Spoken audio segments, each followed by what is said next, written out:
We are going to start in a couple of minutes, so please take a seat, especially the people who are starting. Grab a coffee freely and take a seat, and we can start with the program.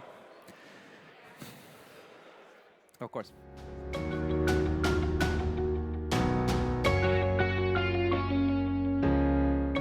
Once again, just a small announcement. If we can just take a seat so we can start with the program. Thank you so much. Once again. Okay, I can see people coming. So first come, first served. Please join at the stage. Not the stage, but some of you will join us at the stage at the moment. Okay. So once again,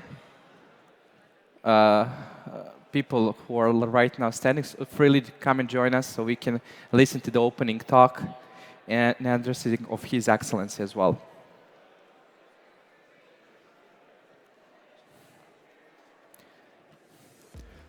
Okay. I can see the line for coffee has just become a little bit bigger, so I think the people are taking coffee and coming to sit down. That's excellent. I think that every one of us need a little bit of more coffee today after yesterday's events. But everything is fine right now. So, okay, excellent.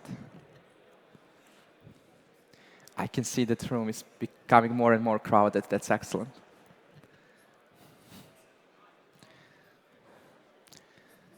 Extra. I can see some of the speakers also arriving here, so lead the way.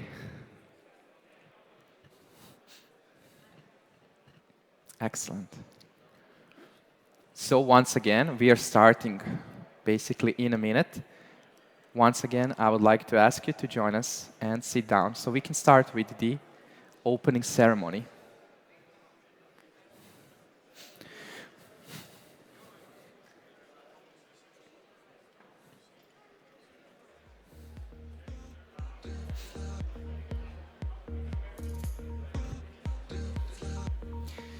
Okay.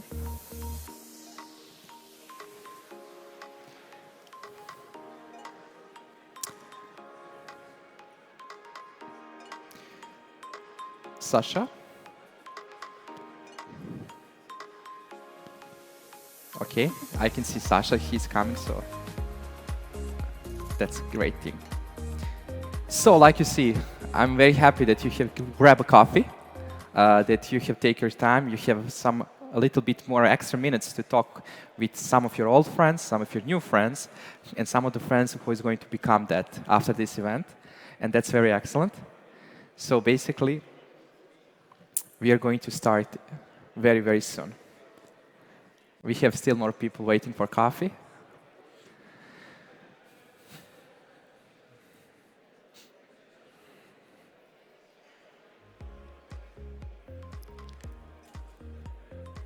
Of course, social media need to be updated all the time.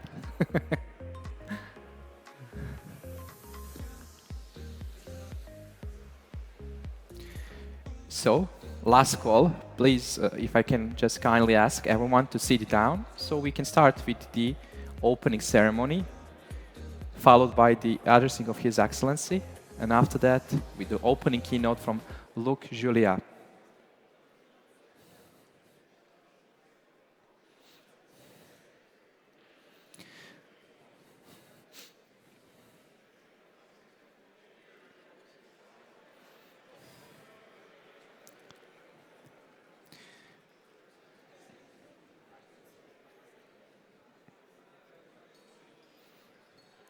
So once again, thank you all for coming here today.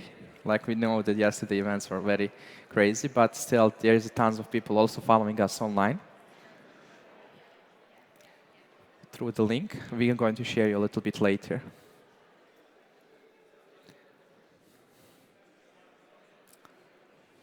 Okay.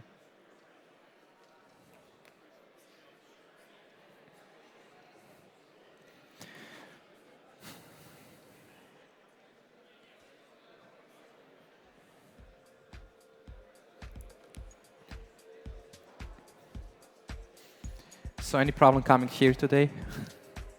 Traffic jam? No? Okay. No traffic jam, only submarine jam. There was a joke yesterday. Some of our Emirates friends show us that there is the first ever seen submarine cab found in Dubai.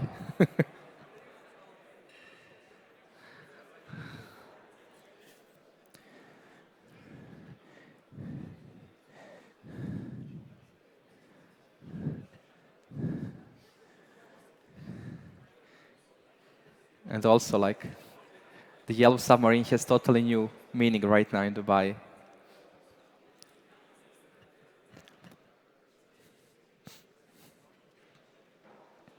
Okay. So, excellent. So, once again, I would like personally to thank you for coming here for the event, Machine Can See Summit 2024. We are going to have a ceremony of opening, which is going to be held by none other than Sasha Kanin, who is the founder and the president of Machine Can See Summit conference, as well as the leader of Polynom Events, which is a company behind the organization of this beautiful conference. So I would like to call Sasha to join me at the stage. So can we have one big round of applause for this excellent person who organized this conference with his team? Thank you, Sasha. Thank you, Alex. No worry. Can you hear me? No? Please switch on the mic. OK, thank you. Thank you so much. So I think you understand we are so nervous because it's very unexpected heavy rain and storm for all our team. So, Assalamu alaikum, good morning, Your Excellencies, good morning, ladies and gentlemen, distinguished guests of Dubai. I'm really happy to welcome you at the largest professional AI summit in the Middle East, Machines Can See. My name is Alexander Khanin. I'm founder of Polynom Company, official organizer of this event. And today, Alexander Linz-Georgievich is my co-host, and we are so proud and happy to have such a great audience today. We decided to combine the formats with hybrid for those attendees who cannot attend in person. So actually, we are holding the second year of Machines Can See, and Machines Can See is a non-profit event. The aim of and passion of this event is to build the strongest AI community and ecosystem in the world with a home base in UAE. And no doubt that AI already became a very important part of our everyday life. AI is one of the most transformative technologies ever invented by humans, and AI is a transformative force across many industries. And the problem that everyone is going crazy about AI today, a lot of fears, a lot of expectations, a lot of promises. And people usually afraid the things they don't understand. So that's why we decided this year to make the topic of Machines Can See 2024 AI explained by its creators. We brought together best AI thinkers from around the globe in person to Dubai to share with you their experience and to share with you their vision. So, some of the speakers asked me, Alex, can we do it in Zoom? 16 hours flight is tough. No. Only in person. Only in person. Please come, enjoy the audience, enjoy the culture, buy some property. Yeah. So, can I ask you a favor? To do a favor for me today. Please take care about our natural intelligence. Please take care of our speakers today, the creators of artificial intelligence. Listen to their talks, ask questions, interact during the coffee breaks, find new friends and partners. So enjoy the event. We are truly honored to have such a great number of partners. Thanks for Georgia's support from Ministry of AI. Special thanks to our partners, Dubai Future Foundation, Core 42, TII, Dubai Business Events, Intema, Emirates, and many others. Special thanks to our media partners, Arab News and Khaleej Times. So all your support and the number of attendees online and I hope offline today indicates that we are doing something very important. So, and now I'm truly honored to welcome His Excellency Amar El-Alama to the stage, the Minister of State for Artificial Intelligence, Digital Economy and Remote Work Applications. So His Excellency find time in his very, very busy schedule to come in person and to welcome attendees and to share his spirit with the audience. So, Your Excellency, please.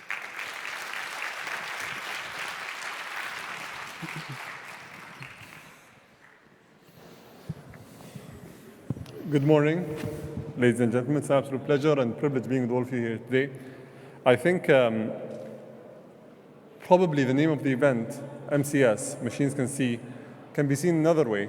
If you look outside, some people can say that machines can't swim is an alternative name.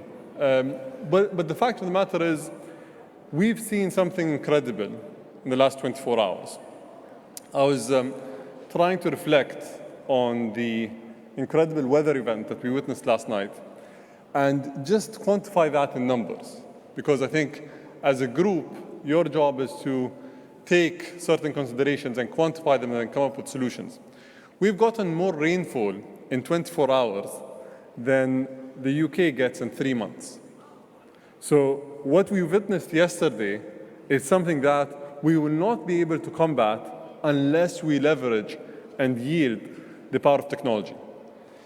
One of the things that I was thinking about with the craziness that we're looking on AI and everything related to this technology is the fact that we need to start to wield this technology to improve quality of life, to improve as well the way that we're able to deal with adverse events, such as climate change, for example, such as pandemics and plagues, and other anomalies that are going to become more and more regular.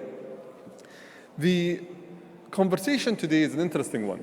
It's a conversation about making machines see better, making machines take better actions, and making machines as well work with humans in explainable manners to create a better future. I've seen over the last couple of years let's say, a tug of war of sorts between those that are in the transformer class and those that are in the diffusion class. And I think as technology evolves and as the information that we generate increases, we realize that there's a lot more to feed the machines through images, through videos, and through creating diffusion models that can serve humans better than we've expected in the past. I would like to maybe conclude my remarks by giving you all a call for action and also putting forward a commitment from my end. I am willing to support any effort, and I challenge you guys to work towards it, that helps us in adverse event anomalies like the one that we're seeing now, that will help us identify puddles on the roads, create better routes from point A to point B to help people as well maneuver better, not just for the UAE, but for any country that will have something like this. And we need to think of doing it in a way that will be scalable, that will be impactful, and will help people as well not see any disruptions in their livelihoods. I wish you all a successful event. I wish you successful deliberations as well, and hope that we can play a role in your endeavors and in your roadmap going forward. Thank you.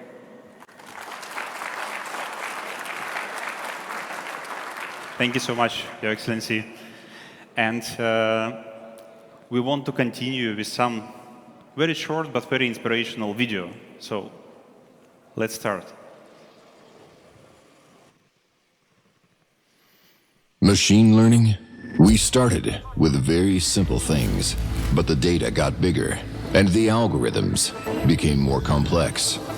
We didn't just want to control the machine. We wanted an equal partner, one that could analyze, predict, make decisions. Artificial intelligence stands guard over our cities, ensuring safety and security. It optimizes routes and trade. It carefully monitors vast fields of grain crops. It inspires creativity and suggests the correct words and images for our ideas. It helps scientists unravel the code of life. AI has expanded our conception of what is possible, and we are expanding the horizons of AI, launching satellites and exploring the vastness of space. Today, we invite you on an exciting journey through this new universe. We will show you how it works and how you can become part of the revolutionary process of humanity and technology.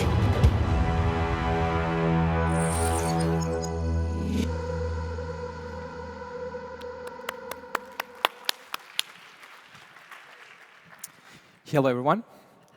It is me again at the stage, and this time I'm officially starting to lead and co-host this conference with my great friend, Sasha. So before we start, I just wanted to say that personal message from my side is that I'm very amazed with the group of people and what they have been doing for the last 6 months, and especially in the last 2 days, what was happened. So I think that it's very important to understand that in the end, yes, we are the one who are teaching machines, but a machine can see or they can swim in the end, like some people said. But the thing is, they cannot do it without us. The humans are very still in the front and in the center of everything that is happening. And I'm truly amazed by the energy, by the spirit, by the sheer will of the team who has organized this conference to endure through everything and to be here in the best of their edition. What I wanted to say is that artificial intelligence is no longer a concept confined to the realms of science fictions. It is a reality that is revolutionizing every aspect of our lives, offering solutions to complex challenges and opening doors to previously unimaginable possibilities. The MachineCNC Summit 2024 seeks to facilitate meaningful discussion, build community of innovators, and share insights and trends in generative AI, computer vision, investment, and education. The summit will showcase a diverse agenda through 2 parallel tracks, scientific and business one.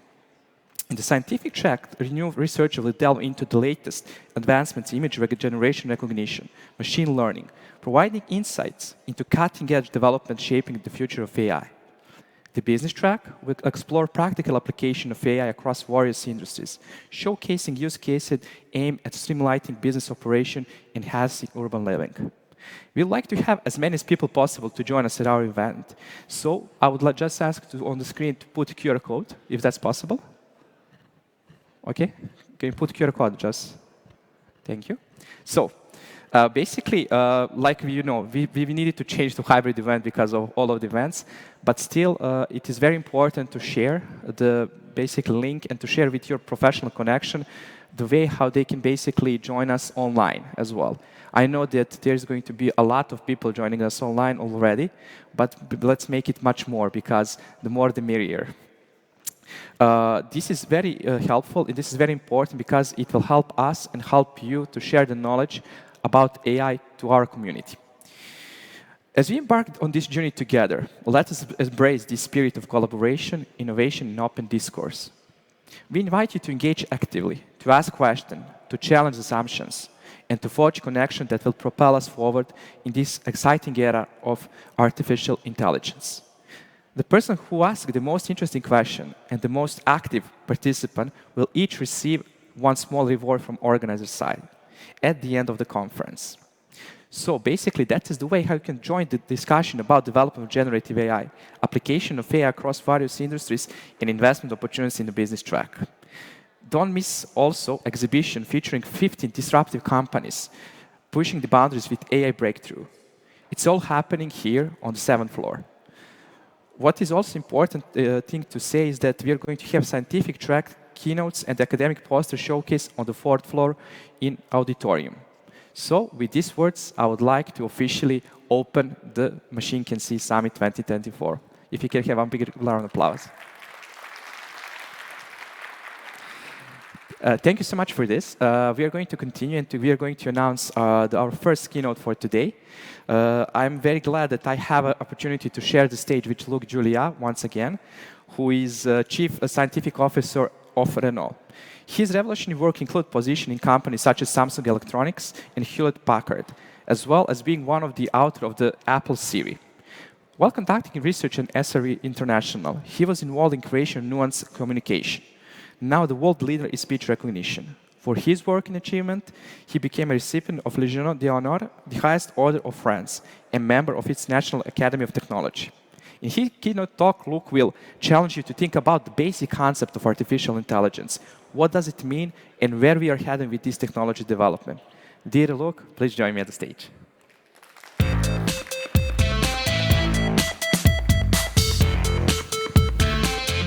Thank you very much. So unfortunately, I'm going to say that there is no such thing as artificial intelligence.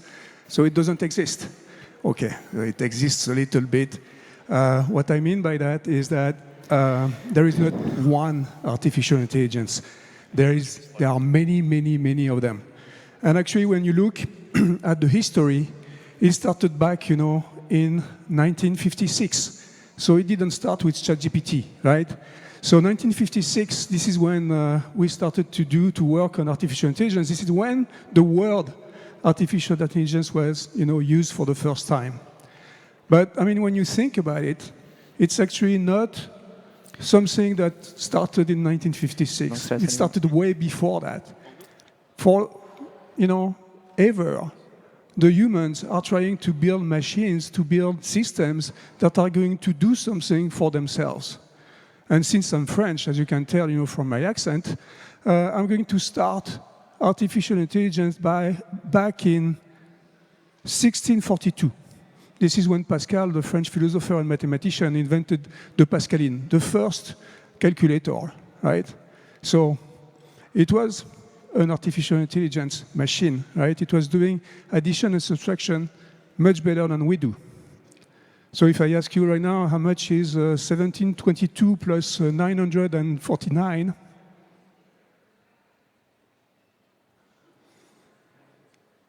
Thank you. So the machine would have done that, in about 3 seconds, right? So it was much better than we are.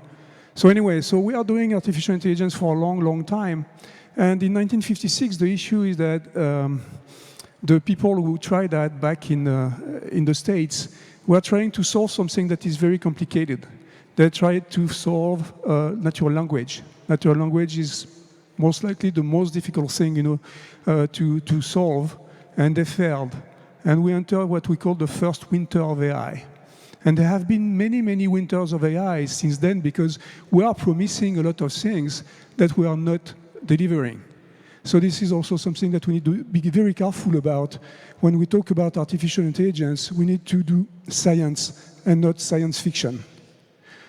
So there have been many, many other artificial intelligences, in the past 60 years. So it started, as I said, with some kind of statistical artificial intelligence. And then we had the expert systems. Expert system, it was logical artificial intelligence. It actually lasted a long time, until the 90s or so, right? And actually in 1997, there was a machine that did beat the world champion, at chess. So it was pretty impressive, but it was, quote unquote, just a logical machine there. So impressive, but something was happening back in the 90s, and it's basically, becoming machine learning. So what is machine learning? It's using a lot of data. It's statistical. And where is the data coming from? The data is coming from the internet, right? So this is something that also is very interesting back in the 90s, is that all this data that you see today, for instance, in ChatGPT, I mean, this is all coming from the online. From online, it's all coming from the internet. And so we had, more and more data, more and more power in the machines. And now, we can call that deep learning. You can call that whatever you want, And now, today, it's going to be generative AI. So more and more data, more and more power, more and more power, processing power, but also more and more power that you need to use. But anyway, so back in 2000, one of the first systems that was working, that was showing, that machine learning was showing, was a vision system. It was a recognizer of cats. So you're going to tell me why to recognize cats? Because there were a lot of cats on the internet. People were posting cats, and so it was the biggest database of cats in the world. And so with only 100,000 images of cats, we were able to recognize cats. It's great, right? But the question is, is it really intelligent, to recognize cats with 100,000 images of cats? The answer is no, because my 2-year-old daughter, she needs only 2 cats to recognize cats. And she recognizes cats, at 100% of the time. The machine was recognizing cats only 98% of the time. Why? Because she recognized cats even at night, when the machine can do it, because nobody posted images of cats at night on the internet. So if it doesn't exist in the database, it doesn't exist. Anyway, so just to emphasize that those artificial intelligences, they have nothing to do with our intelligence. Another example of that is what happened back in 2016. In 2016, another machine did beat the world champion at Go. Go is much more complex than chess, right? So this time it wasn't a logical system, it was a statistical system. And so the machine is interesting there because it hosts a lot of processing power. It's about 1,500 CPUs, it's about 300 GPUs, and it's about 30 TPUs, yet another kind of chips. But anyway, what is it? It's a machine that hosts about 440 kilowatts of power. 440 kilowatts to play Go. It's a lot of watts, right? And then, I'm going to compare with the Korean guy who was the world champion. What does he have? He just has, his brain. And what is the brain? The brain is about 20 watts. So we have a machine that is, going to beat the guy, but it's only playing Go with 440 kilowatts. And the guy, is 20 watts, and he's playing much more than Go. He can talk, which is very difficult, right? And he can cook, and he can do a lot of other things. So again, we need to be very careful when you talk about those machines. We need to understand that they are far, far, far from being as intelligent as we are. When we talk about data, we need to be also very careful about the data, because there are a lot of those data that are, biased. And when you put some biases in the data, you are going to have the bias in the model that you are going to create. So there are a lot of examples, and one in 2016 as well, when Microsoft decided to release another chatbot at the time that was called Tai. And the chatbot, after only 16 hours of operation, was unplugged because it became, the most racist and sexist chatbot in the world. Of course, they didn't want that, but the issue is that they used the wrong database to train the models. Basically, they used a database that was coming from the south of the States back in the 50s. And in the south of the States, back in the 50s, there were, a lot of racist people. And so the database was racist, and so the system was actually insulting black people, and why not women.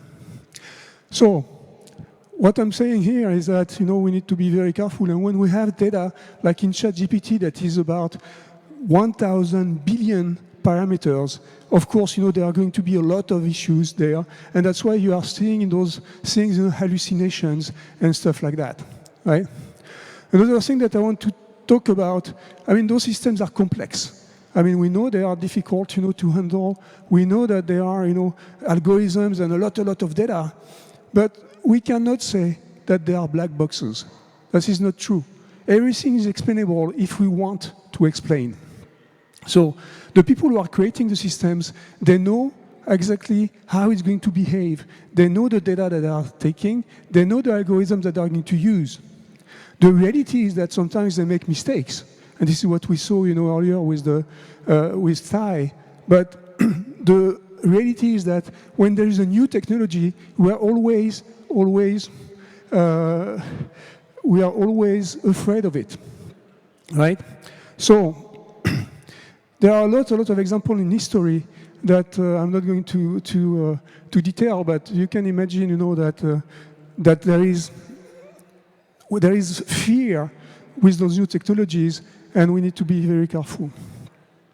So one thing that I want to emphasize, and talking about vision, and talking about machine you can see, we are talking a lot about autonomous driving, right?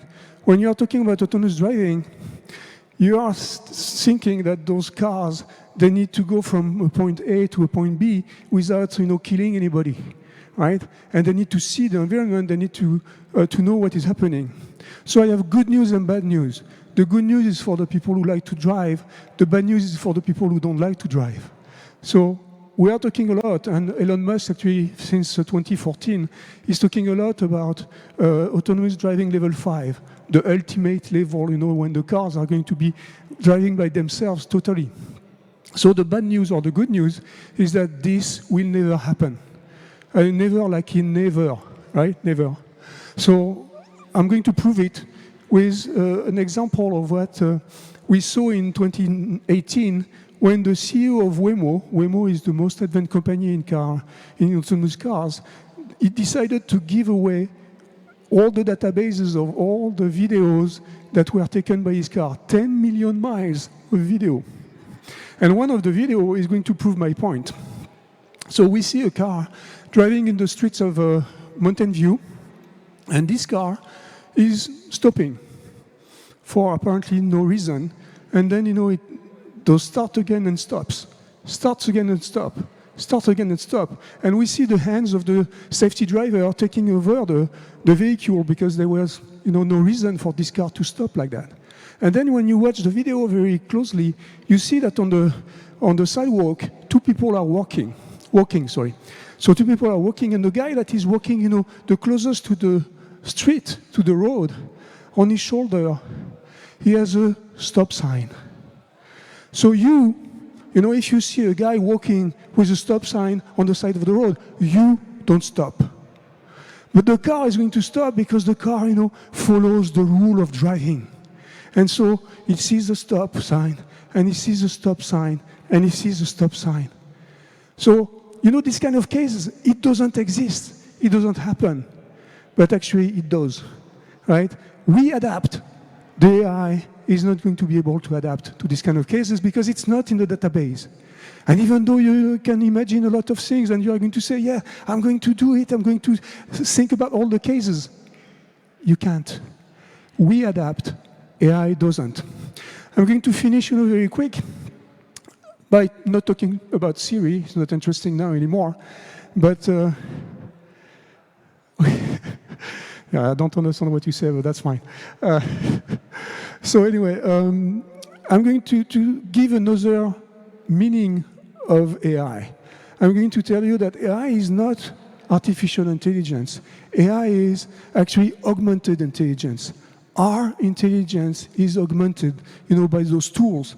AI is only a bunch of tools, right? So it's a bunch of tools that we use, that we create. And the way you use them, we can use them correctly or we can use them badly. So it's exactly like a hammer. I can use the hammer, to drive a nail. It works very well. I can use the hammer, to hit the head of my neighbor. It's not good. We decided collectively, because we decided collectively that this part is not good. So we need regulation. Regulation will happen, But first, before regulating, we need to understand what those tools are capable of and how we are going to regulate them, how we are going to use them. How much time do I have? Talk. Okay. So let me then compare artificial intelligence and human intelligence. It's going to be a mathematical demonstration. Very, very simple, you will see. So I'm going to take, a very simple graph here, and I'm going to project on this line here, I'm going to project the level of intelligence.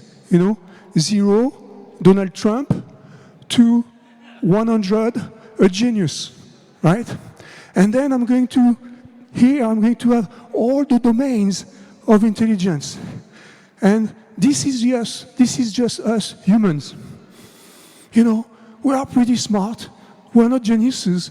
It depends on the domain, but this is us, right? Now, I'm going to tell you that, mathematically speaking, this is a continuous line, right? So whatever the domain is, we are going to have an idea, especially us French. So this is continuous. And then I'm going to say that it's actually infinite.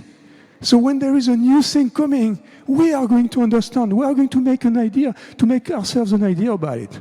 So this is human intelligence.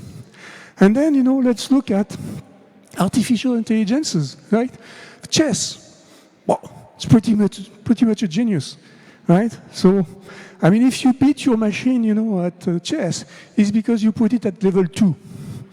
So, Go, more than a genius, because he can play, he can play some moves that were never played in the history of the game, actually. Driving, you know, level 4. Level 4 will exist. It's much better than my son, right? And it will actually save lives. So we should continue, you know, to work on that. But don't lie about level 5. It will never happen. This one, I will come back to it. But anything, whatever you want to build as a tool, you can build a tool that is going to be better at some tasks than ourselves, if we want to. So, what do we have here? We have a bunch of discrete lines. And the philosophical question, the mathematical question as well, is how many discrete lines do you need to achieve continuity, to achieve the human intelligence? How many of them? A lot. Infinite. So you might know that infinite is complicated, right? It's a lot. So we will never succeed to have artificial intelligences that are going to match our continuity. But sometimes people are saying, you know, when two intelligences are very close, we can do transfer learning. So maybe by capillarity, you know, we can have something that is going to go continuous. But there is an issue there, because between two contiguous lines here, do you know what it is? There is infinite again. Infinite is complicated, right? We know that for a while now. So anyway, that's where we are. So we will never match with artificial intelligences. We will never match our intelligence. But it was interesting too, and we see that in the case of the car, you know, that I gave you earlier. Where is here artificial intelligence?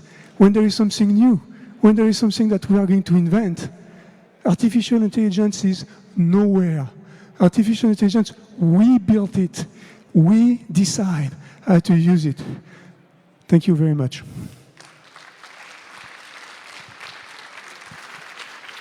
Thank you, Luc. Please stay on Can I the take a stage. few questions? Of course. Once again, thank you, Luc, for your inspiring talk and explaining what is basically the basic concept of artificial intelligence, and it is developed by humans. So for sure, we are going to have a chance for the people also to ask the questions from the public. But first, I would like to ask you, you have touch based my first question regarding artificial general intelligence. What will you describe for you? What will be the term artificial general intelligence? AGI? Yeah. So AGI won't exist. So I mean, it's going to be very difficult to describe. But basically, what we call AGI is the idea that artificial intelligence can match the human intelligence. So, and it can actually be even better than that. So this is what I call science fiction. I don't think that it will ever go there. I think that I tried to demonstrate that. But the reality is that we need to understand that those artificial intelligence tools, they are very useful. They are very good. They are better than us in the tasks we decide them to help us. They are helpers. They are making us better in those very domains. But to match every single domain that we can master will never happen. So basically, we can say that you're much closer to understanding that AI will be some kind of assistant to human, not replacing humans in the future. Correct. Okay. Before we continue, I would also like to share, is there some question maybe from the public? You can just raise your hand and we will get, okay. Can we get the mic here, please? It's coming. Thank you, Your Excellency, for the questions. Thank you. I think from this speech we were able to determine that the French will learn everything better than everyone else. But generally speaking, I think if we look at the curved line of things that we can learn, you don't necessarily need to learn everything very well. There are certain domains that are more important than others. And I think with AI specifically, what we're seeing right now is the economics of teaching the machine how to do something very, very well, or even better than a human, is becoming cheaper and cheaper, which means the economics are getting better. The fear is not about it overtaking our intelligence in everything. The fear is it being smarter than us in the main domains that we spend most of our time on. What's your response to that? Yeah, I mean, for sure. I mean, if you take, for instance, the defense area, this is one of the things, the military area, this is something that we are afraid of because, I mean, those machines can decide, to kill someone, right? So the reality is that they don't decide. We decide to give the power to the machine to kill someone. So I believe that we always have the control if we want to. We can release the control. We can decide, not to have it anymore, but it will be a decision as well. It will be a bad decision. This is why regulation is important. This is why, it's important to understand as well. I mean, I'm very glad that in this country, there is a minister of AI, because, I mean, we need to teach the people. We need to make them understand that is important. So to see your title, people from your country are saying, wow, what is AI? And I'm interested. What is it? And this is this kind of doubts, this kind of, learning that is very, very important because at the end of the day, we people decide what we would do with those tools. Okay, another question? First of all, thank you very much for this great presentation and great to have you here. My question is related to the AI and the future. We hosted around, I think, a couple of years ago, Michio Kaku, who is a well-known futurist, and we were honored to have him here. And when we spoke about AI, he made a statement, and I'd love your thoughts on this. And he specifically, and maybe complementing to what His Excellency has mentioned, he talked about machine learning and robotics and how advanced it can become. So he literally said, nowadays, when a machine develops and becomes smart, the human will always prevail by switching off that machine. But his question was, what if the machine became so smart that it will stop the human from switching it off? What's your thought on that? My thought is that it will never happen. I mean, the thing so is you insist that it won't happen? You insist that this will not happen? I insist, yeah, I insist very, very clearly. I mean, again, I mean, if I give the power to the machine to do that, I will decide to give the machine, to give it, the power of switching the switch, right? I decide. I can do it if I want, but it would be stupid from my part. I can be stupid. Humans, we can be stupid, so maybe it will happen, but it will be a mistake of ourselves. It won't be, a machine that is going to decide something by itself. So, I mean, again, they are only tools. We do whatever we want with them, and the tools are just, doing whatever we decide they do. So. Okay. We have a question from the back as well.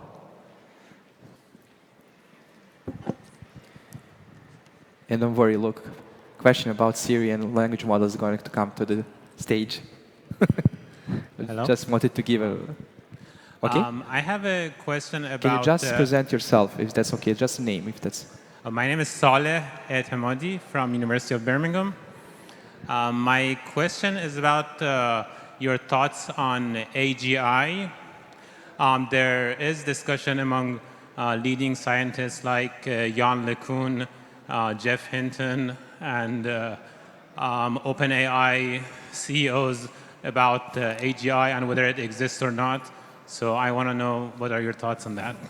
Yeah, the good news is that, my colleague and, French camarade, Yann LeCun, is pretty much thinking the same thing as I think. He believes that one day maybe, we can achieve some kind of AGI, but it's going to be very, very far and we don't even know if it will happen, right? So this is what Yann LeCun is saying. When you talk about Sam Altman and the other guys, that are kind of pushing, when they are pushing, by getting a lot of money. I mean, Altman wants to build this chip, for only $1 trillion, I mean, they just are business guys that are giving some goals that are going to be business goals in order to get some money. So this is what I believe. The scientists, the actual scientists that didn't become crazy, they think like Jan and I think. But some of them sometimes they just flip something in their brain and they became totally crazy. And we have some example with this guy that you talked about. So when you are sane, you understand that it's going to be very difficult to achieve AGI. Okay.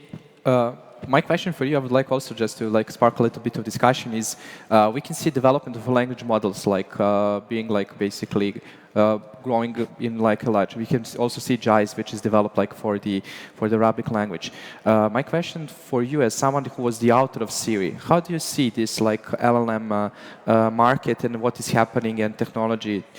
What do you think should be the next direction in development of LLMs as well? Yeah. So the good news about the LLMs is that, by definition, it's a language model. So it means that it became very, very easy now to communicate with this machine through the prompt. And of course, whatever you do in the prompt, you can do it in speech, right? So the Siri, Amazon, and Google Home of the world, they are gone. If they don't adapt, to this new technology. So, of course, the technology of Siri, it's a technology from the 90s. So, it's too old now. So we are going to see, and this is what OpenAI and the others are doing now, instead of building those big models anymore, because, they are done, basically, right? They are very good. We are going to see applications, and one of the best applications is going to be, speech assistants. And we are going to see that very, very soon. Apple is always late, in the announcement and stuff, but they're working on that. Amazon, is working with Anthropic on that. Yes. So, we are going to see very, very good speech assistants in the next few months, thanks to LLMs. That said, we need to be very careful because it's not free. One of the things, that we forget about the LLMs is that it's actually taking, power not only to build the models, but it's also taking power, at the inference level, at the inference time. So when you actually use it, which is new among, all the other AIs. So we need to be very careful about that because, the power is not extensible. So this is one of the issues that we need to fix in the short term, and the way to fix it most likely is going to be by doing actually smaller model, more efficient, more frugal. Yeah, basically, like what you're saying, that's very resonating with what I had as a fun fact, that there was some research saying that, for example, if doctors applied speech to text, it could save up to 30% of their time not writing the reports. So basically, you just imagine what is the level of the service that can be provided to the human, much better service, not only service per se for doctors. So what you're saying, I think it's totally resonating. My question also, regarding when we start talking about Siri, how do you see the level of product development side? In the end, as something need to be, one thing is to build a model, but to build a product or service is totally different. How do you see the change, from the back days when you're developing Siri right now in Renault in this part? Is this totally changed? Is the same thing, or is there some advice for the people trying to build their own products right now? Yeah, I think that it's easier now. It's easy to do. It's easier now because there are a lot of those new tools, AI tools that are going to help, that are helping, developers to create their products faster. One thing that I want to give, also as a remark is that it's a very good thing that we call those AIs, the new ones, generative AIs and not creative AIs, because creativity, still, is on our side, right? And it means that when I want to create a new program, when I want to create some kind of, art or whatever, I have the power to do it thanks to the tools. So I think it's easier now, but, we will see, how it is. And we see that a lot of companies are developing right now, a lot of different things in different domains, thanks to those LLMs. Also, if somebody has a question, just raise a hand. I'm very good, side C. Okay, 2 questions raised. So can we get the mic here, please? Here's the first one, sorry. Yes, that's thank maybe you. Not look, first of all, thank you very much. It was really very inspiring. And First, I want to say thank you for speaking the truth about just what present is yourself? artificial intelligence, and that augmented intelligence is a far better way to say it. And just now you have mentioned something very interesting about creative intelligence. So I want to ask you, today all the research, all the development in AI is based on something that has been developed back in the mid-20th century. So let's say if there was an alternative way to do it, models that would require far, far less data, something like us humans, we could see a cat and understand immediately it's a cat. Do you think we humans need this kind of developments, in your opinion?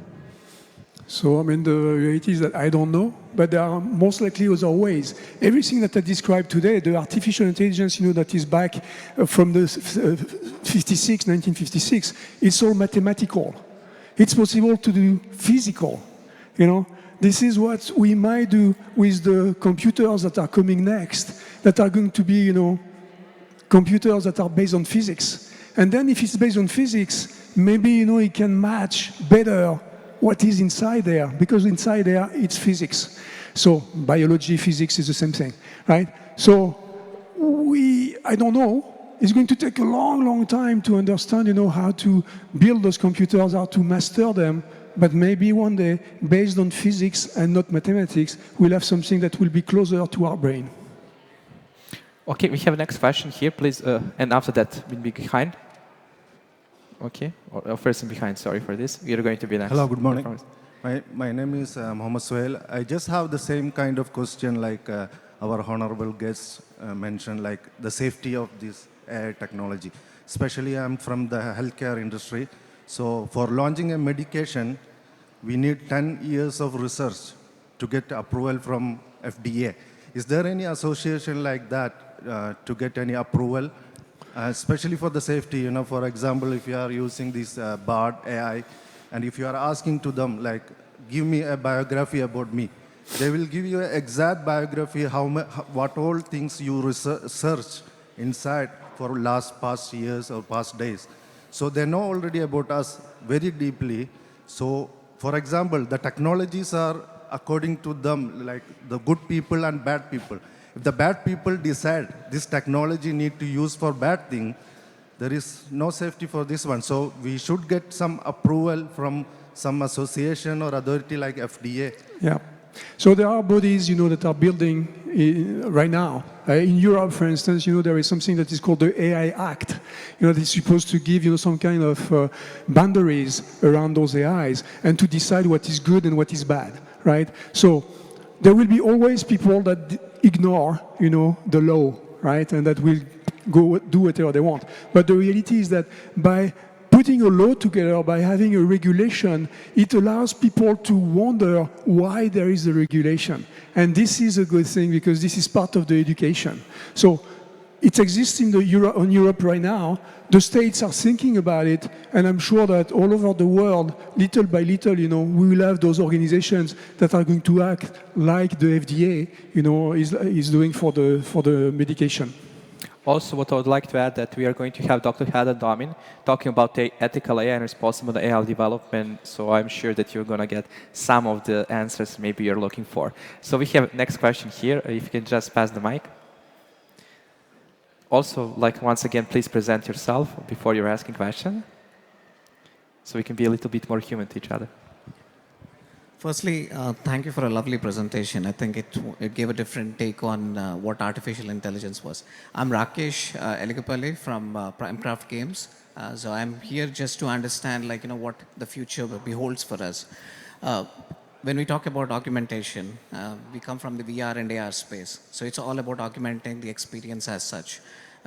So when you're talking about augmentation, and you also refer to the point of biology and mathematics put together, right?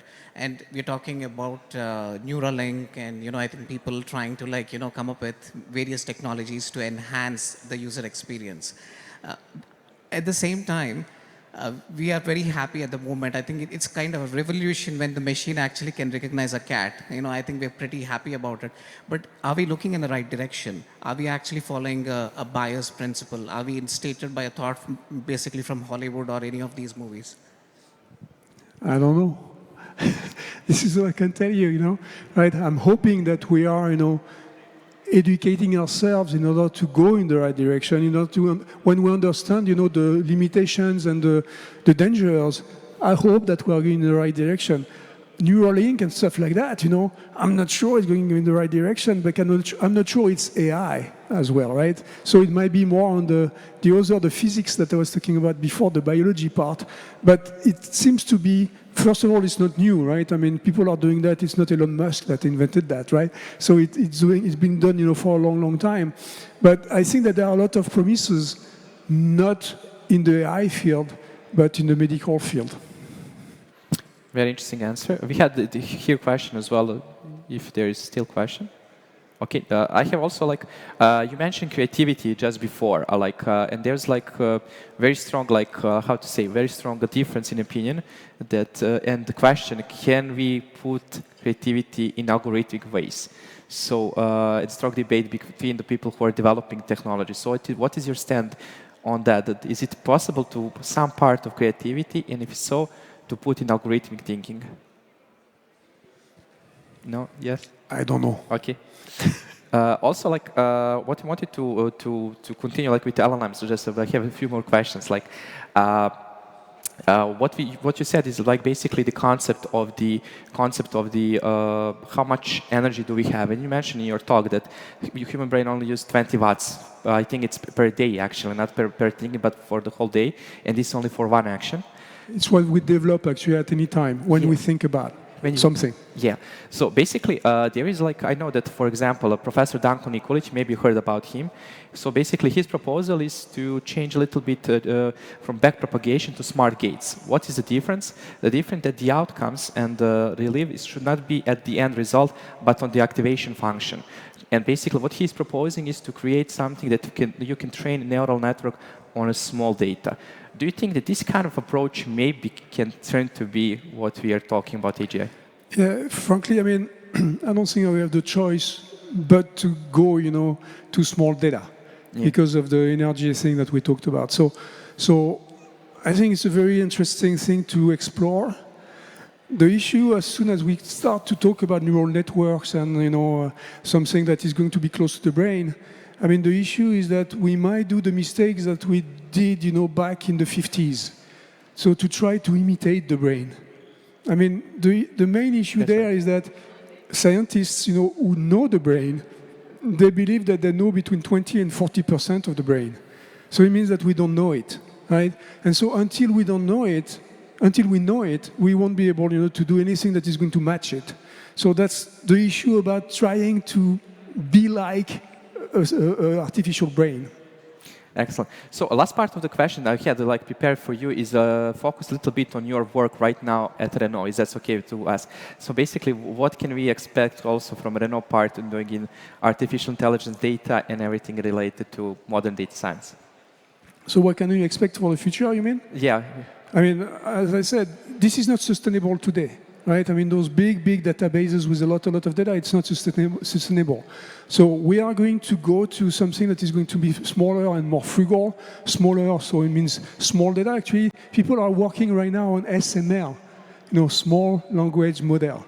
And so it's going to be more specialized, very specialized in the different domains. And when you look at history, this is exactly what happened, in every single types of AIs.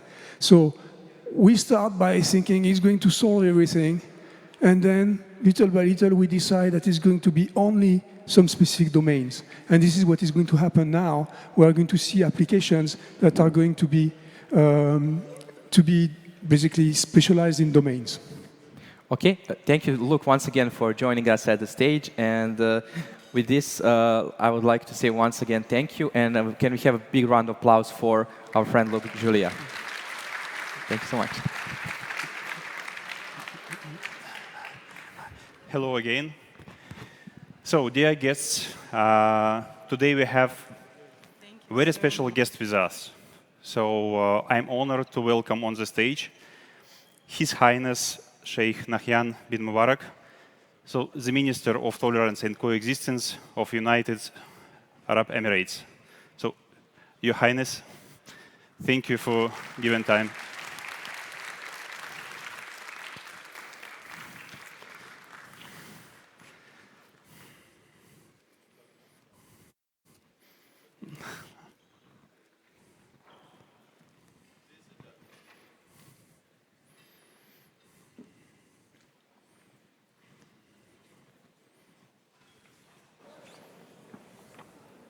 Thank you. I see you don't believe in wasting time.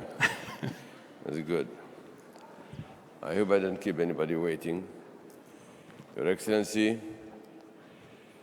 distinguished guests, ladies and gentlemen, I am pleased that Machines Can See has organized this important summit in Dubai and the United Arab Emirates.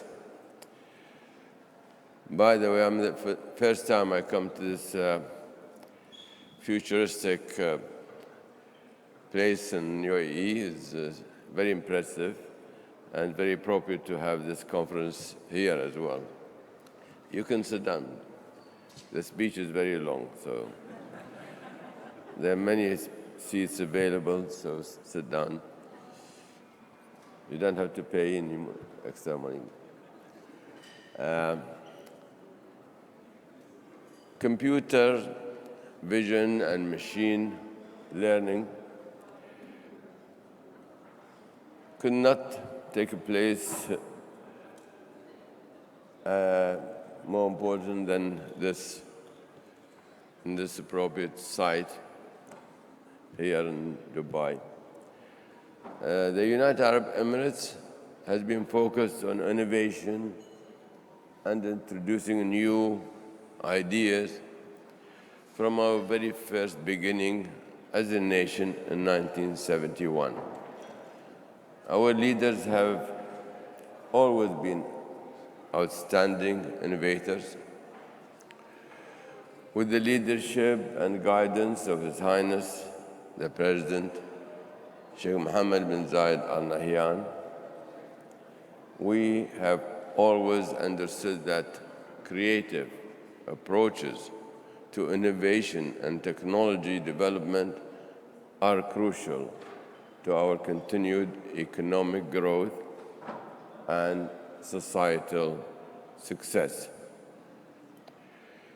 We are committed to keeping the UAE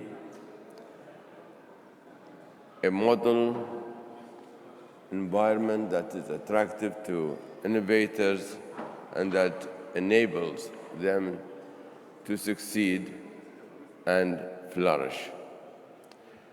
Ladies and gentlemen, the nature and the impact of your work and your presence at this conference are cause for great optimism.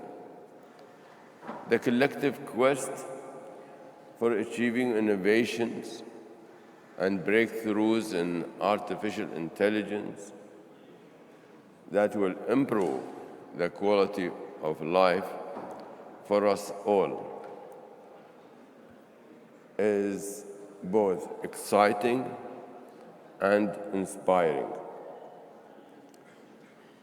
There's widespread anticipation of the products of your research and innovations. We have all seen, for example, the potential growth of applied generative AI that has occurred over the past even 18 months and is developing on a daily basis. It is clear to everyone that these innovations will create new markets, new industries, even a new society. But because innovations can affect not only the economy but also society, we must remain aware of the ethical and moral dimensions of your work. As with the implementation of any new technology, there are always unforeseen and unintended consequences. Current trends in the application of AI are focusing on using it to monitor, shape behavior, and even replace human beings. These capabilities are inherently neither good nor bad. It is how we apply them that will determine their impact on society and on our quality of life.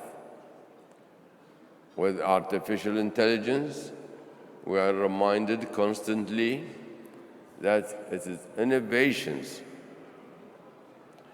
have an ethical and moral dimension that demands our attention and concern.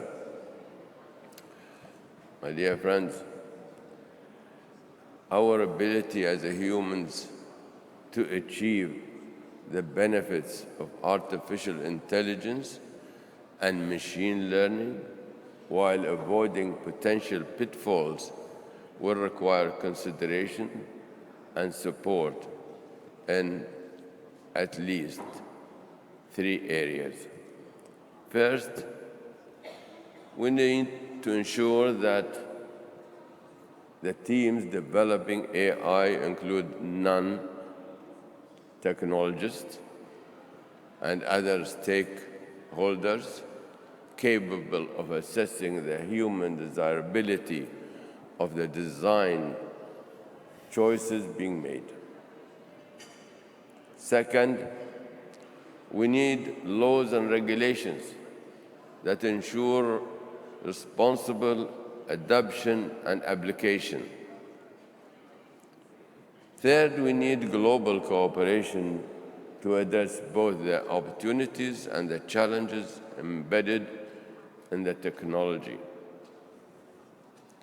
As a Minister of Tolerance and Coexistence in the United Arab Emirates, I believe that tolerance and shared human values are the key to being able to effectively address all of these requirements and to help in the realization of the economic and social benefits of artificial intelligence.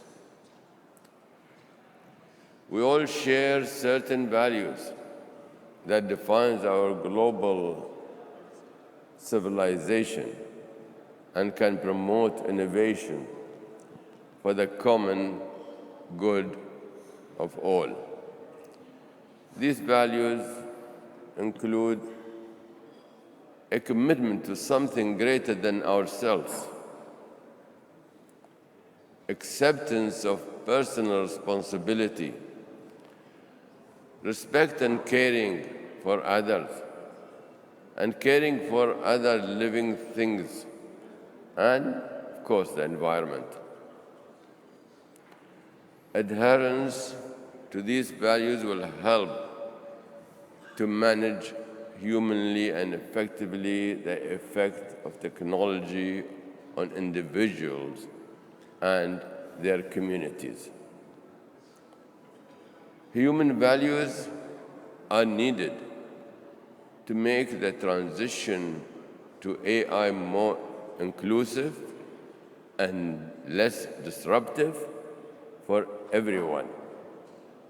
We must always be concerned for the welfare of all human beings and to be willing to take action to see that everyone has a positive future and high quality of life. We witness that concern acted upon daily here in the United Arab Emirates. His Highness the President is a visionary leader who advocates for the absolute necessity of integrating human values into the development and the adoption of new technologies. He sees this as a basic requirement to ensure that our humanity is promoted and protected rather than undermined. under his wise leadership, we act on the conviction that tolerance and human fraternity must shape technological innovation. We promote research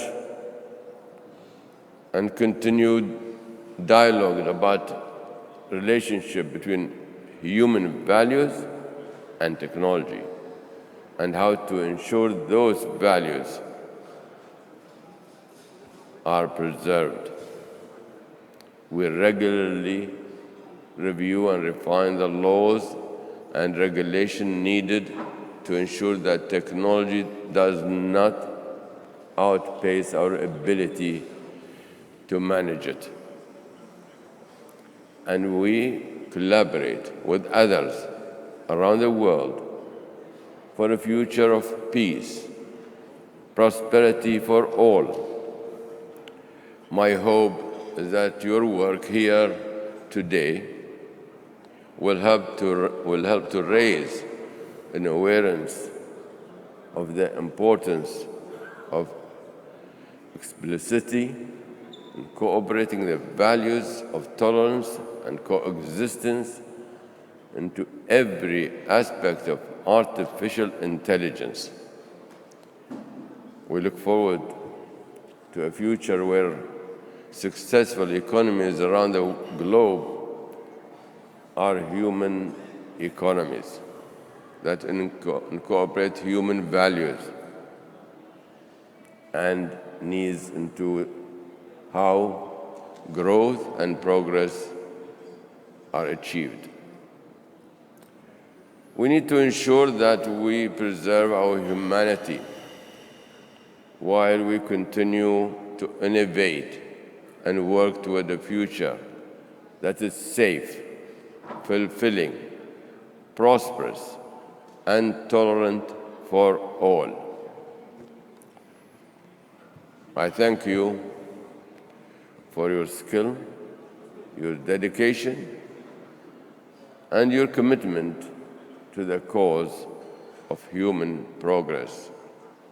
I am confident that your well-informed discussions will be creative and innovative, and I wish you well in your work.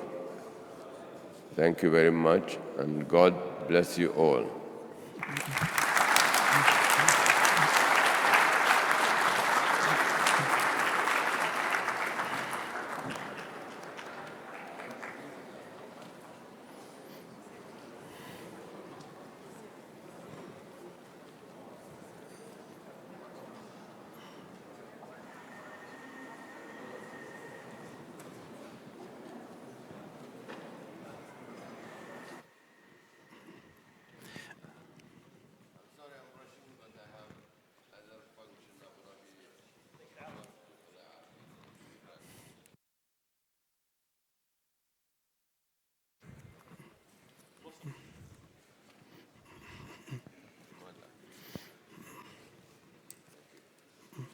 Thank you, Heinz.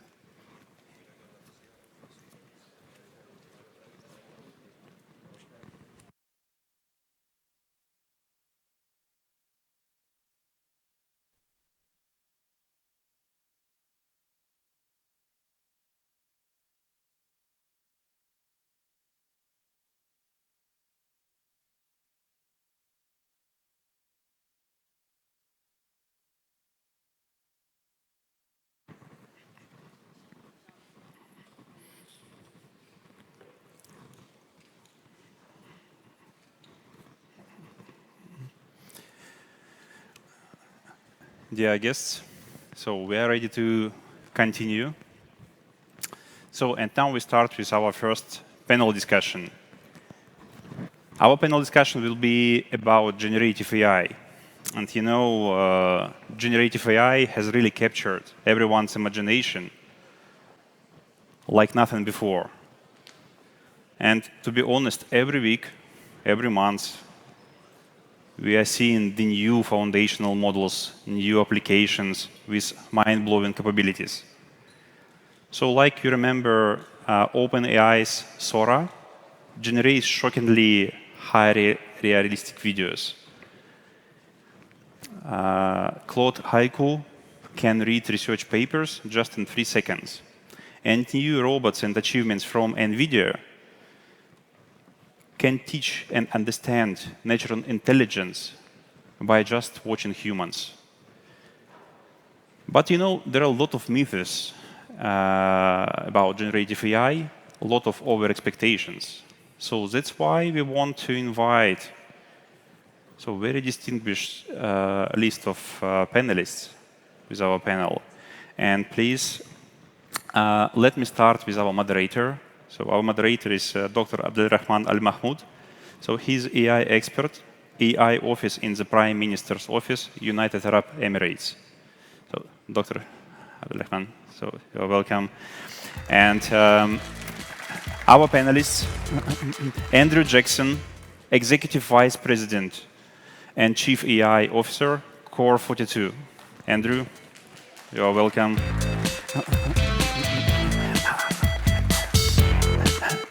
Sergey Tulyakov.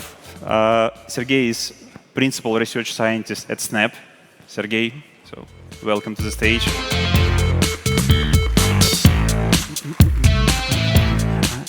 Dr. Abrar Abdul Nabi. So she's the head of AI at Saal.ai.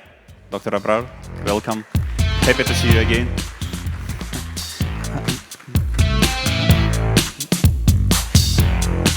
Ahmed Ghanim Al-Ali, Regional Director and Co-founding Partner at Deep Opinion. Ahmed, welcome.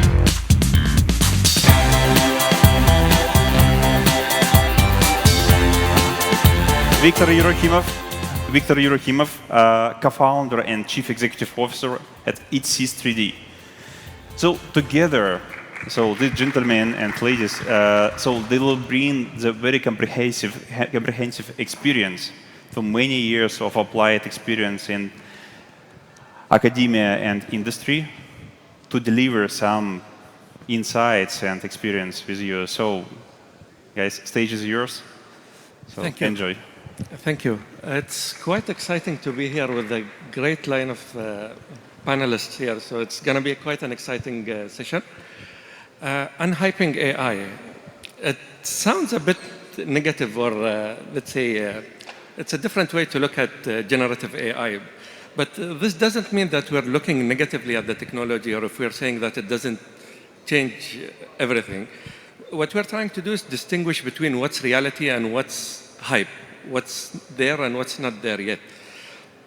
So I think it's only fitting to start on a positive note. First, allow me to congratulate Andrew on getting an investment from Microsoft for $1.5 billion. Thanks very much.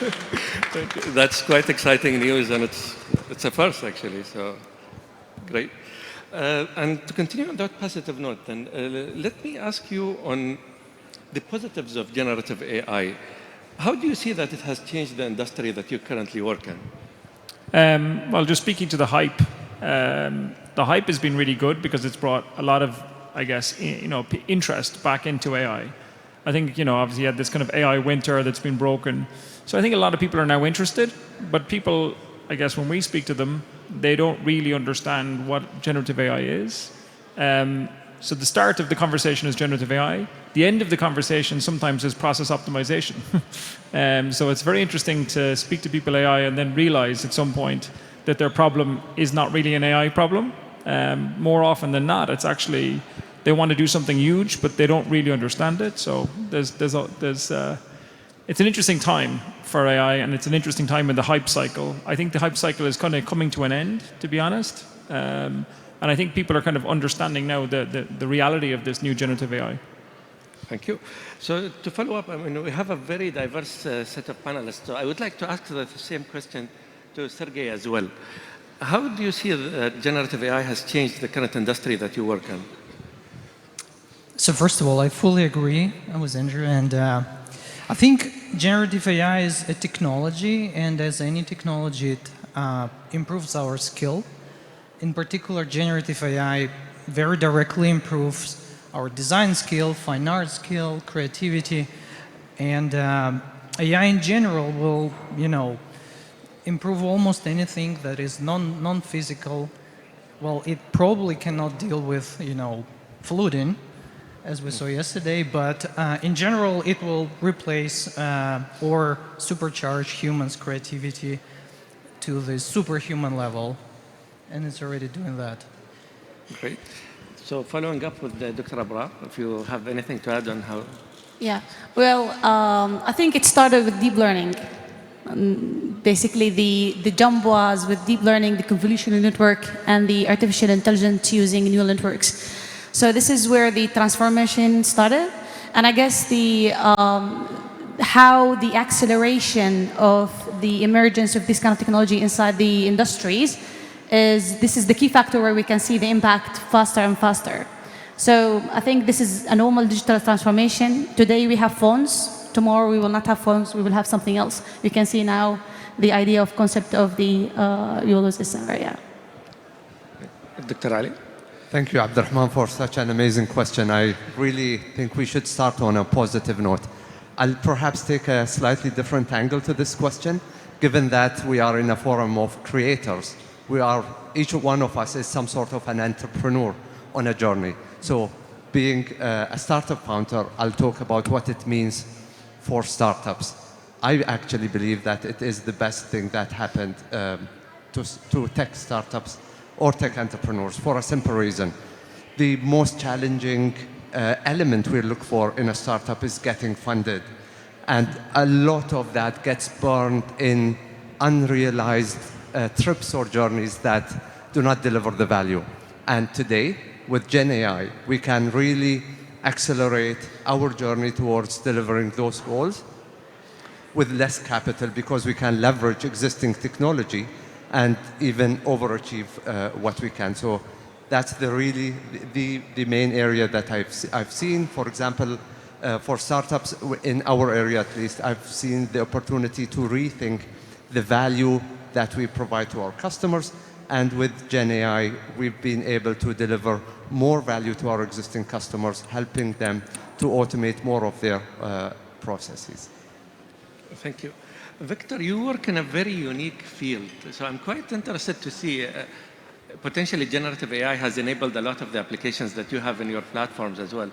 So how has generative AI really affected your industry?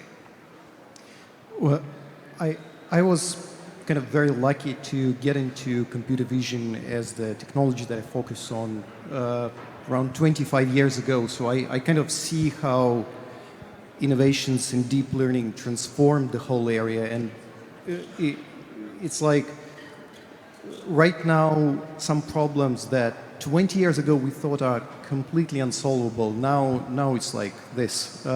Everybody can do that. Part of just standard routine of the day. So I kind of feel like a child in a candy shop for the past decade or so. As for my specific area, I mean, we generate digital identities for games and for virtual reality and for marketing campaigns, and it's all based on generative AI, and like we don't have time to digest all the innovation that happens in our area right now. This is truly amazing times. Quite exciting. So on this note, a question for Sergey. Can you discuss an instance where generative AI really outperformed your expectations? We are in an exploration time right now on generative AI and where it could be used. Quite similar to when we started using machine learning for optimization, for example. Many say that machine learning killed optimization as a whole. Could be debated. But I would love to hear from you on that. So this is a very, very good question, and also this question has different answers depending on which perspective you are looking at. So if you're looking at a pure scientific perspective, so there are very few things that are unexpected.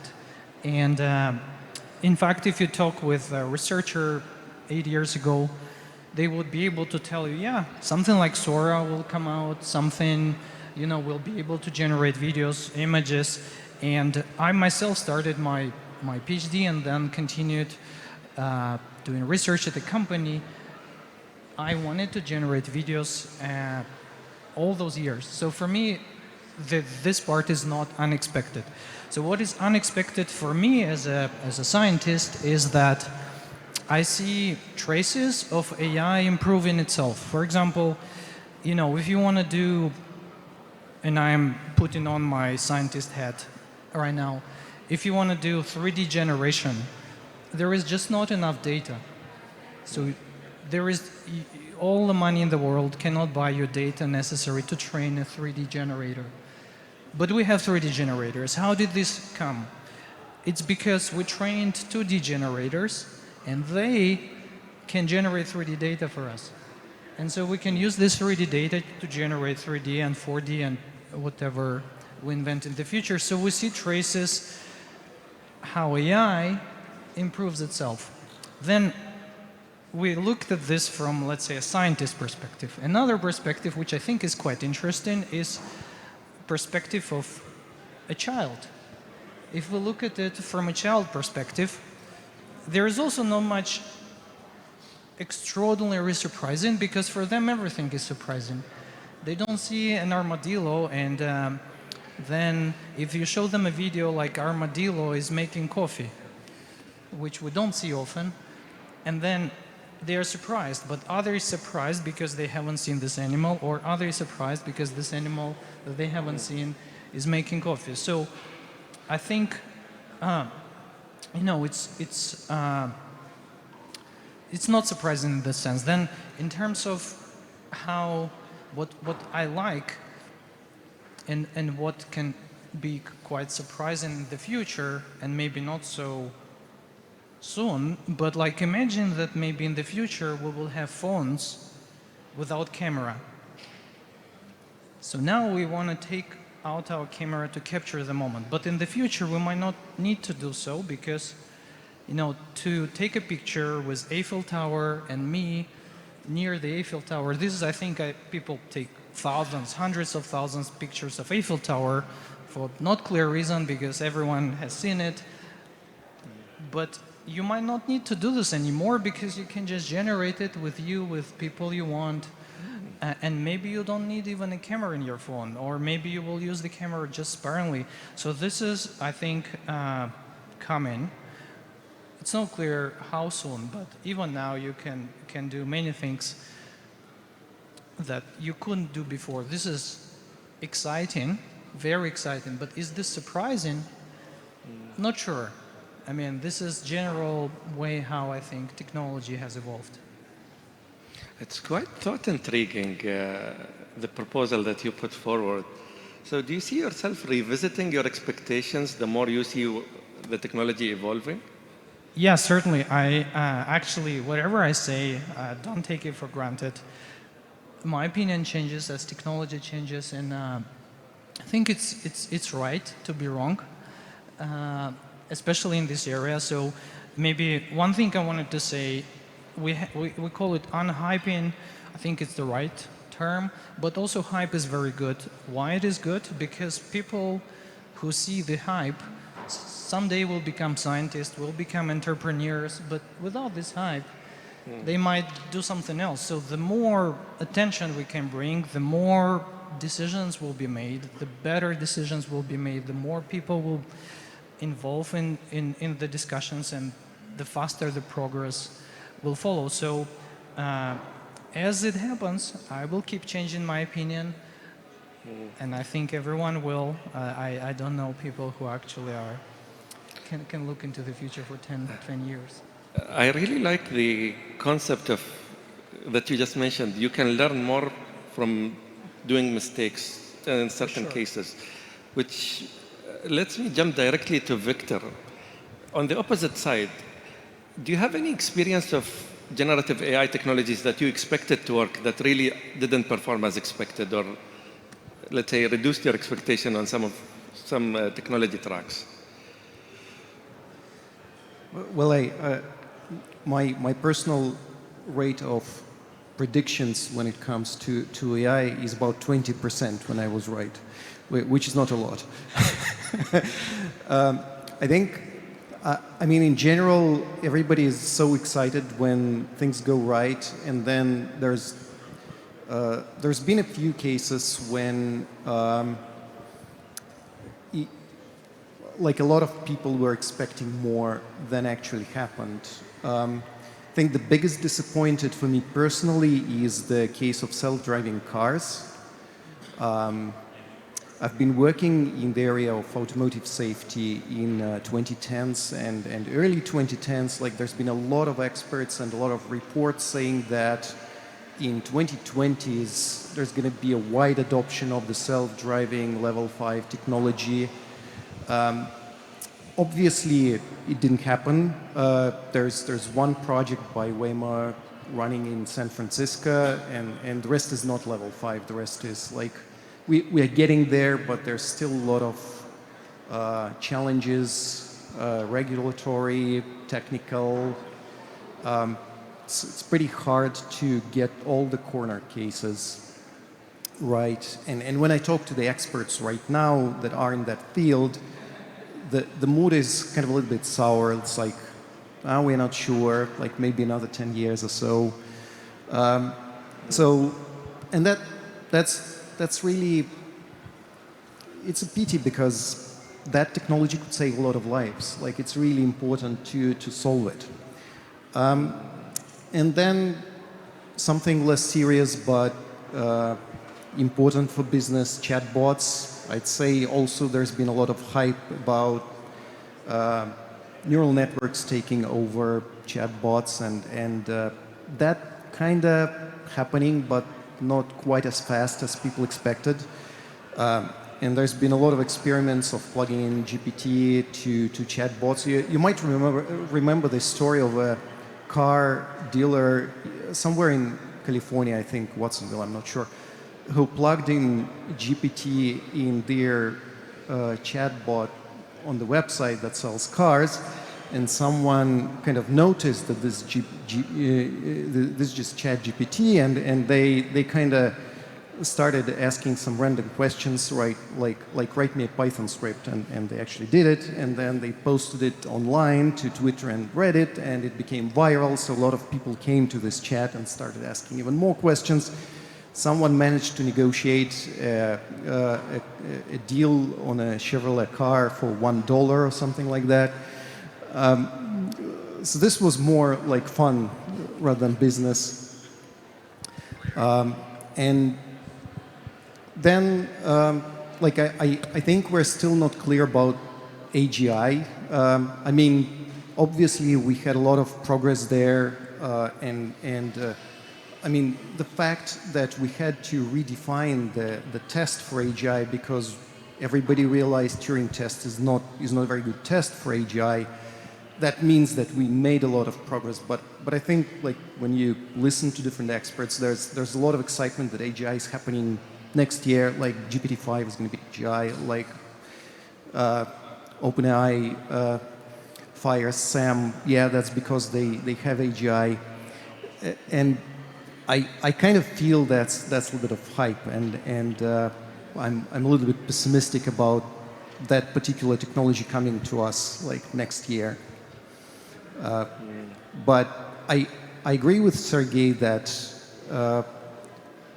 hype is not that bad. Like, it's kind of feels like humanity sets expectations for itself and tries to achieve, and then sometimes we fail. And that's okay. Quite interesting. Following up on that, I do have a question for Dr. Abrar. Do you see that we are in a leapfrog scenario where entities or people that didn't adopt AI historically or didn't go through the digital transformation phase can jump ahead and put themselves in front of the race by adopting generative AI? All right, so to rephrase, is it possible for organization to jump or shortcut if they're going to use generative AI? Yes. So leapfrog scenario is pretty much interesting for organizations when they adopt new technologies, right? Because they will give you the competitive edge, right? Or they will give you the accelerated progress. So generative AI, we're talking about specifically LLMs, large language models with the generative power utilizing deep learning and neural networks, is already disruptive technology, is the state of the art, right, of artificial intelligence. And the concept of organization to have such powerful technology implemented, which means that they can actually use this kind of technology to generate content, to generate designs, to actually build solutions for their own problems and needs, which means they can have the power to surpass the other competitors, right? The push. But, well, certainly it's a leapfrogging scenario. Certainly it will help them to accelerate their progress. But does it guarantee to do shortcuts? Well, honestly, from business perspective and as an expert in AI, we feel, I guess, it depends on how strategically you are integrating the AI implementation or adoption, let's say, adoption, with your organizational roadmaps, which means that your needs as an organization to achieve your goals has to be aligned strategically with the adoption of AI. And this kind of way to really align it has to go with the process of digital transformation. You have to go through the fundamentals. You cannot skip fundamentals. Data. You have to check your data sets. You have to check your data availability, quality, quantity, right? Second thing is the resources, infrastructure, budget for the infrastructure. AI is a compute-based, hungry models. You have to really consider this kind of aspects. So there are a couple of checks we definitely gonna come across. If you really utilize them all, you will have efficiency boost, automation boost. But does it guarantee to do the leapfrog? I'm not sure. It depends how you really smartly integrate it. If I answer the question. Absolutely. Then with that same concept, I would like to ask the same question to Andrew, because you provide a lot of corporate services and AI services. Yeah, I definitely think the leapfrog effect is there. You can definitely leapfrog by bringing in new services that do a lot more things. We're working on projects where we bring in AI into recruitment processes that basically cuts down the time to recruitment and improves the quality of recruitment of staff. We also kind of rationalize org charts using AI. We've done a lot of work around investment in boardrooms. I think you might have seen we're working on Aiden as a product, which is obviously a boardroom navigator that really helps boards make better decisions. So we definitely see a leapfrog effect. I think we're a great place for working and creating AI, but I think that adoption of AI is a bit slower, to be honest. But we are working, and we're definitely seeing kind of fundamental shifts in what people expect as well in terms of AI. So we're definitely seeing the productivity increase. We're on the forefront of that. Again, we certainly have ups and downs in the process, because I think sometimes people's expectation is either too low or too high. So a lot of this process for us to realize these gains is education. Once people understand how to use the technology, they can do a lot with it. The issue that we are encountering is, I think a lot of people are excited by the hype, but they don't know that they need to change their process to utilize this. So we certainly are developing this technology, we're deploying this technology, we're seeing the benefits of this technology. Our customers are seeing the benefits of this technology, but actually it takes a lot more than just writing a check. There's also a culture change, an education piece, even to deploy Copilot. It actually takes a lot of time. It actually takes a lot of effort to kind of get the actual benefit of it.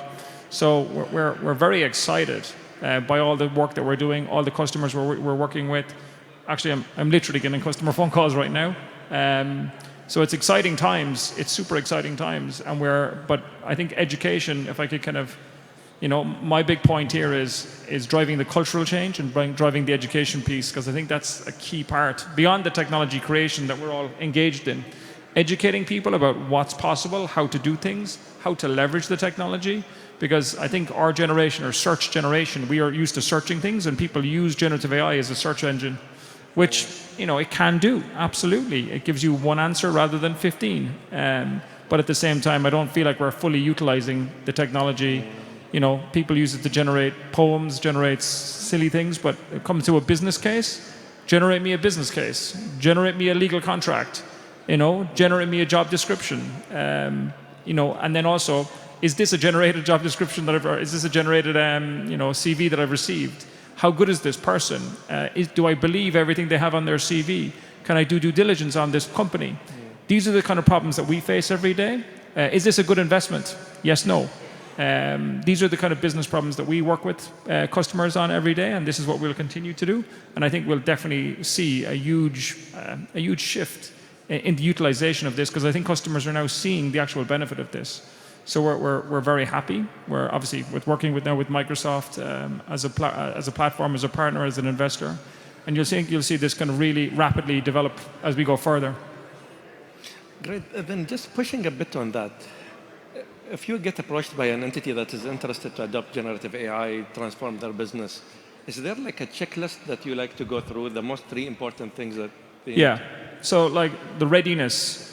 So I think everyone's interested, right? Everyone wants to talk to me about AI. It's great. It's the best time to be an AI guy at the moment, right? Because before this, I was a big data guy. And before that, I was just a data guy.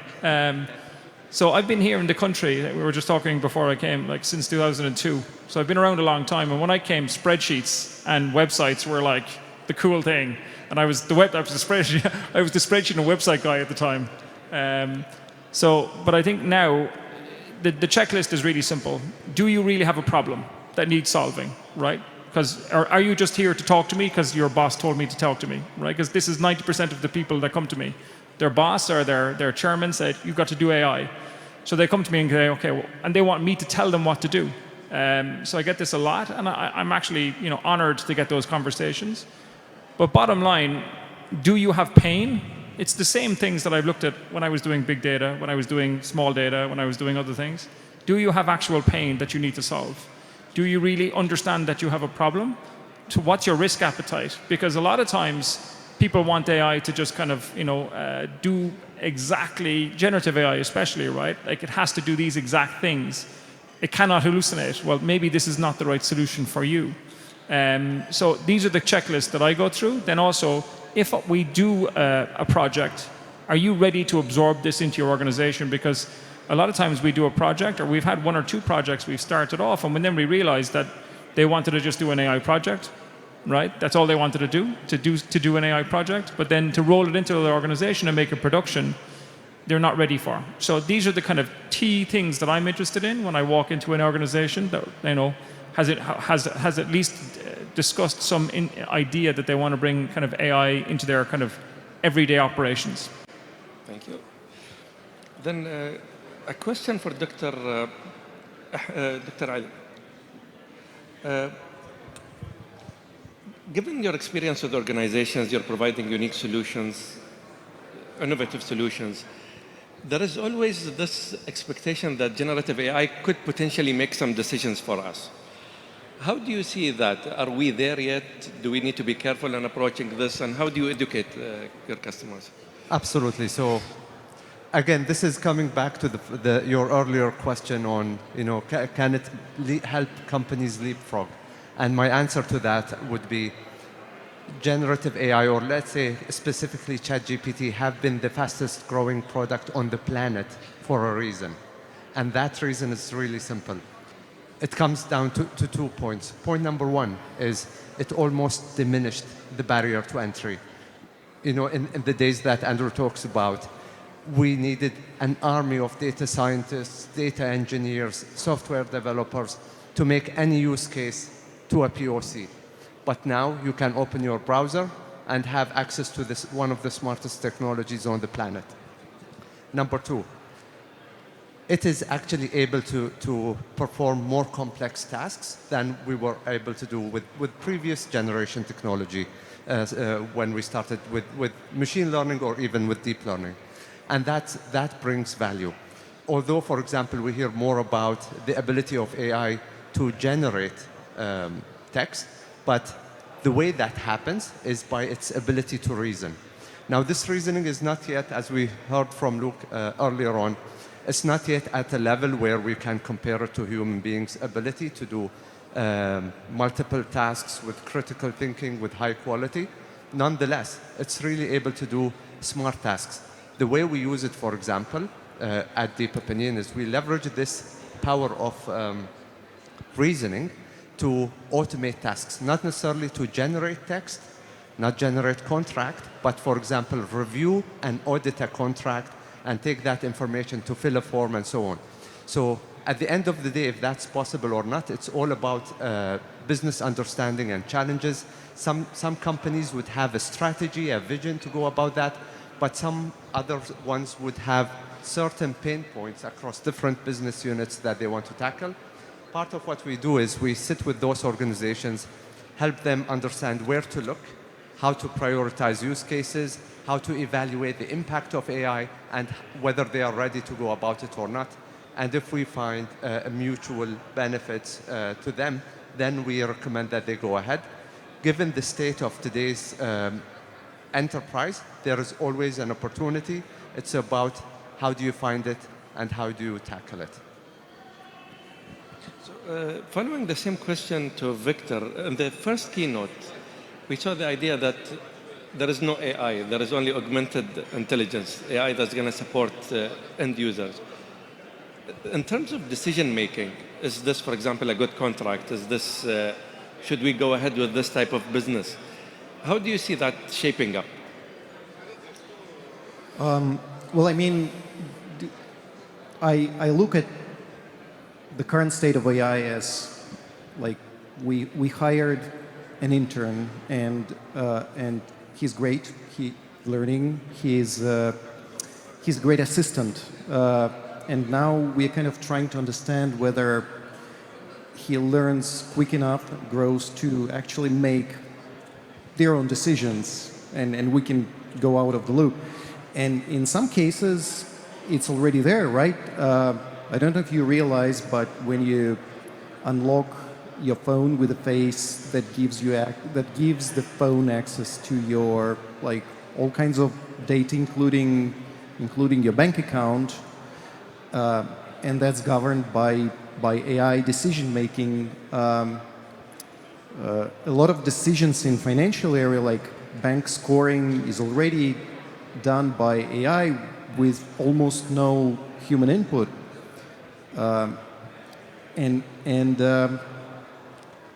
It looks like as time goes on, we'll see more and more of these use cases when AI is making important decisions without us. I mean, self-driving cars is an ultimate example where we see where that kind of what kind of cost a mistake in decision making can bring. And obviously, all the developers of self-driving technology, they are moving pretty slow and they're collecting a lot of data, and it's painful, and they work with regulators. But at some point, I have no doubt that we're going to reach that stage. It's a matter of time. Great. Then to follow up, I'm quite interested to hear your perspective from the research domain on this topic. Are we reaching the stage, do we need to reach AGI to be able to allow machines to take decisions for us? Or are there decisions that are ever going to be better than the human decision in general? This question is for Sergey. Well, I think, as Victor has mentioned, many decisions are made by AI for us already. And personally, I don't think humans are very good at decision making. And there has been many studies in which the best decision to make is not to make a decision and not to do anything and just wait. So I'm not sure, we can rely on humans, because we have seen a lot of studies in behavioral science that actually show us the opposite.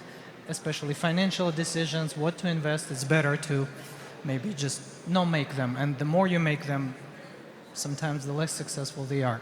So I'm actually quite positive about AI decision making, or maybe AI superpowered decision making. Maybe this is a better way to get a lot of information, to know more, to get educated, to actually make good decisions. And in many cases, we might not need to make decisions. Like a good example can be, I don't know how hard it is to get to a doctor here, but in, let's say, certain states in Europe, it's pretty hard, and sometimes you just need an advice. You don't need much, and it takes you months, but maybe these decisions can be made much simpler. So I'm very optimistic. It's just I would be also pessimistic in terms of timelines. I don't think we should rush, and also I don't think we should expect that it's going to be quick. It's going to take some time. So I'm going to switch topics a little bit and move towards the investment and, let's say, creating these fundamental models. It's well known that they are very demanding, very time-consuming. You need a lot of expertise, a lot of resources to put towards developing these type of foundational models. And this question goes to Andrew. Do you feel that this is something for everybody, and is it really worth the time and effort put forward on this? I think there's only going to be a very small. I mean, people keep saying there's going to be lots of models that people use. I think there'll be actually a relatively small set of models that people will use, at least in the next year or so. I think we're going to see a consolidation of the large language model market, because it costs so much to generate these models. I mean, we work on JACE. It costs a huge amount of compute, so it has to be strategic for you to do this. I think for a normal business, you start off prompt engineering. You know, why would you start off on the hardest possible thing? Start off on the simplest possible thing. If that doesn't work, you fine-tune a model. If that doesn't work, you align a model. It's only when it becomes a nuclear option that the problem that you solve cannot be solved very simply. I mean, I'll give you an example of where we started building a new model recently. We started working on genomic data. Genomic data is a different language. So, you know, same thing that we did for Arabic. We kind of realized that Arabic needed to be treated differently to English in terms of building large language models. For JACE, we started building a genomic model that could speak genomic sequences. So only when it becomes a nuclear option, I think, that you'd go to building your own foundational models. Otherwise, you know, there's so many open source. There's so many that you can use off the shelf. I certainly would avoid getting involved in building it until you, and again, I come from a very commercial background, so don't build it until you need to, you know? So this is quite interesting. So if I paraphrase, you look at it from a challenge perspective, where if the challenge is really big enough and current solutions don't work, is then the right time to start investing in this? Yeah, look, I come from an academic background. I'm very curious to do new things. So like there's a curiosity, but I come from a kind of a real world problem background as well. I worked a lot in kind of critical national infrastructure here. So, you know, if it's not broken, don't fix it, is my starting point. But if there's something that's already there you can use, you know, why recreate the wheel, right? So, I mean, ultimately, if you know, when you see a problem that needs to be solved, solve that problem. For us, Arabic was a problem, right? Because if you use OpenAI, for example, the tokenization means that you end up kind of breaking into much smaller tokens and spending a lot more money in terms of, you know, generating things in Arabic and working in the Arabic world. So we saw this as a problem. We saw that Arabic wasn't really fundamentally handled in the right way, for at least in the way we thought it should be handled. And that's why we put in safety, etc. So, you know, when you see a problem, solve that problem. We saw the problem of Arabic. We really went after that with JACE. So I think that's really interesting, and I think that's where we saw value, where we could create value. And now, as we go forward, we're going to continue that value creation. But you know, we didn't start off trying to rebuild yet another English large language model, because you know everyone else in the world is doing that, and good, you know, God bless them, good luck to them.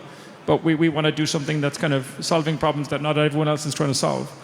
So, you know, if I wanted to get a European model, I'd probably just build on top of Mistral, for example, or if I wanted to do something like that. But, you know, if you want to do something fundamentally different, which we do, we certainly want to invest in solving new types of problems and problems that are important. So, for example, the genomics piece is again, one interesting piece that we're working towards. And we're also looking at, obviously, new types of models to, again, solve new types of problems. Thank you. I have to remain conscious of the time, but I want to also talk about the regulation aspect. With the hype, overhyping AI, excitement around AI, there is also concerns that this could be abused, this could become negative on society, this could fire back, which prompts decision makers and sometimes regulators to look at this technology differently. Do you think that this wave is any different than previous AI waves? This question, I would like to hear from Victor, actually, on this one, if it's possible. your thoughts on this. Well, I'm probably not the best guy to advise on regulation because I'm actually on the other side, like creating deep fakes. And I mean, it's not our goal, but we had our zero-day vulnerability event last year when, so we create avatars from selfies, and last year we got some unusual traffic to our website. We realized that in one of the countries people were misusing this technology to go around a government facial verification system, like because you just need one image, you can kind of generate an avatar, show it to facial verification system, rotate left and right because facial verification requires a few photos, and that's it. We had to develop actually a deepfake detector to help the facial verification developers solve that problem because, like, yeah, 3D models are getting so realistic that it's really an issue, and like from my perspective, I think some amount of regulation is definitely possible and very much needed. And then the question is, like, how do you do this without significantly slowing down the progress? This is interesting, and the reason why I asked you is because this current AI wave is generating or moving a bit of a different, giving a different view on AI regulation. You see a bit harsher approach towards regulating AI now. You see more strict EU regulations. Is this a really different set of technology compared to what was before that really warrants that, or is it overreacting? So I was just following up with Victor on that. I mean, I don't know. A lot of the regulation is not actually it's not implemented. It's just discussed, and what's discussed is a mix of very reasonable ideas and really crazy ideas that would kill all the progress, or move the development to some other jurisdiction where, like, there's no regulation. So all we can do is just provide feedback to those who are developing this and see what comes out. But I think some amount of regulation is inevitable. Like, we have to deal with it. This is perfect. I mean, this is the type of discussions that allows regulators to really understand the technology better and remove the hype from reality, right? I believe you, Andrew, has something to add to this. No, like on the, I did some deepfake stuff as well here for the, but I think UAE is one of these kind of special places where, because you're so close to, industry is so close to government and government is so close to industry that the regulation part is actually relatively easy. So I did some deepfakes here, but I did it of national leadership. I had it approved by the government. But, I think through that process, the regulators kind of understood, at least the relevant ministries understood what we were doing and they could understand it, which actually led them to engaging us a lot more. So now we're doing a lot more deepfake generation for government agencies than we have ever done, right? So all of a sudden it went from just a kind of a toy project to a large project and to multiple large projects. So, I think, once you engage the regulators and talk to the people who make these kind of decisions, and they explain what you're trying to do and what you do and show them, I think they're very open and they can really guide you very quickly. I think when you don't have when it's kind of an us and them approach, it doesn't really work out too well. So early intervention and kind of continual conversation with regulators, I think is really key. And it's really helpful for me. Also provides a lot more business to us. Yeah, the UAE might be a bit unique in that we're always open for new technologies. When ChatGPT became popular, a lot of concerns were given basically on how this will affect education and is it going to affect the students. And the Minister of Education actually came out and said, we completely embrace this style of AI. It's going to enhance education and we just need to know how to adapt to it. So the final question for the panel, and I'm going to ask a follow-up to Dr. Abrar, on how do you see data playing a role in this, in the perspective of regulation? I mean, we need more data now to train AI models, but AI models are also generating data. the entire discussion about data ownership, copyrights are still, let's say, mostly unresolved. What are your views on that? First, I'll break your question into two parts. The first one is to assess the readiness and the availability of the data in your organization requires of the assessment of the organization, basically, needs, capabilities, as well as resources, right? If they have, we just say, right, if they have data, then we can look at that data, whether it's pretty much ready to be consumed and utilized by AI algorithms, right? I mean, in general, including generative AI. So, and that has to be looked at from a fundamental digital transformation perspective, which means that first you need to know whether you are ready to really adopt AI in your fundamentals, which means that, for example, search data. It's just a simple use case, right? Every single organization has to be capable to search the data of their archive. Whatever documents you have, whatever archive you have from long time, with a simple natural language, based query, you have to get your data. We are in the era, right? So this kind of transformation is required. Then if this kind of transformation is required, then you need to look at what type of platforms is actually there to support this kind of transformation. So we're talking about data platforms or big data platforms, and basically big data and AI platforms. And I want to comment on Andrew, if you allow me, Andrew. So I think the big data platform that should be integrated and aligned with the generative AI, whatever technology you are using, I feel it has to be cloud agnostic or cloud neutral, because you need to allow AI technologies to be utilized from different cloud providers, or let's say different hybrid cloud even, local, could be local, right? And because we have different perspective from your initiatives and AI vision, the more we focus in local investments, the more we can create jobs and the more we can, boost the economy. So this is like different perspective, in terms of data availability. The second part, regulation. So we understand, checklist, data is there, the organization is ready, resource-wise, platform-wise, culture-wise, because we understand that the culture has to be also welcoming the innovation part of adopting AI.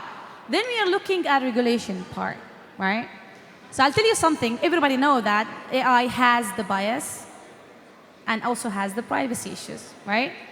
And everyone is working towards regulating these kind of issues. And then we have this kind of social impact of job displacement, because we are afraid that because of the automation and huge amount of process automation and efficiency modeling and basically custom implementation of use cases adopting AI will certainly impact social jobs, right?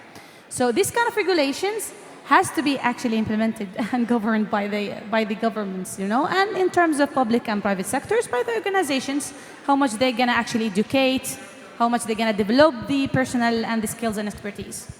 So this has to be aligned with both sides. But still, I'm still need to re-emphasize, it all depends with the business goals. Again, I would comment, sometimes it's not about a need, it's not about a problem. Sometimes there is a process that's perfectly okay, but because of disruptive technologies, you have to change how you are working. So you have to replace everything from scratch and start to really ride the wave, which we can see some examples, right? From previous companies. The one who's not adopting the innovation, they're forgotten, basically, right? Yeah. Thank you. So we have just a bit of time. I would like to open the questions to the audience. Just a couple of questions, if you can. One gentleman right there in the middle.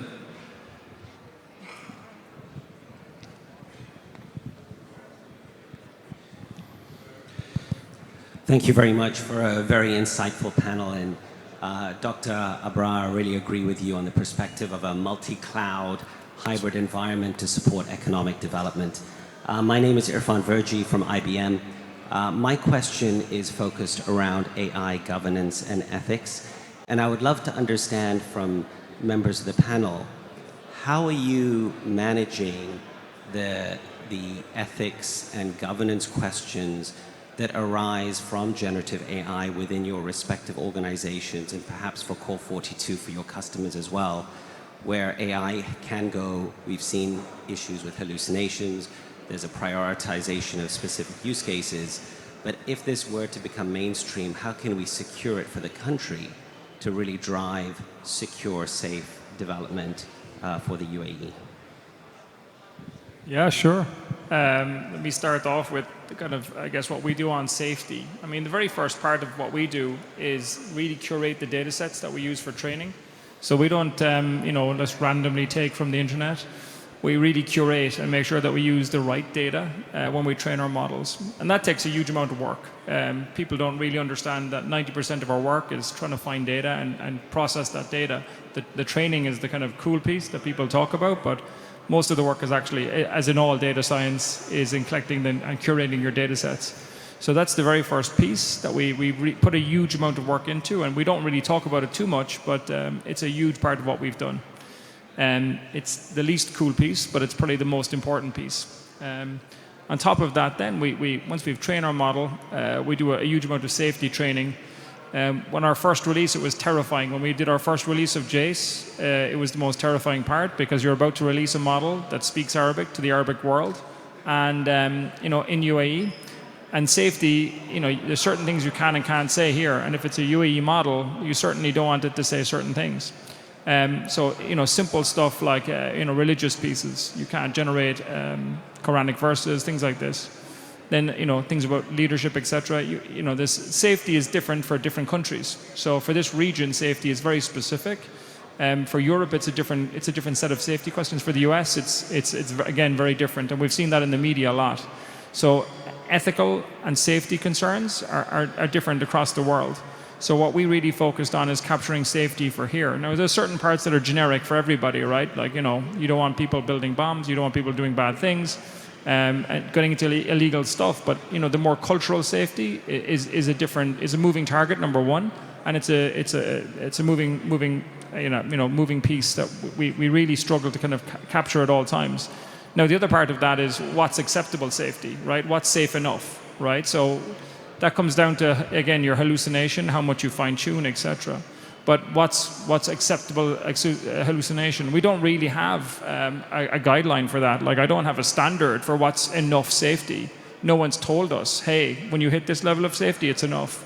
So I think what we've tried to do is kind of define our own standard, and I guess set the tone, because we put a huge amount of work into this. And then we also, again, so one thing is building a model, one thing is fine-tuning a model and going through that process and taking all that feedback.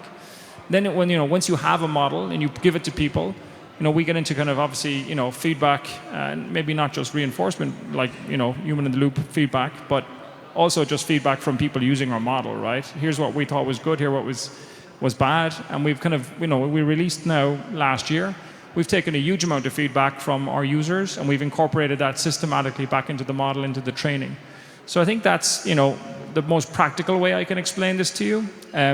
When we give the model to people as well, we also say, look, we've developed kind of internally kind of regulated technology environments, which is a term that we use, but essentially what that means, it means different things to different people, but for us, it means at the model level that we say, okay, here's how the model should be used. Here's who can handle this model. Because really, we put APIs. We have this Compass API that we put around our model as well.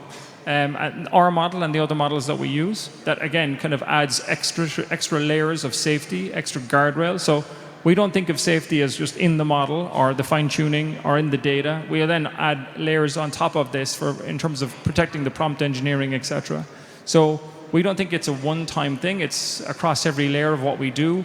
Then it goes into the governance. When we provide the model to people, we say, well, from a governance perspective, here's how we think you should use this. So, it's across the entire spectrum, from the initial sourcing of data to the end consumption of the model through our APIs, which is Compass API, which I think we've released recently. So these, it's not just one thing, it's across multiple things. And then it's a cultural thing, right? So we actually have to have a push of, because a lot of the people that we work with are scientists, and they're coming from a scientific background, which they're, the legalities around this are changing as well, right? People are putting more and more legal blockers in place or legal pieces in place to protect themselves and the models, etc. And also when you deal with kind of consumers' data, how do you kind of manage that? So if you give us data and we're training a model for you or with you or fine-tuning, who owns that at the end, right? There's a whole question around, you know, if you give us some specific data that's proprietary to you, how does that ownership work? Of course, you know, if it's your data, it's your piece, but can that leak? How does that work? I mean, OpenAI, you know, you sign up, you know, like everyone, you just tick yes to whatever you get and say yes, okay. But I think it's becoming more and more of a conscious effort, right? That people are doing this. And there's a whole range of other questions that are going to come up in the future, right? Like, it's because most data is going to become synthetic shortly, right? You know, we talked about AI, synthetic data generation earlier. Synthetic data generation is here. Like, most people are doing it. We're doing it ourselves at scale. That's going to be a massive issue, right? So once you generate synthetic data from existing data, how is that legally, you know, defined? If you're going to, I mean, people use OpenAI to generate synthetic data every day. So the legal and ethical concerns of this are huge. Do I have all the answers? No, but I can certainly see a future where, you know, I mean, there's already massive legal cases going on around OpenAI because, you know, they've got lots of money now. So I think we're only at the beginning of this. I don't have all the answers. I certainly have a lot of questions myself, and I really am interested to understand, you know, from everyone here, their perspective on it. I would tab, just 1 second. There's a cheat sheet. Use case oriented. So you define your use case. I mean, this is wherever we've been through, right? There is a lot of pain points that's already been shared with the customers and already. So the cheating here is go with the use case oriented, downstream, reduce hallucination as much as you can. And in the background, actually in the back end, it could be hybrid models. Why should we only select, for example, Jace? It could be Falcon. It could be Llama, Mistral now, and Gemini is going on, and ChatGPT, of course, they're going to release many. So Copilot is going on. So we can actually have a mixed models in the back end that are highly segregated from the front end downstream use case to really reduce hallucination. I agree with Andrew. A lot of regulation is going on, and yeah, I mean, it's not easy. Yeah, we work with multiple models. Yeah. And each model will have its own safety built in and its own DNA, but we have this Compass API that sits on top that protects across the models. Exactly. So again, it's a layering approach. Exactly. Dear guests, yes, sorry, we ran out of time. So let us say thank you together to our distinguished panelists and distinguished moderator. And good Thank good you, luck. Sasha. Thank you very much. Thank you. Thank you, Alex. Thank you. Hello, everyone. While we are setting the stage for the next, thank you once again for having you. It's me again. So basically, I'm very glad that I have a chance to invite my Portuguese friend, Tiago Henriques, who is the head of AI and ML technology practice for EMEA at Google Cloud, to deliver his keynote on computer vision in generative AI era. Henriques' keynote promised to delve into the latest development and potential of generative AI models for computer vision tasks. As this powerful technology continues to evolve, he will shed light on real-world application, implication, and the future trajectory of AI-powered visual understanding. Dear Tiago, please join me at the stage. We are going to start very, very soon, so if you can set up. Thank you so much.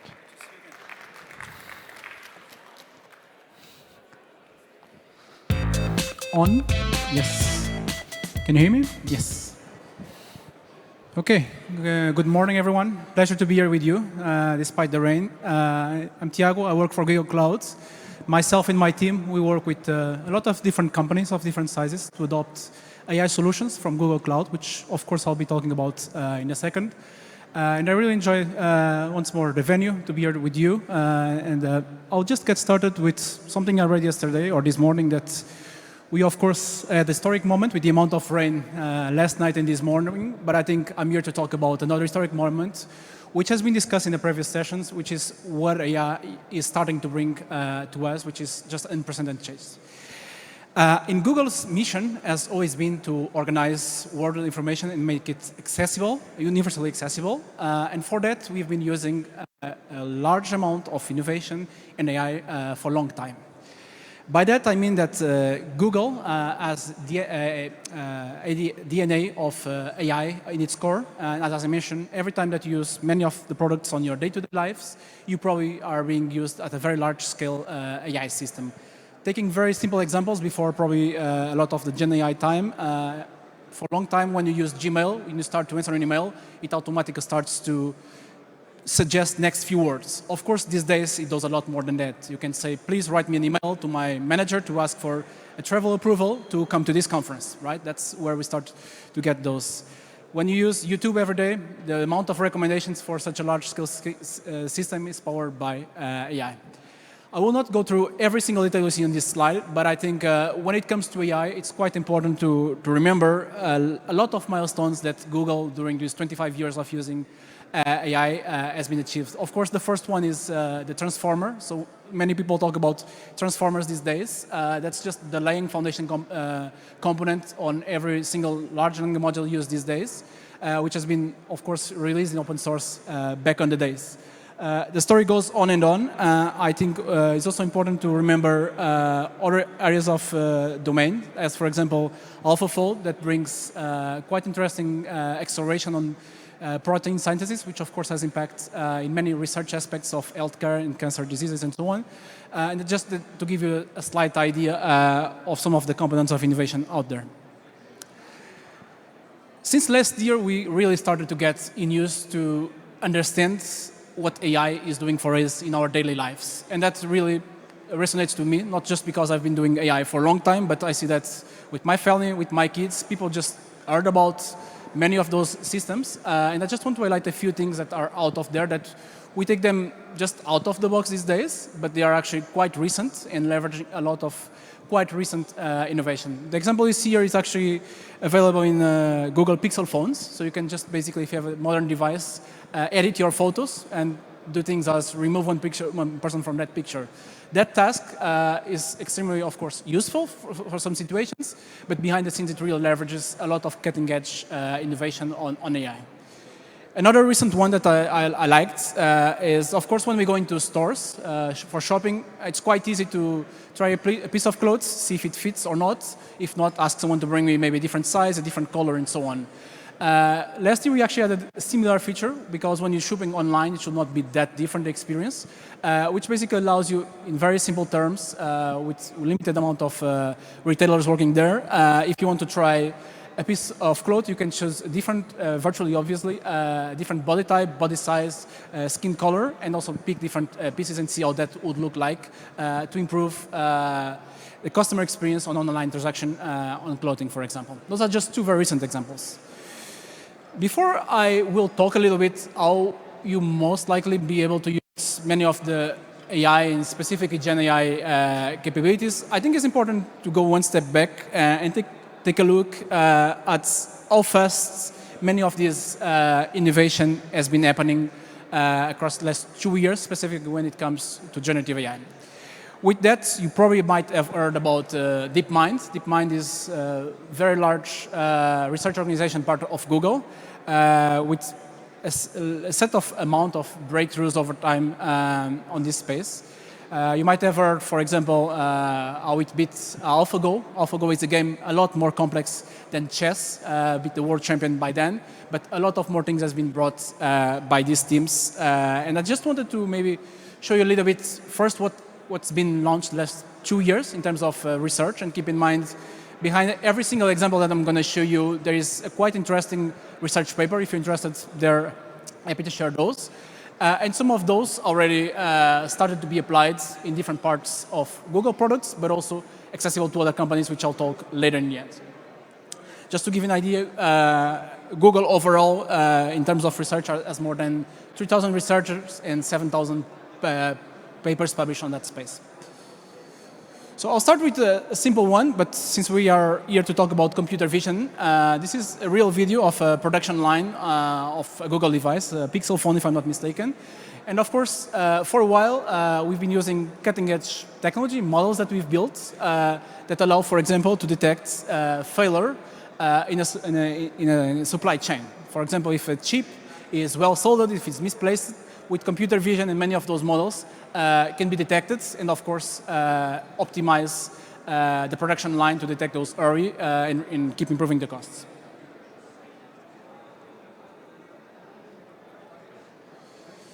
Now, if you look at this video, and most of the examples here I'm showing you is 1 to 2 years maximum recent, it's very easy for a human if I ask you, what's the second component or piece of food that this person is putting in a bowl, right? Humans can very easily, if I ask that to my 5-year-old, probably they will get back to me. With computers and AI systems, until very recent, that was a pretty complex task to achieve with accuracy. What you see here is a model that we created on research, I think a year and a half ago, that exactly is able to take video inputs, understand a formulated human question, and get back with a text answer. So that's a quite interesting piece that later brought to innovations that I'll talk about in a second. This slide somehow is a bit cutted. I hope we get the rest fine. This is an example. So when we talk about language models, of course, last year and a half, there's been a lot of models out there.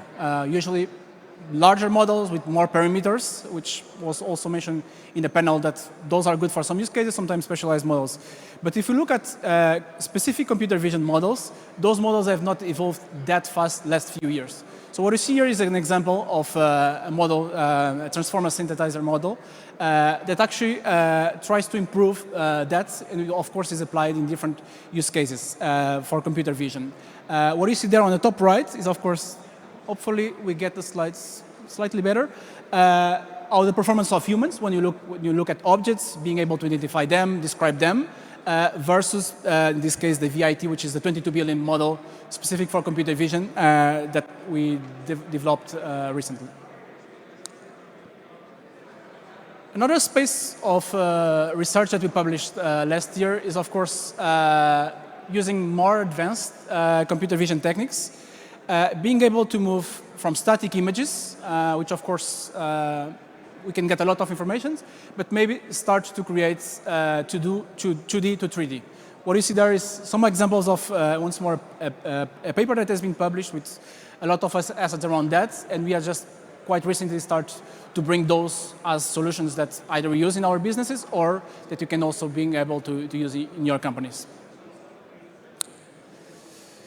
This one might look like a video. Maybe you might think it's a drone flying over someone's house, but it's not. It's a technique called neural RF that basically, based on a set of photos taken in a physical space, allows you to construct a 3D space, mesh, that you are, of course, able to create a model that will go to there. Many applications that you can go with this kind of technology. I think the first one that comes to mind is, of course, if you have a restaurant and you have to have a 3D view, virtual tour, you don't need to be probably getting very highly specialized equipment just to do that. With just using this model and some of the photo cameras, you might be able to do that. We are actually also applying this specific model that I mentioned here already in some parts of our business. So in Google Maps, there's actually a feature there called Immersive View, which allows you to, in some areas, to have a more rendered and high-quality 3D view of parts of the world. So that's definitely one. This model in particular has been also released and can be used either from code, notebooks, and you can modify and try it yourself, which I think is quite interesting. Since we're here to talk about machines can see, I think, of course, the starting point is the systems that we interact with, how they will be able to perform actions based on vision and, of course, human instructions. That means robotics. And I think this year we're starting to see very interesting signs of how robotics using AI and generative AI are starting to get more interesting and more powerful. So what you see in screen is, of course, an example of a robot using an AI model that we are just giving it an instruction, basically put the green star between the red blocks. That's something we published also from research last year. But we keep working on that. So there's different varieties of that model. We actually work with different universities to try them out, apply to different use cases. What you see here is also a recent version of that. We call it PaulMe, that's embodied multimodal language model, that we are able to give it a different set of tasks and being able to perform those tasks as, for example, something a bit more complex as the previous one, as sorting out the blocks into a physical space. This goes on and on. I just want to talk about one more recent model on that space, which is called R2, which is a robotic transformer. Once more, the word transformer comes back. All those models keep using transformers. And this is the one that we introduced later last year. And as you can see, there's a lot of different universities trying that out. But the interesting thing is that it starts to be able to perform actions that is not being trained for. Basically based on quite large data set of video and actions, it learned, and using reinforcement learning, we are able to improve the model, and that is able to try new tasks that we have not specifically trained or asked for. I think you're going to see a lot of things in this space, and those are some of the foundational models that are used there.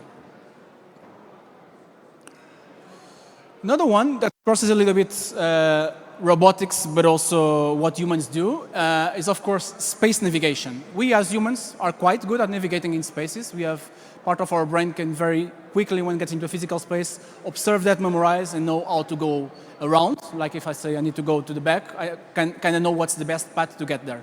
What you see here is something we published also in a very interesting blog post, as we can train a large or a foundational model to be able to train that, which basically creates a visual representation of the space, understands what's out there in terms of objects, what's the heat map, and then being able to create some specific steps or to achieve those tasks. So that's another one that crosses once more computer vision, large language models, and will be able to tackle those tasks and can be applied in a lot of different business contexts.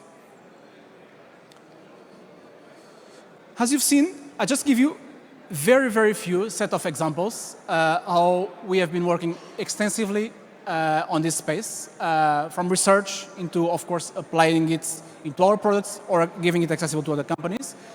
But one key point here is we really start to see more and more the concept of multimodality, which basically means that thinking as humans, we as humans can, of course, when we're watching, I don't know, in your sofa a video, you're of course getting the frames of your video, you're understanding that, you're listening to the audio, and you are processing that. So the idea is those foundational models more and more are able to absorb multiple signals and, of course, perform tasks based on those. That's the concept of multimodality.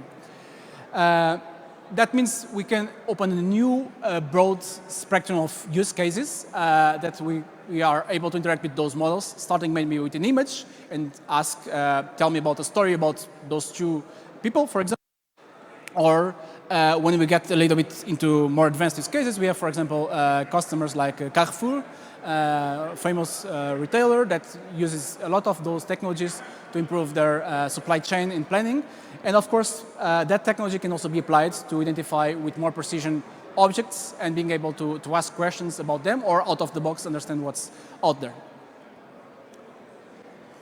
When it comes to multimodality, there is many examples. The one you see on the screen is still a very simplistic one, but starts to show how we're going to be able to interact with those when it comes to maybe our customer-facing applications, which might be, of course, a website, a mobile application, or even serve different of your internal users. In this case, of course, I have a retail experience, a website where I'm purchasing components, and I'm just being very specific what I want to buy. And in this case, it's performing, of course, kind of a search based on the text and, of course, on the catalog of products. So I wanted to give, as I said briefly, a few set of examples what the technology has been evolving, how we have been putting a lot of effort on that research. But the main thing I wanted to share with you is exactly how can you start to benefit many of those new technologies, maybe across your organization, your company, on a lot of use cases. I'll make just a small parenthesis because I think it's important to understand where we are. Of course, we have been building a lot of generative AI capabilities to the markets over last few years in Google Cloud, which I'll talk about in a second.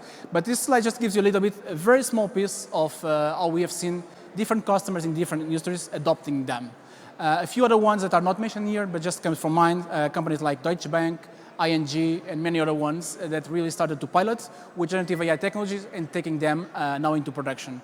And I think that's where we really start to see is many of the companies that start to pilot or testing out, this year they're really starting to think about how can I really adopt those systems at large scale and into production, and that's exactly where we, as in Google Cloud, work with them. I just want to make a small parenthesis because I come very often with this question in discussion, and I think it's important to always keep in mind that there's, I think, two very different separate parts of the world or ways to approach problems from AI.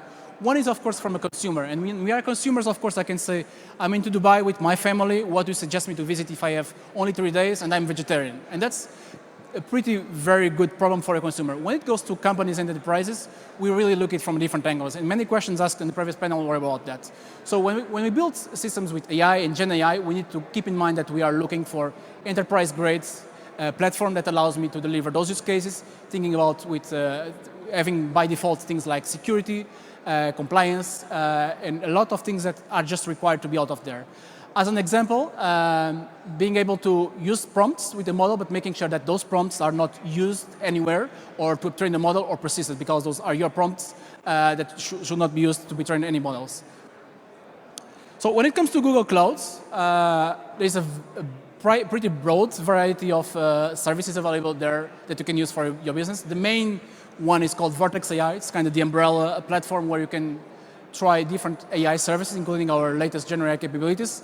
I'm just going to walk you through a few of those, just having in mind if I'm looking at solving a computer vision problem, where would I start? And as you can understand, when it comes to cloud, it's just really the option I can try it out, see if it solves my problem. If not, I can try a different approach. The first one is into documents, and this is before we started to bring generative AI capabilities, is documents. Every organization has documents, thousands, millions of them, forms, receipts. You can just think about them. Some of them are digital, some of them are even paper that need to be digitized. One of the things that you can do with a service called Document AI is basically being able to identify very quickly the fields there, and maybe even create your own customized parcel if you have a very specific format. That's exactly the use case we see insurance companies, financial institutions that just want to improve their document process capabilities using such technologies.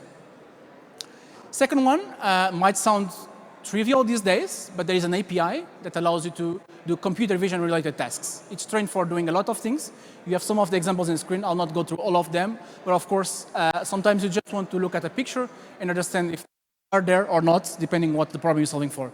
So those systems are still very valid, highly cost efficient, and sometimes what you do is glue them within your full business process, or maybe with the generative part, and some of those. So that's a good example where I think the Vision API is quite easy. Once more, it's pay-per-use. You consume what you want. If it solves the problem that you're trying to do, good. If not, maybe you look at a bit more advanced techniques. The third one, before we talk about generative AI, is called automated ML. And to keep it in very simplistic terms, the idea is it allows you to create your own models for computer vision, for natural language process, without being able to create your model from scratch, or your data scientists need to do that. With that in mind, you are able to use those techniques, provide your data sets, maybe provide your labels, and it will train your model, and you can consume that as an endpoint. The last one before generative AI is when it comes to video. Everyone has video streams, and there's a lot of use cases. Historically, processing video and taking insights from there with AI tends to be either very complex or not even feasible because of costs. There is actually a pretty interesting service that allows you to ingest video streams in a no-code, low-code business vision, as the one that you have here. I can just say I connect to my, car parking security, and I want to blur by default the people faces, and then I want to perform some actions. What you see here is basically a set of very simple web application built with that service that I'm just basically counting the number of vehicles that get struck there. I can also define bounding areas, so I can, for example, count in a retail space how many people got there per minute. That's one example of what you can build out of there. Now, we've been talking a lot about innovation on AI the last few years. Generative AI is top of mind. I just wanted really to draw your attention for one of the latest pieces of innovation that we've brought to the market a few months ago. It's called Gemini. Gemini is our advanced family of models. It has a lot of capabilities. I think the most important one is to keep in mind is multimodal by default, which means it's been trained with different data sets, sources from text to images, and is able to perform recent capabilities on top of that. You can try it in Google Cloud. What you see out of there is just a gallery, what you can with your own prompts. But I just also wanted to highlight, since we are to talk about computer vision, a lot of quite sophisticated and advanced computer vision related tasks that you can perform with Gemini. We have some of them described out of there. I'm going to show you an example, but that's just how you can start with a large language model, as it is Gemini, multimodal, and you just provide an input in text, an image, a video as well, and you just ask for your task. As we keep improving those models, there is actually a quite important milestone, and it's pretty recent, which is really around how do you work with something that is called the large context window. And we were actually the first ones to bring to the market what we call the 1 million token context window, which can do a lot of use cases. But I think one of the interesting ones is you are able to feed it with a large video and ask questions on top of that. As I mentioned before, you just sometimes need to do a lot of custom in-house models to be able to perform tasks on top of the video. Here, we just perform your question, the video, and you are able to do that. It also can mean that you can bring millions of documents into that context window and start to ask questions directly into your data sets without needing to set up a pretty complex architecture. So that's definitely 1.5 Pro that I recommend you to check out. As I mentioned, I did a very practical test. This is a recipe I took, I think, a month ago when I was in Dubai. What is in the left is just my dinner in JBR, which was, of course, much more dry than this morning. And I just asked to Gemini model, please look at this recipe. That's the same picture you see there. Extract how much I paid, which items, and if you did identify anything in Arabic, also include that information and put that in a JSON file. And as you can see, that's just the outcome. It took me literally 1 minute to write that prompt and process a recipe. There's a lot more use cases more advanced that we can tackle that. I could, of course, talk about Gemini and a lot of those cutting-edge models for a long time. We don't have the time. I just want to share with you a little bit more the broad picture that we have in our strategy. Our view is really about giving a broad range of options to our customers to be able to use different models. And in some cases, Gemini, of course, will be a great one for the use case you're tackling, for the cost performance, but really our idea is to bring the best of models out of there under the same platform. That's why you see many models there. We have more than 130 models there from open source, from third party, including, of course, Anthropic and the other ones that under the same experience of platform, you are able to fine-tune them and deploy and consume them. I know I'm over time, so I'm getting just there. Arguably, we might call it computer vision or not, but a lot of the things that you see in generative AI these days is around generating new content. Of course, if we keep it in the visual formats, we also have a lot of capabilities there. One of them is to generate images, and they can be quite powerful. Of course, the top use case that comes to mind is creative marketing. Create a campaign quite fast. You generate your pictures, your text, and you're much faster to get that out there. Literally last week, we announced more than 200 new capabilities across Google Cloud. Most of them around AI and generative AI. I will not go to all of them, but one of them is, of course, being able to edit those images and do a lot more advanced capabilities, but also being able to create a short sequence of animated video based on an image as the one that you see on the right. To wrap up, and I'm conscious that we went through a lot of things in a short period of time, I think after working with customers, like I said, from large enterprises to the most cutting-edge startups, which of course have different requirements, either from very specialized hardware, such as GPUs, up to fully managed models, I just want to share a little bit what we're seeing in terms of learnings and ways to go around it.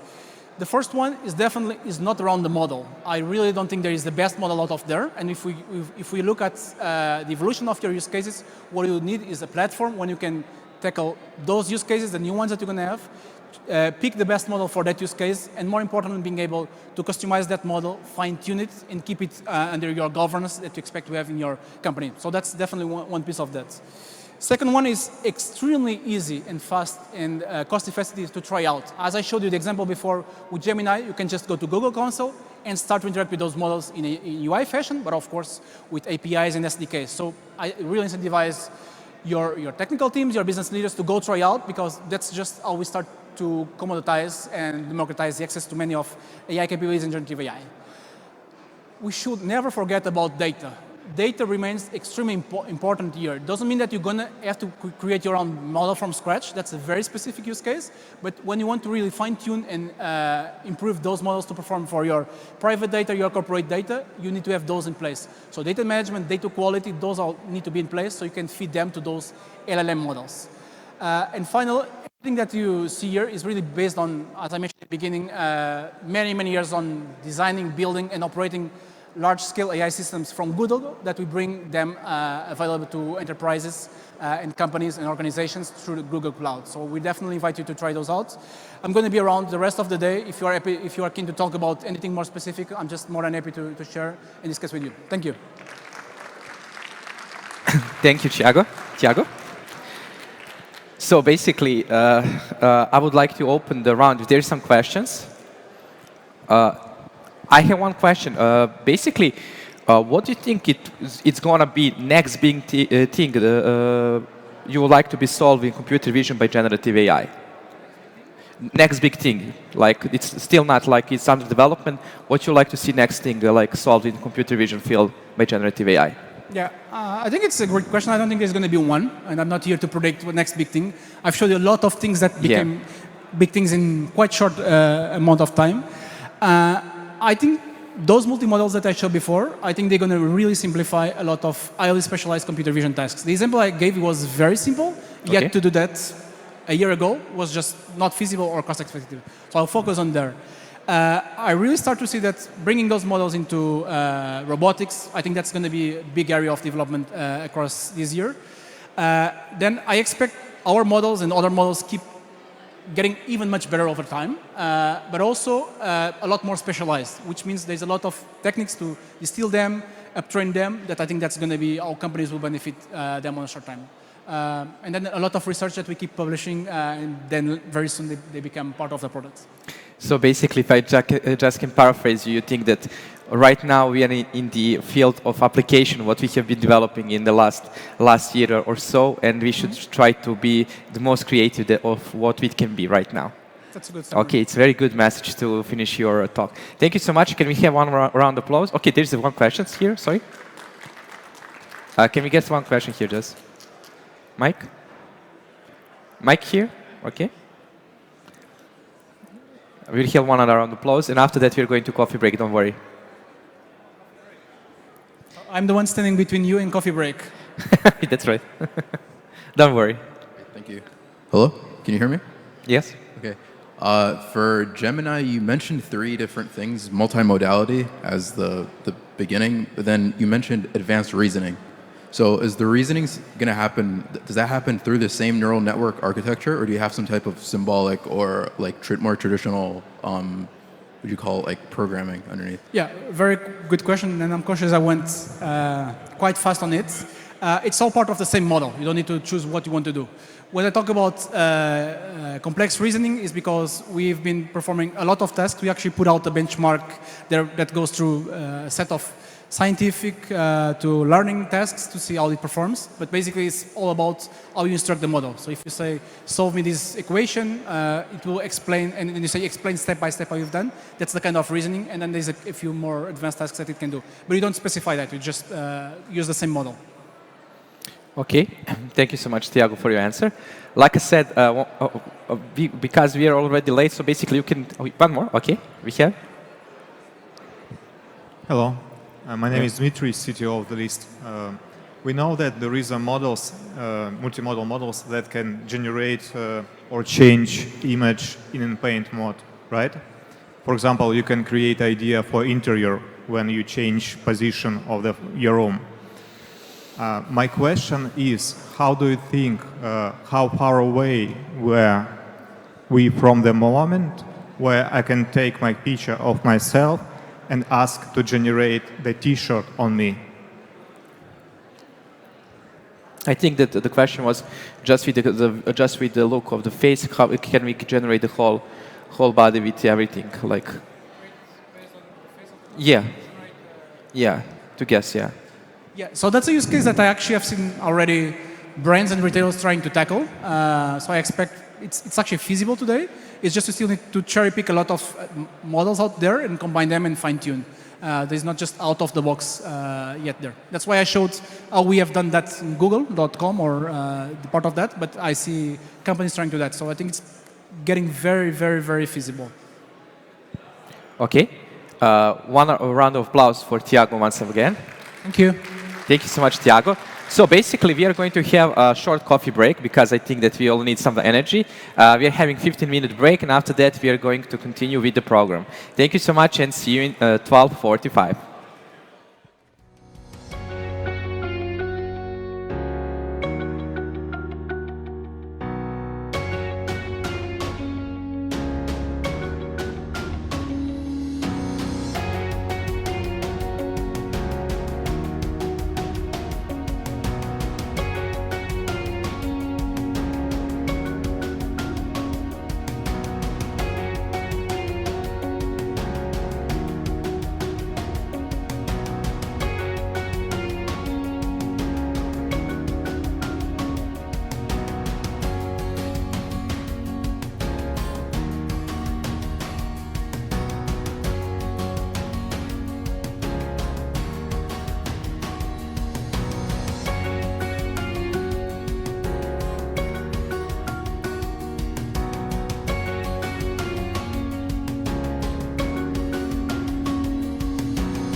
that you had a little bit of time to network, to talk with each other, to grab some coffee, to avoid orange cake, which totally messed my previous t-shirt. Maybe you don't see it, but it's a different t-shirt.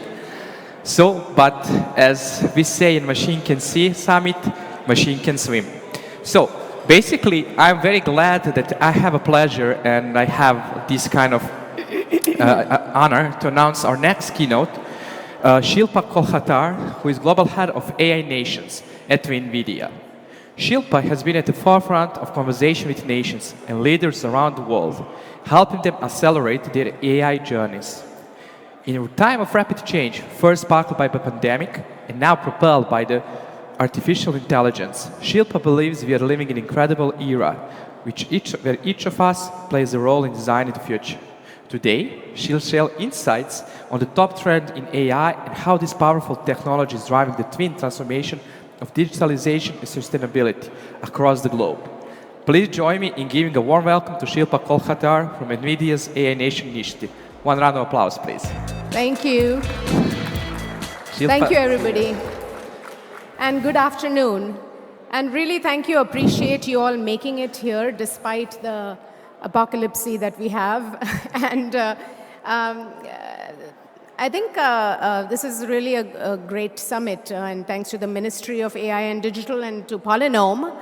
I'm Shilpa, and I lead an initiative called AI Nations with NVIDIA, which is part of our global public sector. And as part of AI Nations, we help countries to accelerate their AI journey. And over the last year, I have been in conversation with lots of heads of states and leaders. And there has been one consistent theme across all of those conversations is around capturing the opportunity that is created by the latest advances, specifically AI, while also managing the challenges and risks and to ensure that it benefits the society and people in the long run. So today I thought I'll share with you how nations can leverage digital transformation through AI to unlock economic growth, but to also improve public services to empower our citizens. But first, let me tell you a little bit about the technology trends that are happening. We see them firsthand at NVIDIA, and then share with you how nations can actually become AI nations. Way back when, in my previous company, I was actually working on smart cities, and so the idea of taking that further to smart nations, but not stopping there, taking it to become AI nations, right? So that's the concept. The promise of AI has been around for decades.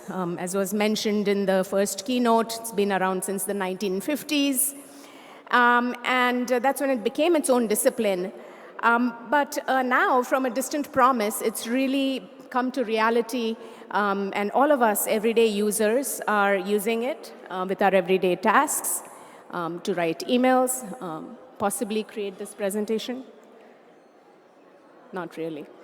So this was first contact, right, back in 2012, when an image is fed in, and you take 1 million pixels across 3 channels, R, G, and B. You feed it into the computer, and out comes the word, cat. Machines began to see. Machines can see. That's where we are. Now, if you scale this systematically and structurally, you could put picture of any kind of a cat, and it would recognize all kinds of cats.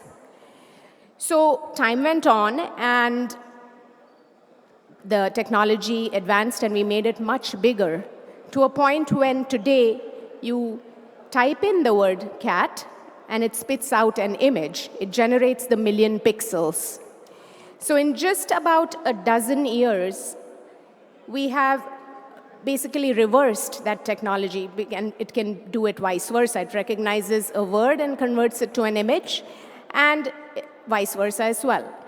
As long as you can digitize anything, it's possible to understand it, and if you can understand it, you can digitize it.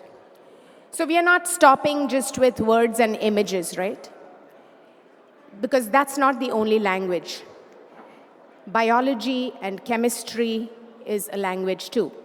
And that is why now we are digitizing genes, and we are digitizing proteins, and we are digitizing pattern. As long as you can see the patterns in it, as long as you can understand the meaning, you can generate it.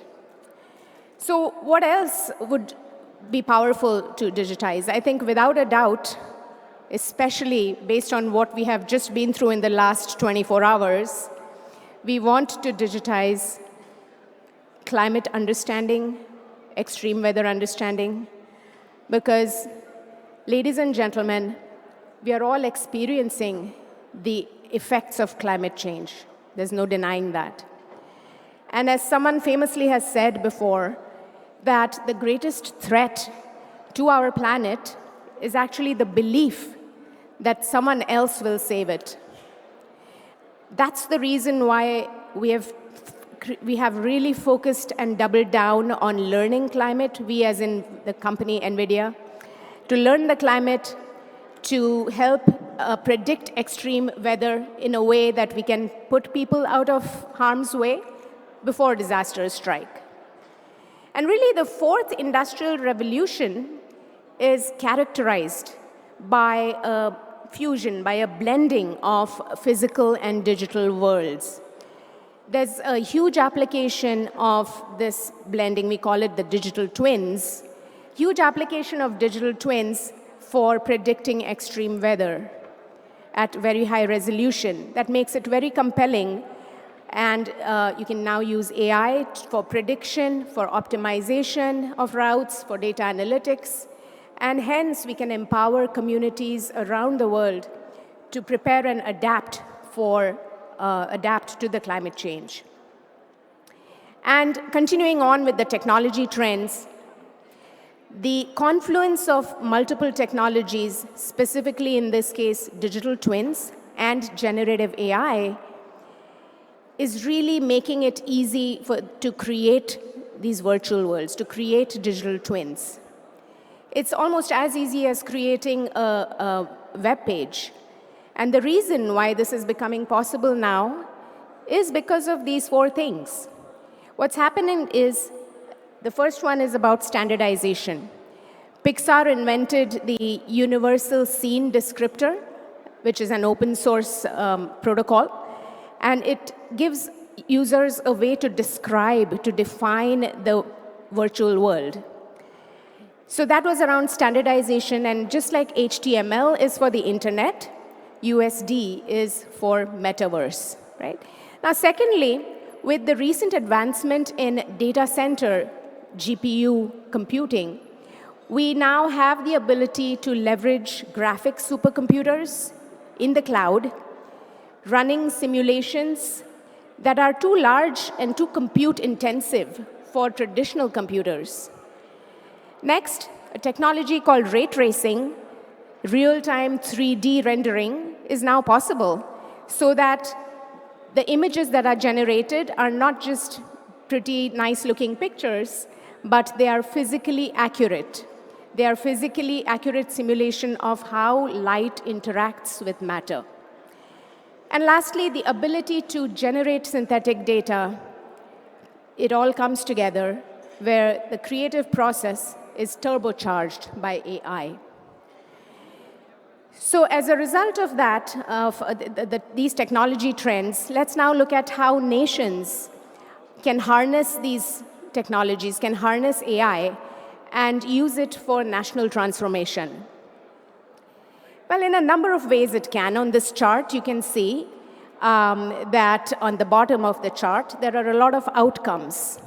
There's a lot of automation of tasks around decision-making in areas of public policy, resource allocations, public health, and across all the different industries. But in order to achieve this, 4 key ingredients are required, and that's the center box. So the first one is the AI strategy. And today, 70 out of the 193 nations in the world have an AI strategy in place, and now it's about converting that AI strategy into execution.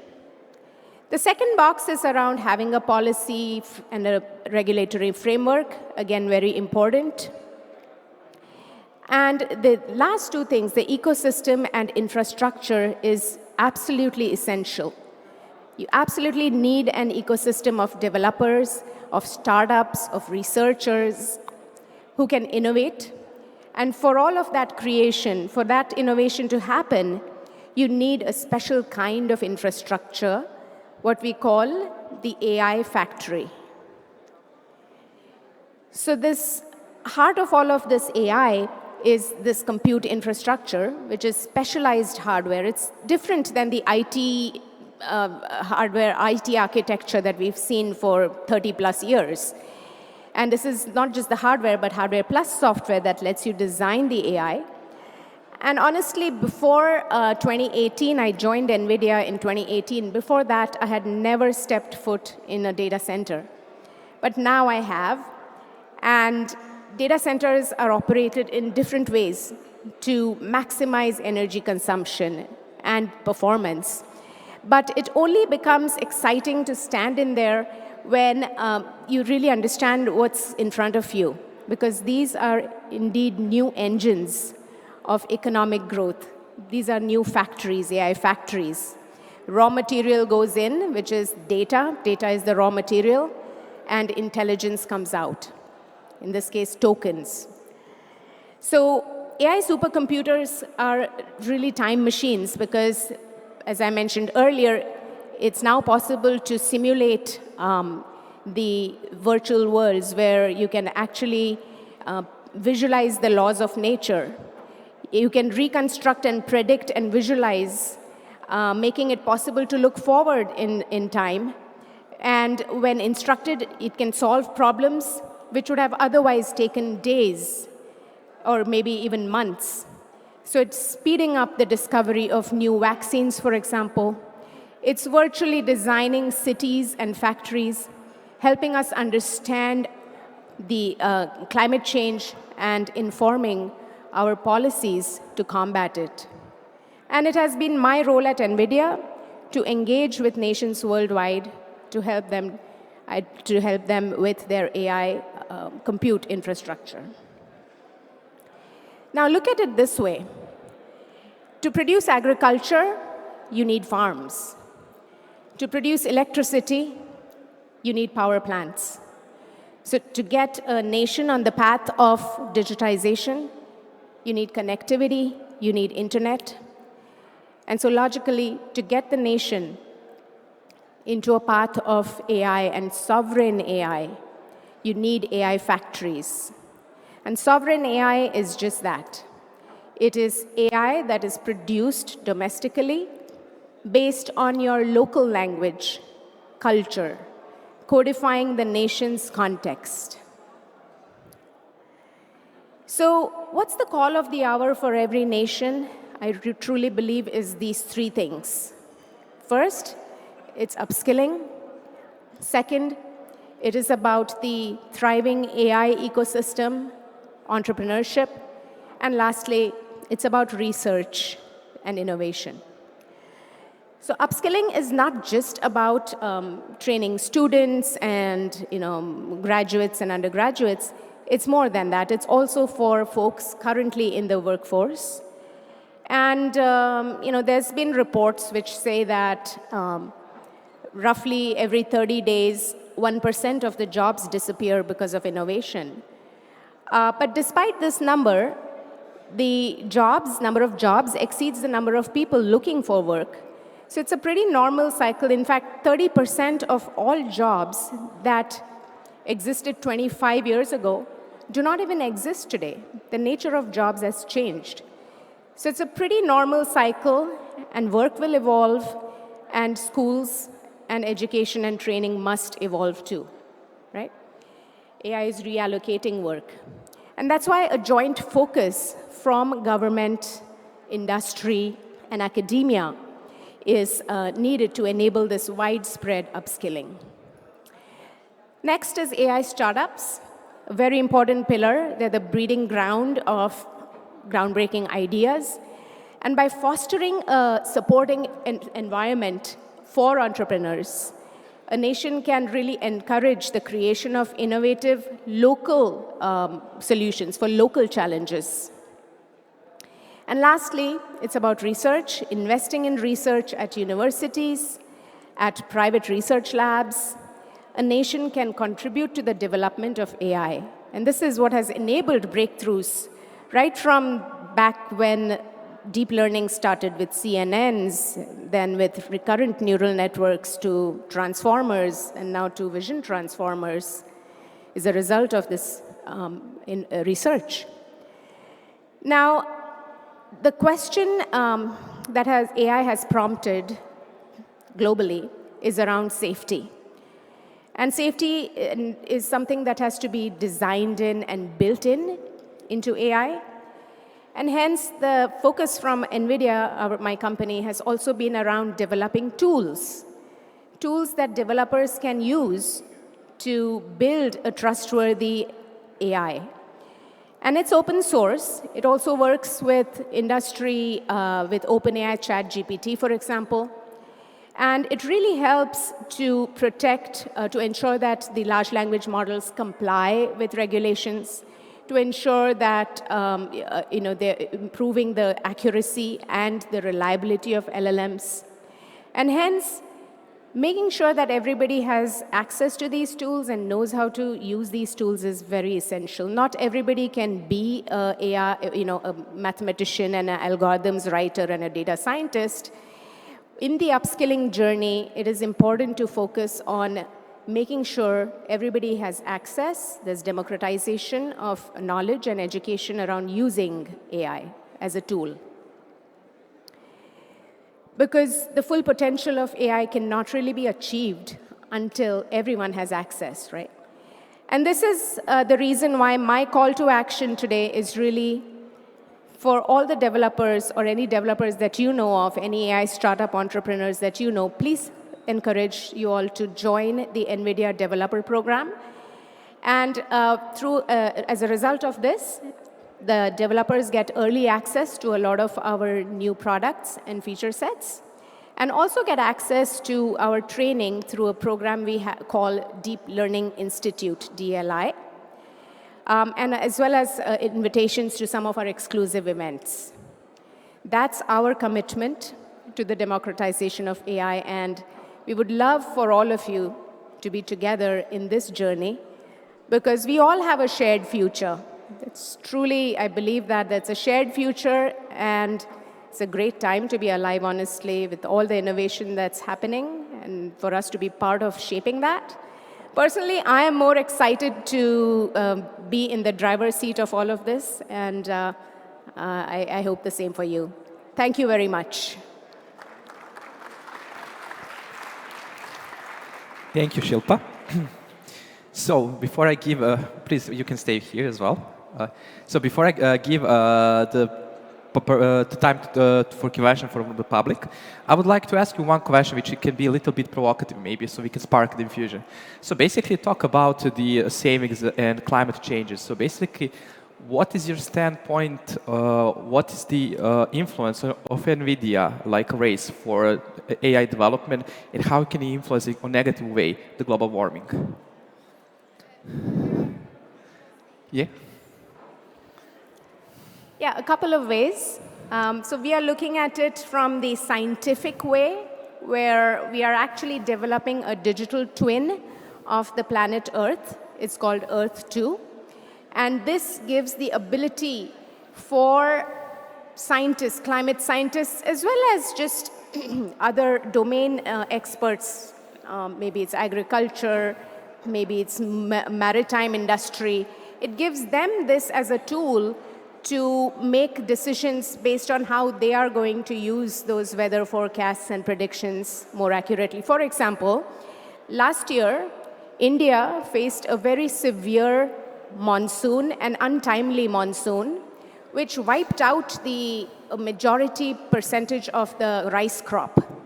And as a result of that, the government had to ban the export of rice because it wanted to make sure that it could feed its own people. Now, something like that can be prevented if there is visibility of, about 6, 8, 10, 12 months out, not like a little 1-week forecast, but an accurate forecast of extreme weather well in advance so that the policies can be formed accordingly. Thank you so much, Shilpa. So is there any question? One question. Okay, we have time for one question only. Okay. There's no question more. So Shilpa, thank you for your time. And one big round of applause once again from Shilpa. So we'll continue with the program. And what I want to say that as artificial intelligence systems become more advanced and pervasive, ensuring that they are developed and deployed responsibly is one of the preeminent challenges facing the tech industry and society at large.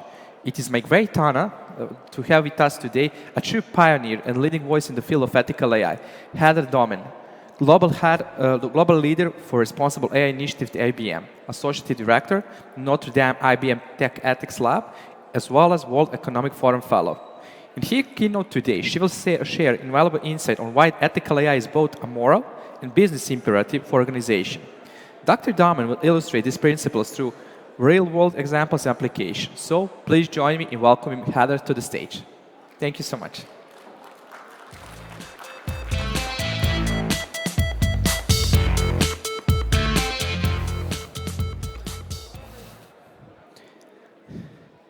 Oh, is this on? We got it. All right.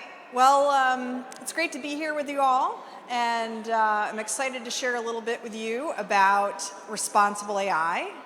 I'm going to talk to you about 3 things. I'm going to tell you my view of what it is. We've heard a lot of talk about this in some of the other conversations that have happened here today, so I'll give you a view of what it is, the value that it could bring, and also how it can be done in practice. So what is it? Essentially, you can view responsible AI as AI that aligns with principles and upholds trust. And when you think about principles, I think there are many different ways to view this. I'll give you a couple examples. IBM's principles, we have trust and transparency principles. And we heard earlier in the keynote about augmenting human intelligence. That is a view also that we hold. And data insights belong to their creator, and new technology, including AI systems, must be transparent and explainable. So we tie these 3 principles to our pillars of trust. And many of you will be familiar with these concepts as well: explainability, fairness, robustness, transparency, and privacy. And I saw that actually Dubai, Digital Dubai published these in 2019, and you can view these in much the same way. So you may have other principles, other ways in which you view this, but in the Dubai principles, I see them as very much similar. And we have here ethics, security, humanity, and inclusiveness as principles, and then there are different ways of actually implementing those. And these can all be different ways in which we view this. So that's all good. We hear a lot of talk about principles, about keywords, but why do organizations and broader society care about this? What value can it bring? So we know that from a societal standpoint, there are many things that investing in responsible AI initiatives can bring. And that's pretty clear, right? We know from a societal standpoint, I think we hear that through all of these conversations, this is something we must do. What can sometimes be less clear is the actual value it can bring. So I've been studying this recently, and I want to share with you some of this. So we know from recent IBM research that 75% of executives view ethics as a source of competitive differentiation. And that's not surprising, given that it aligns very well with the views of consumers and citizens in general. In fact, more than 85% view it as incredibly important to address these sorts of issues. And with generative AI, this actually becomes really imperative. So we see that business leaders are concerned about adopting generative AI in large part because of concerns related to this. So we know that business leaders are recognizing this, they see the issue, but only about half actually feel that they have the necessary governance structures in place to address the challenges. And that should be concerning not only from a societal standpoint, but also from a business standpoint, because organizations that focus on ethics actually can generate more revenue. And we do see that here in recent research. So as a World Economic Forum fellow, we released a paper in January of this year at Davos. And this is the work that we published around this. And we help build a framework for how organizations can actually do this. So it's really a three-step process.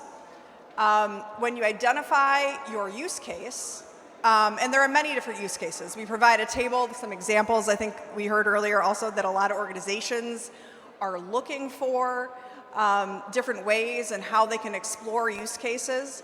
And so there are many things that can be done. NASA and IBM have used it for climate phenomenon and sustainability planning. And Silicon Medicine has used it for accelerating drug discovery. So there's lots of different use cases. So you identify your use case, and then you have to funnel it through some evaluation gates. So what is the business impact? What is your operational readiness? And what is your investment strategy? From there, you take it and you can scale and transform. So it becomes a process. Now, you might also be asking, can I quantify this? Can I look at the return on investment? At the end of last year, my collaborators and I, my co-authors, published this paper at Notre Dame. So we have a lab, the Notre Dame IBM Tech Ethics Lab. And this is one of the research areas that we're exploring right now. And what we found is that you actually need to think about ROI for responsible AI, for ethical AI, in a broader sense. You can't think just about traditional AI, but you must also think about things like intangible reputational impact, as well as real options and capabilities. And so these are expanded views, and we actually provide a formula. The paper is out, and we have a formula for how you can calculate this. And so it is possible to quantify. Now, not all benefits are quantifiable. You will have to think about qualitative benefits as well. But there are many ways in which we can truly understand the value of responsible AI. And so as an organization, you might make investments, like IBM invested in our lab, the 10-year, $20 million investment. And there are many different ways in which organizations will put forward money and try to generate value for society and for organizations. So how can this be done in practice? So we know what it is. We know it can deliver a lot of value. What does it mean? So I'm going to share a little bit about how IBM does it. We have at the center of a lot of what we do our AI Ethics Board. And our AI Ethics Board is overseen by the Policy Advisory Committee. This is our senior vice presidents. Then we have our AI Ethics Board, which is co-chaired by our Chief Privacy Officer and our AI Ethics Global Leader in research. And it's a co-chaired board where they essentially bring together a lot of our top leaders across the company. It's multifunction. There are many different business units involved. And they meet usually about every 4 to 6 weeks. And they will look at any of the major issues that are coming up, use cases, that sort of thing. And they work very closely with focal points within each business unit to go and drive the messaging and the actions. We have different assessments that we do. I actually led the implementation of our algorithmic impact assessment as well as our ethics by design work. And this works very much in tandem and very closely with our use case reviews that are funneled through the AI Ethics Board. So a use case you can think about as a particular use of AI, and we're concerned about how and should we use it, right? How do we implement, what guardrails do we need to put in place?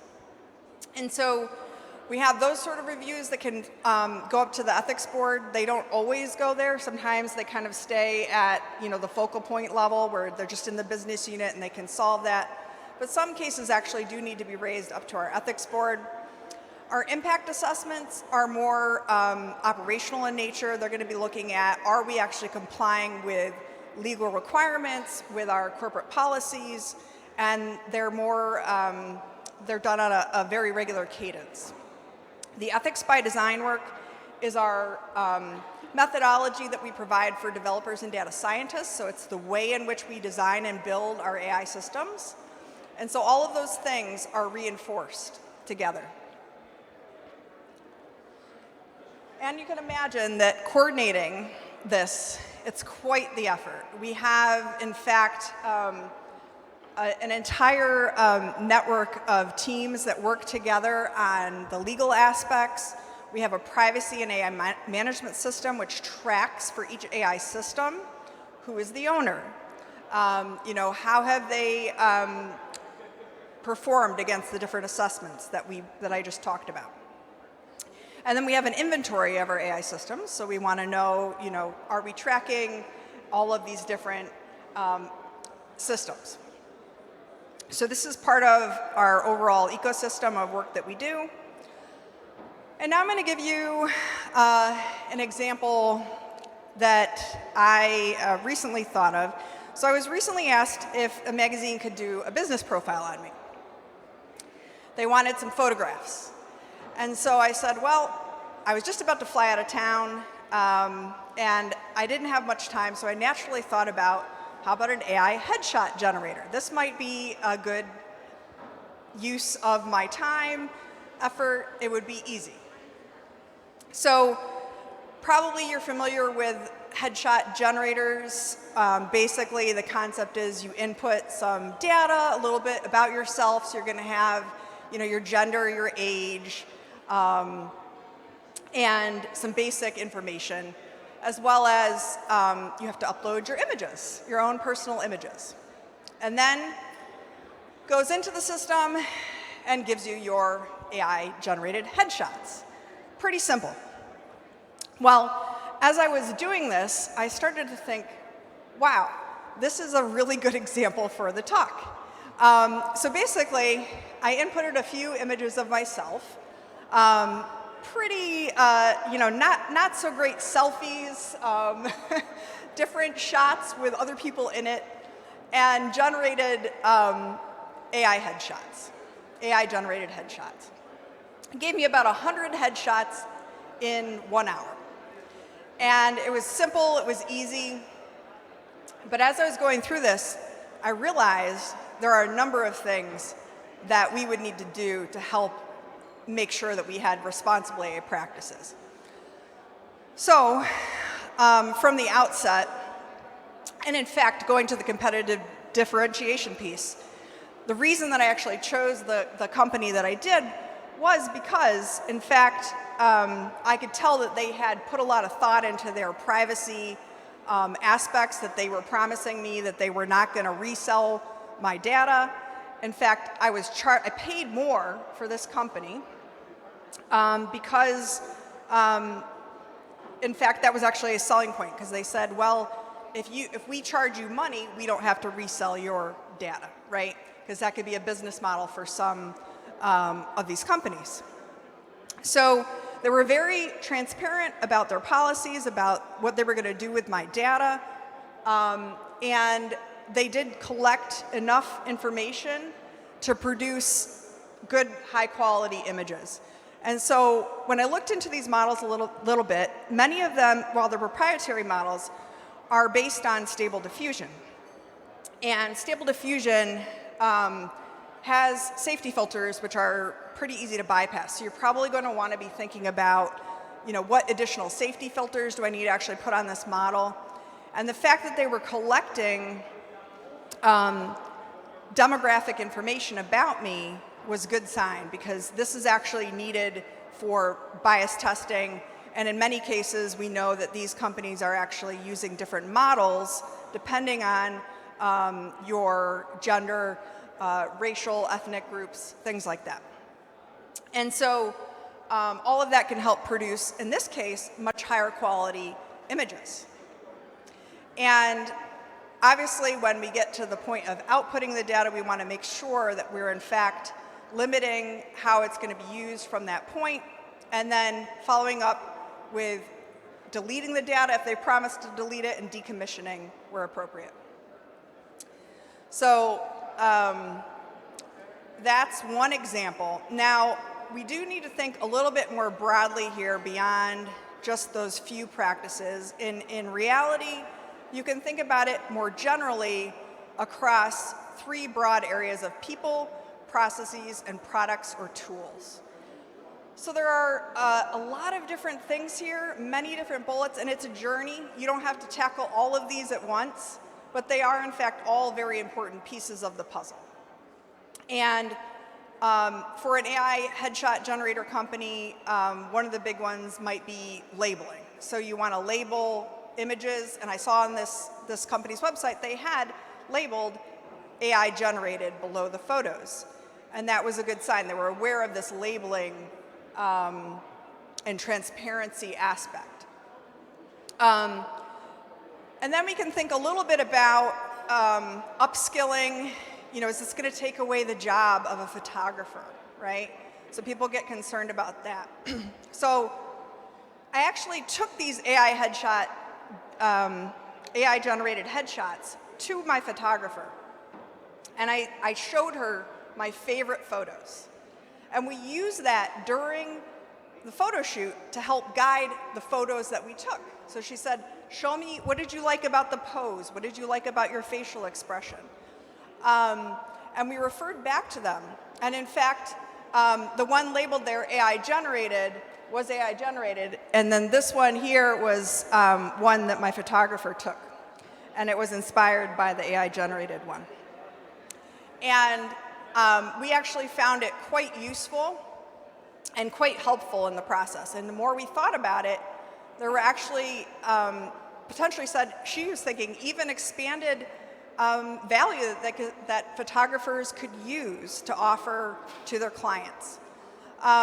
So there are many ways in which technologies like this can be used. We do need to think about the implications to jobs, but there are also opportunities there to expand value and to expand the ways in which we work. So that, I hope, gives you an overview of a broader perspective of things that we can do. There are many different resources happy to share. It is a journey that many companies are on right now. A number of different studies and my own personal experience and research has shown that companies right now many companies are early stages on this. And so wherever you are in the journey, wherever your organization is, you can start somewhere, start with a particular use case, start with something that you think you can do, and then build from there. That's what all companies have done. They've basically started with something that they can do and then built on that. And IBM does open source and make a lot of different information available, both through papers and research, as well as open source toolkits, which other organizations can use. So with that, I hope I've given you a little bit of a view of what responsible AI is, what value it can bring, and how it can be done in practice. And I'll open it up for questions.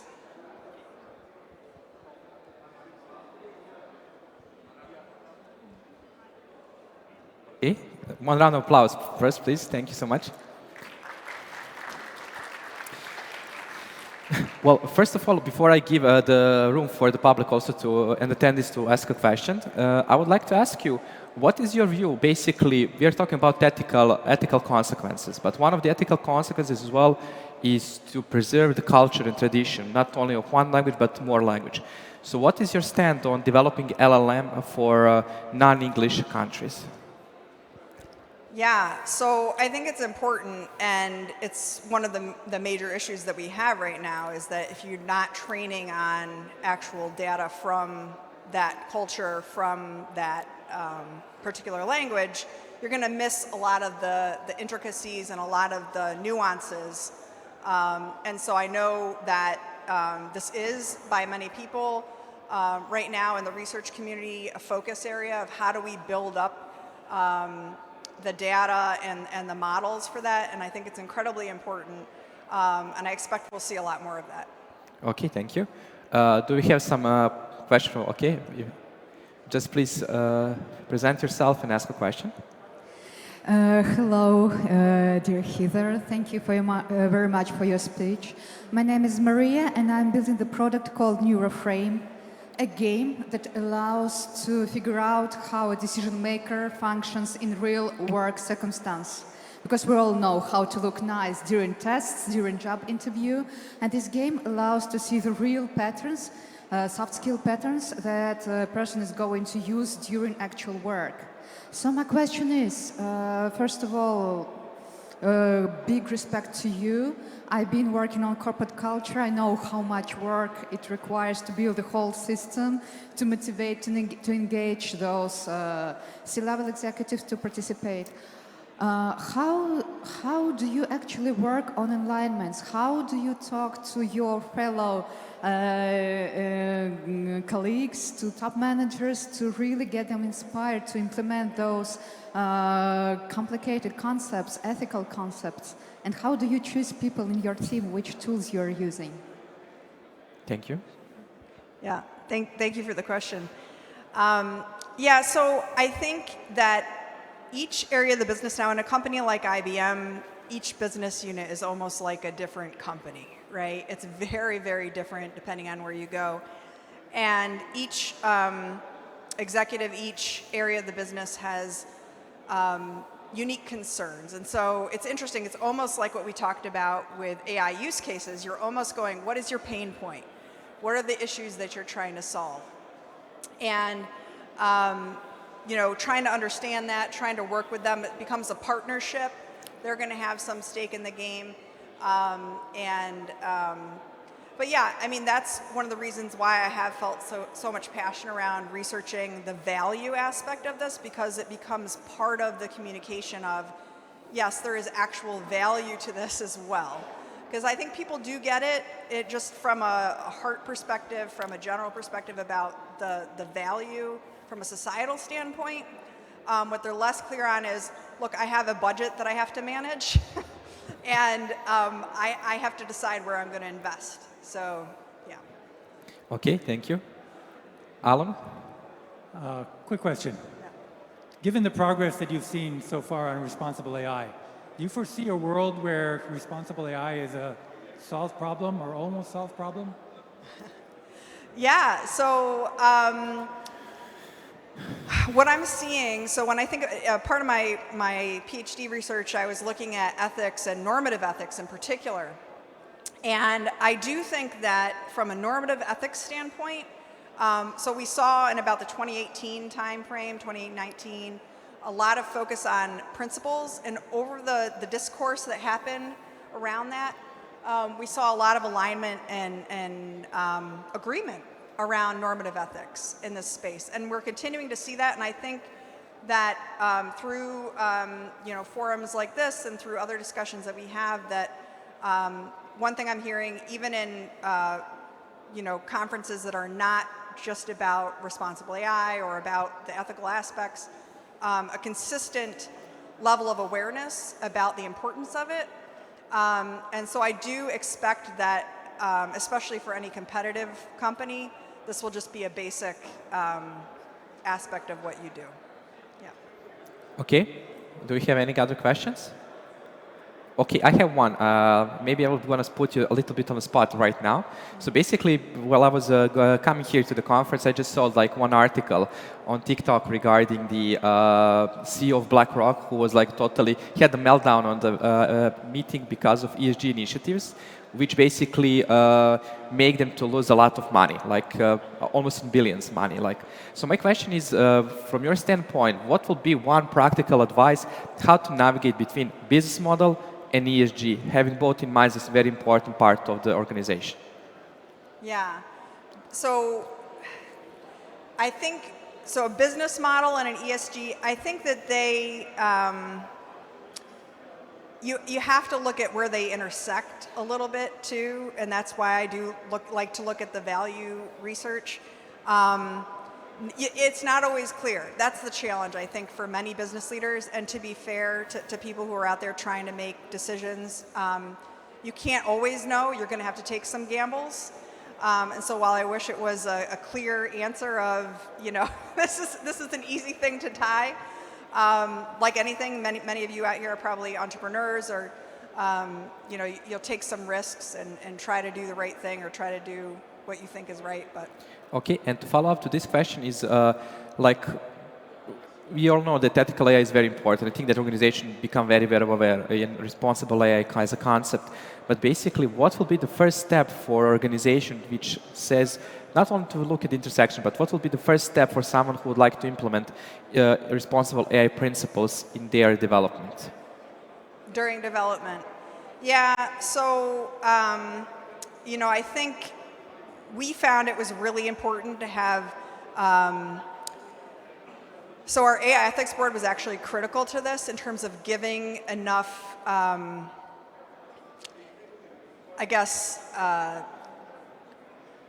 credibility to the developers and data scientists that this was important and that this is what we had to do.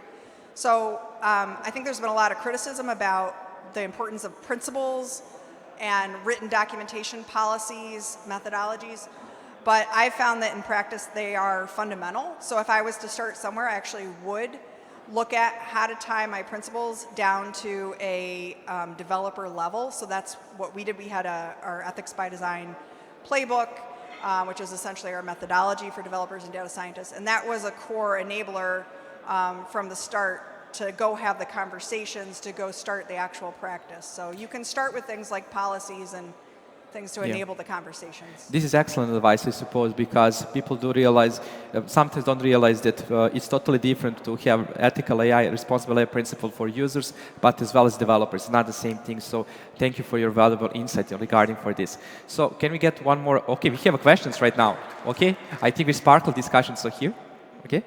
Yes, Heather, thank you very much. Actually, very insightful keynote. I have two questions. The first one is about deepfake, because in my opinion, this is one of the most dangerous and really difficult to control technologies of AI. And the other question that I have, in your personal opinion, your personal stand, a while ago there were a lot of petitions, let's stop developing AI, let's stop training it on new data sets to prevent it becoming better and better. So in your opinion, should we actually forcefully stop the development of the technology, or still we humans and augmented or artificial intelligence can effectively coexist together? Thank you. Thank you. Thanks. So deepfakes, yes, deepfakes are certainly a challenge, I think, particularly in a political big year like this year, right? That's where we see a lot of the concern around misinformation, disinformation, but also they can just be used for personal harm. And so that sort of thing is really, important.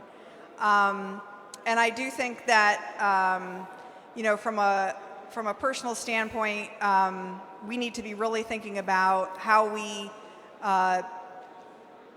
develop things, how we do things. I think it's all, it's very important, and we have to look at that for ourselves. And I think each organization, each person does have to decide what they can do, what's appropriate for their business model, and go from there. So. Thank you. Last question. Please introduce yourself as well. My name is Dr. Muhammad Saleh from Higher Colleges of Technology. Now, I learned that you can enforce ethics during the design framework.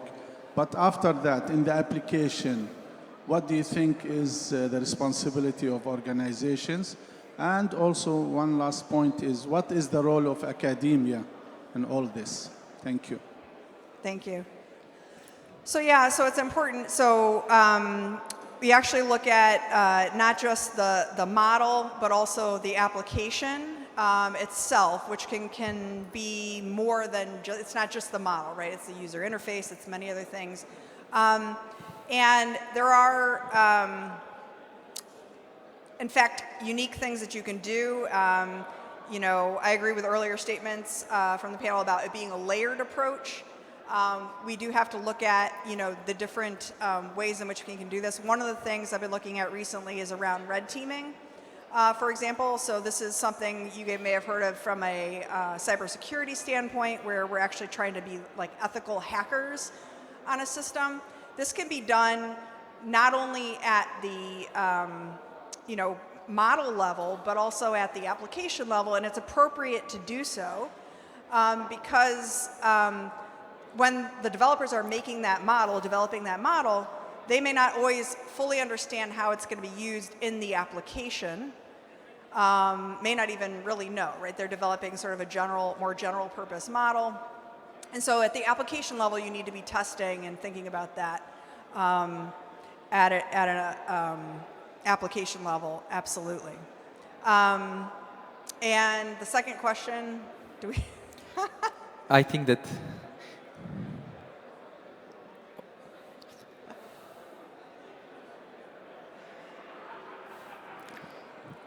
developers, is that right? What is the role of developers, is that right? The academia role. Academia role, okay. Yes, yeah. I was here the developer's role. Sorry. So, yeah, so academia is incredibly important. We see actually quite a bit of research. I just was reviewing, there's a new report out from Stanford, the AI Index Report 2024 just came out. And they do look at academic research a lot. And I certainly think that, for example, in open innovation space, open technologies, open models, academia is playing a critical role there, academic research. And we need the collaboration. In fact, I'm involved in many different collaborations with universities that provide the right level of discussion and forum and interaction between other groups, as well as that pure research, you know, academic research standpoint. So I think it's incredibly important for industry and academia to partner. Thank you so much, Heather, for your time and your valuable insights. So one round of applause, please. Thank you so much. You can take it here. So, you can bring her, like. So, yes? Keynote speaker, Charbel. Okay. Charbel. From the panel.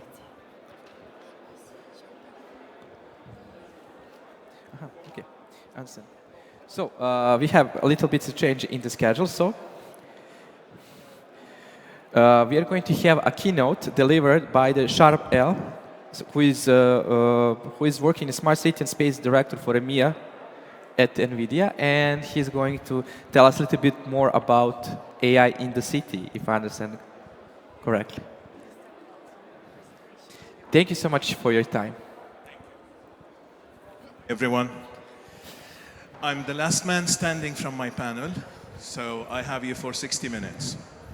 Joking, only 15. Anyway, how many of you knows NVIDIA? Okay, tough crowd. All right. My name is Charbel Aoun, and I run the Smart Spaces for EMEA. What I'm going to talk to you about today is if I manage to make this work, here you go. What is the role of NVIDIA and what do we do? Behind every AI implementation, most likely you have NVIDIA. Whether you know it or not, it's a different question. Data science is the driving force behind AI. And for this to happen, you need accelerated compute.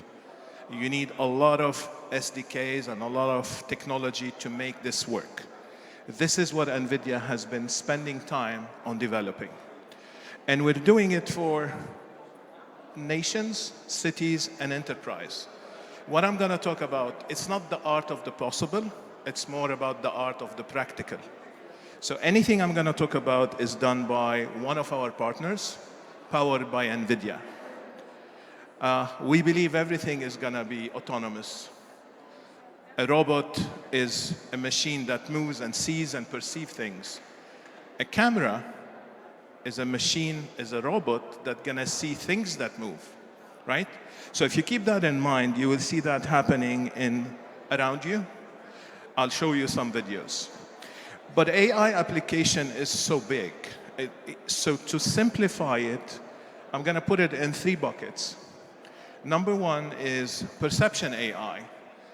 And I think computer vision or machine seeing is a perception AI because it's about looking at things, identifying them, classifying them, segmenting them.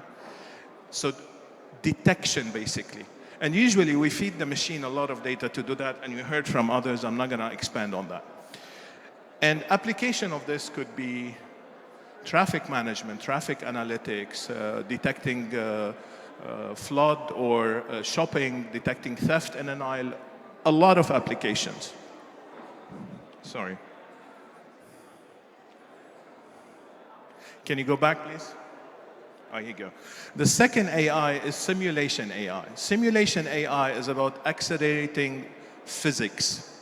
It's about detecting and simulating a future state. And we do that for a lot of applications, such as what happened yesterday, we could have simulated it. I think you saw Shilpa, my colleague, talking about we're simulating the Earth.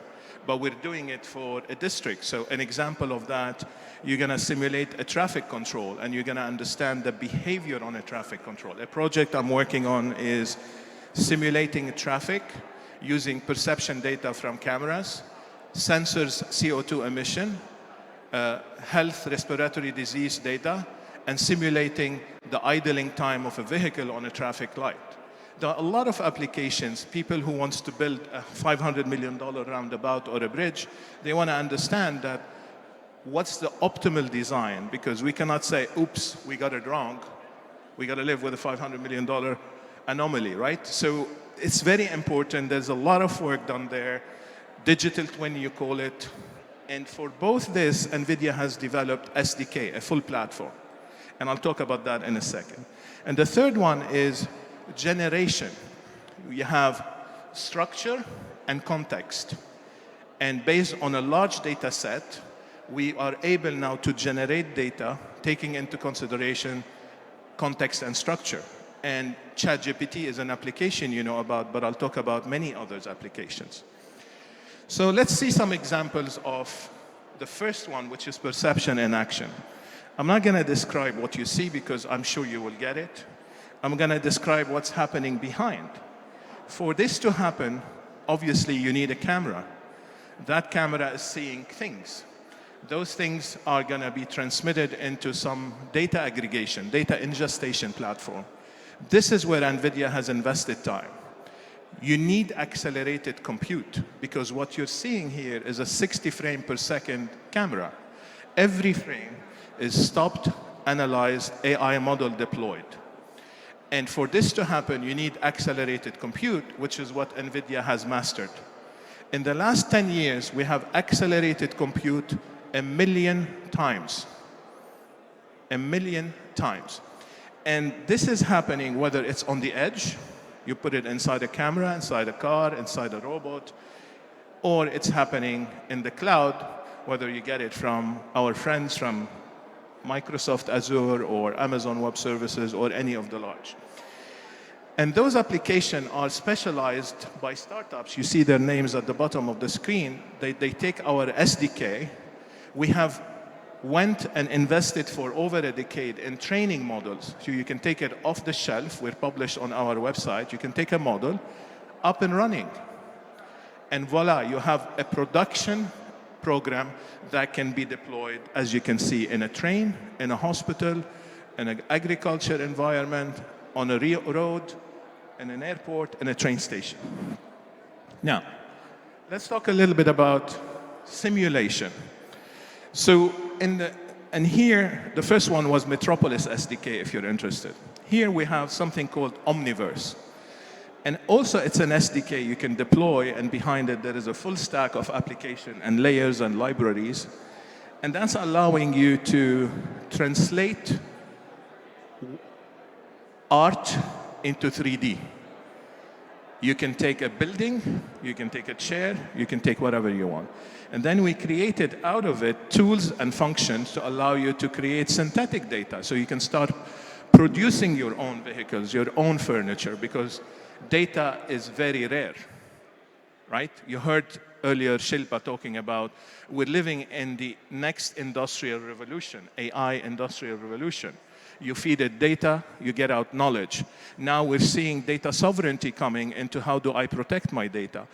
Omniverse can simulate the world, or simulate a street, or an airport, or a flooding on the street, or anything you want. You can see a lot of application here. Telco company optimizing their tools for their 5G network. And obviously we created avatar application. The third one we talked about is generative AI. I just played now in the back of the room here, and I just copy some ChatGPT. I asked some question. I asked 3 questions. Give me a poem about machine can see. Tell me the population of Dubai from 1950 till 2024, and what can I do in my 3 days trip in Dubai? You're familiar with that. And I'm not putting it here to say anything, but this is what people know about generative AI or large language model. But this data is only text and only limited to a certain time, right? Like in a year's time, ChatGPT would not know what's going to happen and would not understand. You need to retrain it. And that's where I want to introduce what NVIDIA and many others are working on, which is LLM RAG, Retrieval Augmented Generation. So where are we going when we talk about multimodal? We're going into a world where we're going to be using Gen AI to understand what the machine is seeing, right? Describe to me or answer, I'm going to quiz and interrogate the video. Can you see someone carrying a box? Who's wearing a white shirt? I picked some simple examples just to help you a little bit see where are we going with that. The next thing is going to be, imagine with me a real-time video, like your CCTV stream. You are interacting it with text, right? You're saying, show me this, the people wearing blue coat, show me the wheels, show me this, show me that.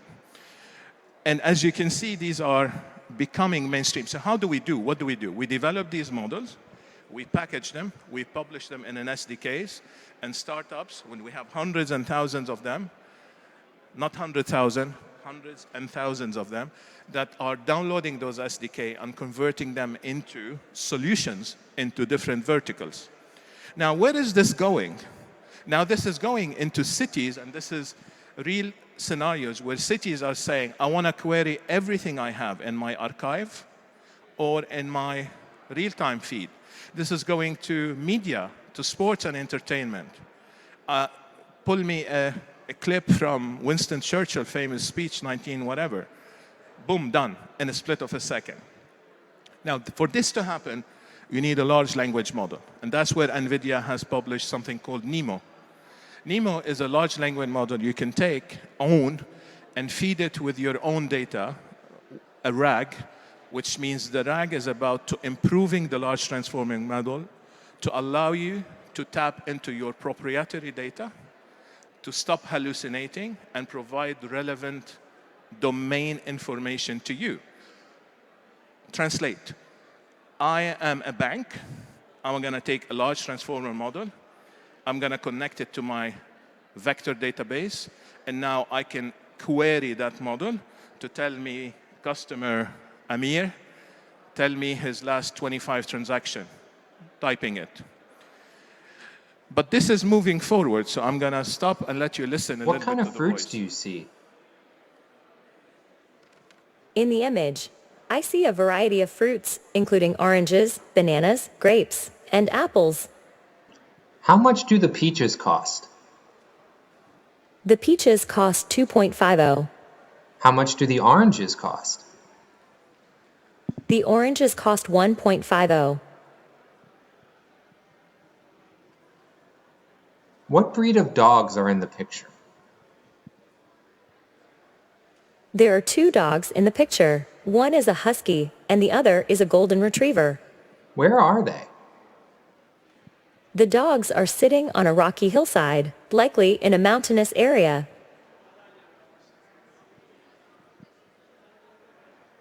What does this sign say? The sign says, "No outlet private road." What kind of trees are these?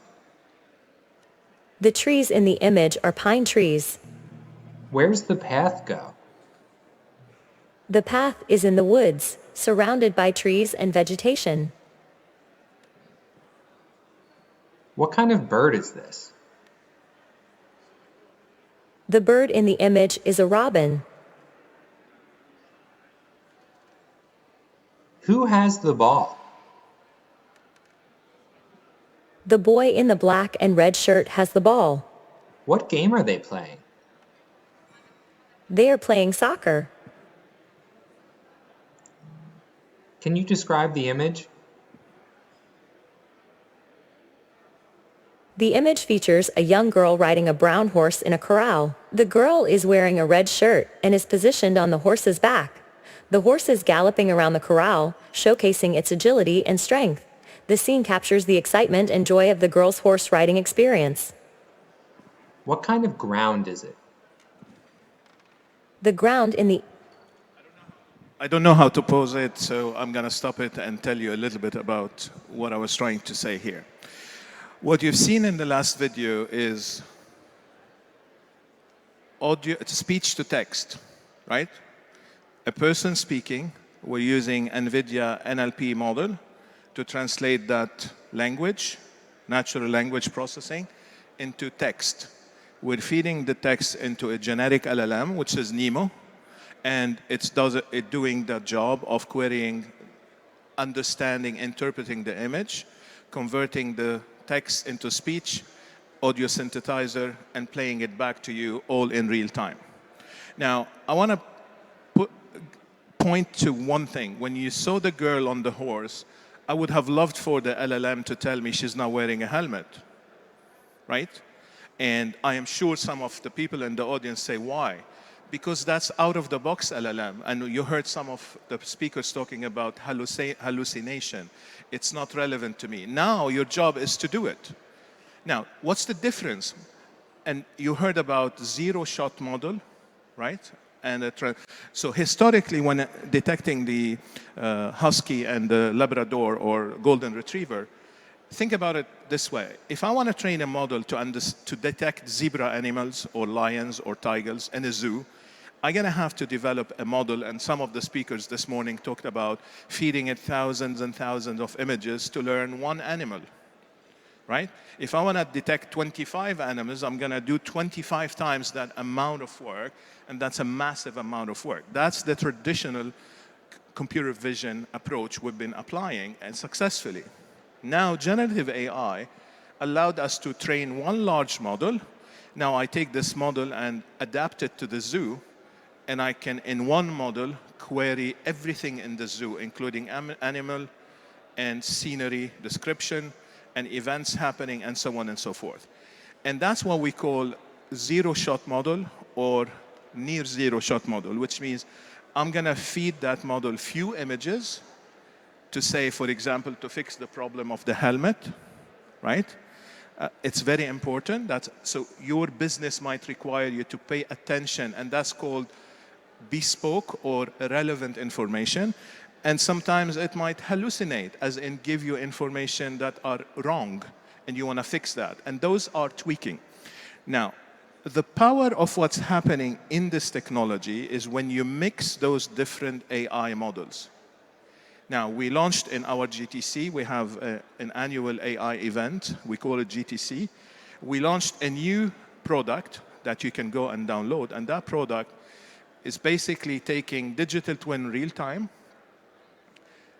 computer vision imagery from sky down, we call it God view, top down, and then able to replicate and giving you one holistic view of an environment.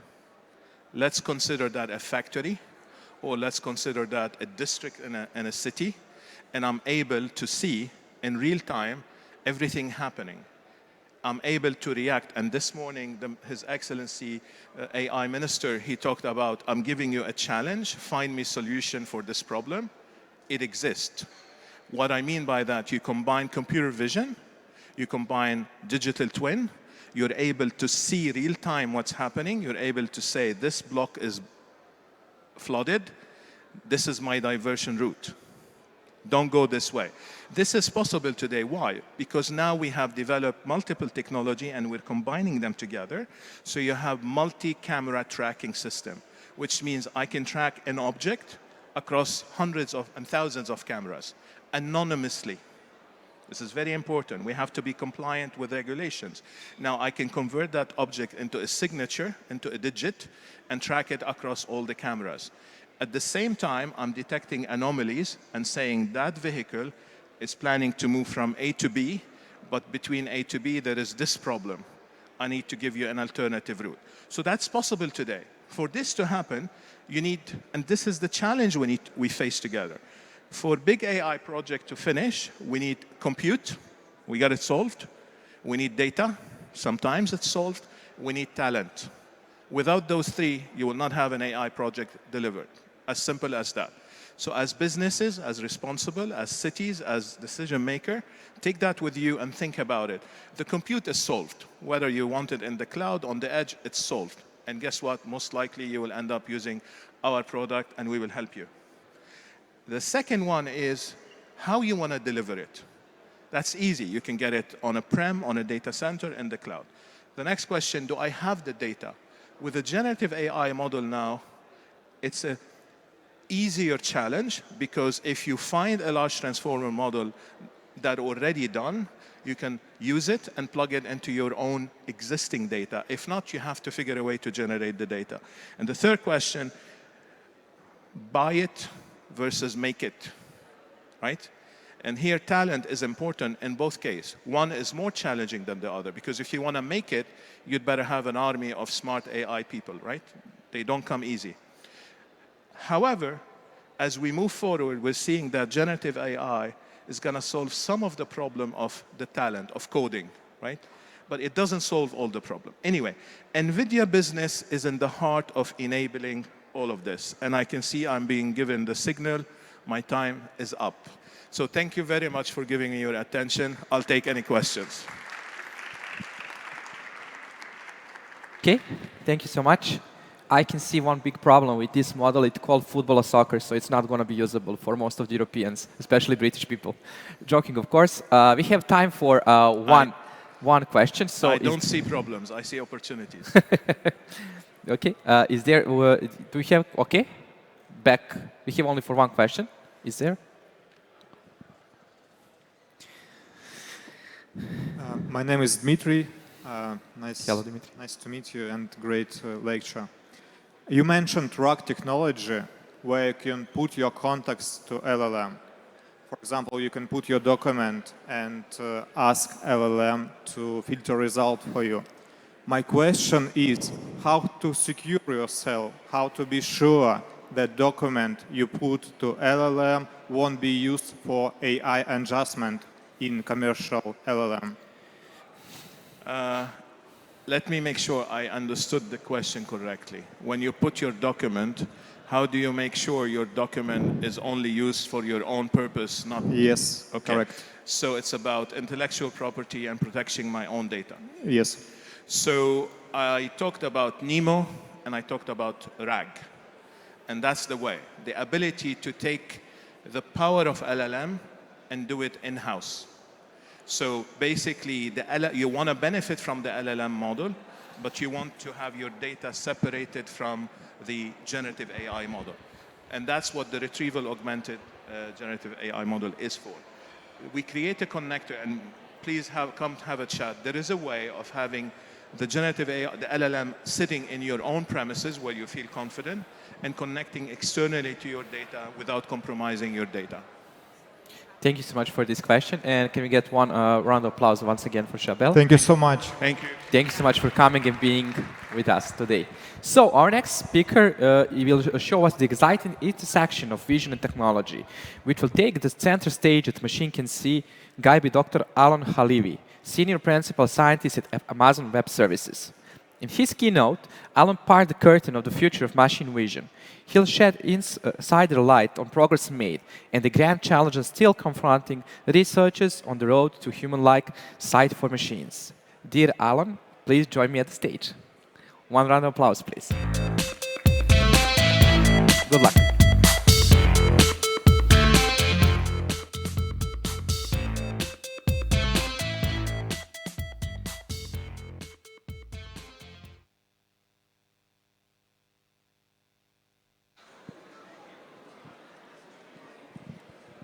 It's on.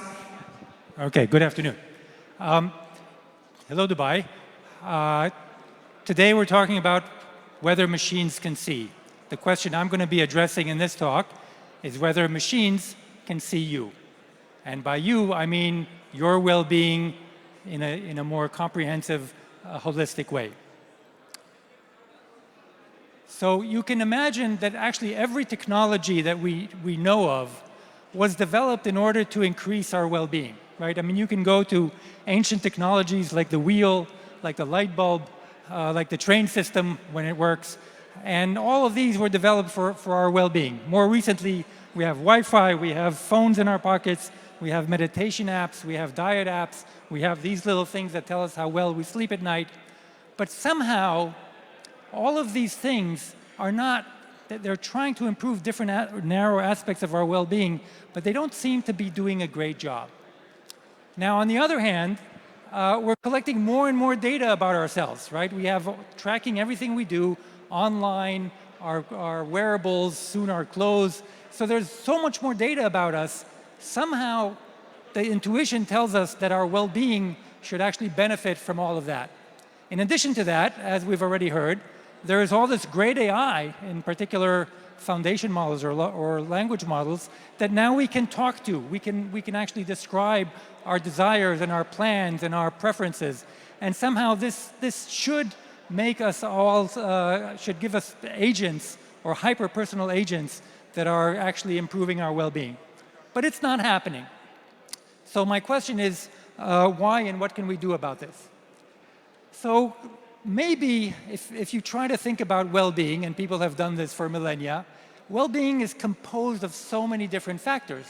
So the question is, well, maybe well-being is just too complicated for machines. It's got so many different components, starting from our physical well-being, our financial well-being, our exercise, our sleep, our ability to be present, our need to be in nature, our need to develop relationships, healthy relationships in our lives, our need for meaning, for learning. All of these things contribute in very different ways and not terribly well understood ways to our well-being. So maybe it's just too complicated for machines. It is complicated, but I don't think we should give up. And so what I'm going to be talking about today is I'm going to give you a hypothesis. Today, we have a myriad of applications of gadgets trying to apply to improve narrow aspects of our well-being. What we need is a different way, a different paradigm for thinking about AI and well-being. And what I'm going to propose is what I call a well-being operating system, a set of abstractions that enables all of these gadgets to work better together in order to further our well-being much better. I'm going to talk about personal timelines, which is the first component of this operating system. And I'm going to tell you about how we can build this and where we are today. Now, this talk is based on a book that I'm co-authoring called Designing AI for Well-Being. Importantly, what I'm saying today does not represent the opinions of my employer, my previous employer, and the lucky next employer that I will or will not have. My goal is not to get fired just because I gave this talk. Not only that, I'm going to be asking more questions than I'm going to be able to answer. So my goal is to stimulate discussion here and later in the day, because this problem is not going to be solved this afternoon. Okay, so here is the point. Everybody in this room looks too young to remember what programming was like before operating systems. But let me tell you what I'm too young too. But let me tell you what it was. Every computer program, what it did was it talked directly to the hardware of the computer. Okay, so it actually mucked around with the processors and told it exactly what to do. The result of that was that programming was really, really hard, and that two programs could not work at the same time on a given computer, and nothing really scaled. Over the years, computer scientists have developed this concept called an operating system, which is a set of abstractions that enables programmers to work at a much higher level and for programs to share the same hardware and to be able to allocate resources. So now we have, I don't know, 50 apps running on our iPhone. Okay, what we need is something similar for well-being. So what we're proposing here is, we're sort of inspired by the concept of an operating system, but don't take this too literally. What we're proposing here is an operating system that we call Oswell. Now, the name Oswell was chosen because it's OS, operating system, for well-being. Now, some of you are already thinking, hold it, Oswell sounds too close to Orwell, and Orwell is from 1984, Big Brother. That is a coincidence. It might turn out to be a happy coincidence or a really bad choice, but we'll let time figure out whether that was a good or not. Okay. So the operating system for well-being that we're proposing has three basic components. It talks about your experiences, it talks about your attention, and it talks about your connections. So let me talk about each one of these in more detail. I'm going to talk about experiences more in detail in a moment. But the experiences essentially capture as many experiences as you can that you've had in your life, and how you felt about them. Okay, so it will capture the fact that I came to Dubai last night, that I got stuck in the airport because there were floods and I couldn't get to the hotel, but then miraculously somebody came and picked me up. Okay, it'll capture the fact that I've been to Dubai once before, that I've been in different places. It captures my exercise, it captures my sleep, it captures my desires for the future, my plans, and everything that I care to, that is relevant for my well-being. Okay? The second component is your attention. Now, we know that your attention can only be focused on a single thing at a given time. In fact, your life is your attention. Okay? You can be walking down crossing the Shibuya crossing with thousands of other people in the middle of Tokyo, but if you're thinking about an email message that you just got, your experience is completely different. So your well-being depends heavily on what you're paying attention to. Now, we all know that in the last decade or so, right, there has been a competition, a global competition for your attention, right? It's called the race to the bottom of the stem cell. Companies are trying to get your attention, whether it's through notifications or buzzing on your watch or whatever, in order to get your attention to go into certain places. So a good operating system for well-being needs to understand where your attention should go and should be able to look at holistically about what you're trying to achieve in your well-being in order for your attention to go to the right place. what this really means in practice is you need systems that, first of all, recommend what content you should look at, what you should do if you have some free time. So anytime you need a recommendation for how to act next, this recommendation system should look at the holistic picture of your well-being and should be able to give you a great recommendation. The system should also be able to plan ahead. So a lot of our attention is spent on ruminating about details of things that we're trying to figure out for the future, right? But there's, in many cases, computer systems can actually be 1 step ahead of you or 10 steps ahead of you and solve a lot of these problems for you. Okay, so remove the rumination by taking care of many of the details in your life. Actually, there's a story here that inspired me that I read in a book.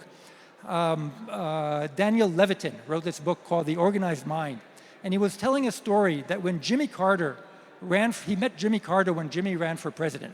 Okay, and he had a conversation with Jimmy Carter, and he was amazed by the fact that Jimmy Carter was giving his entire attention to him. It's as if nothing in the world mattered to Jimmy Carter except this person that he was talking to.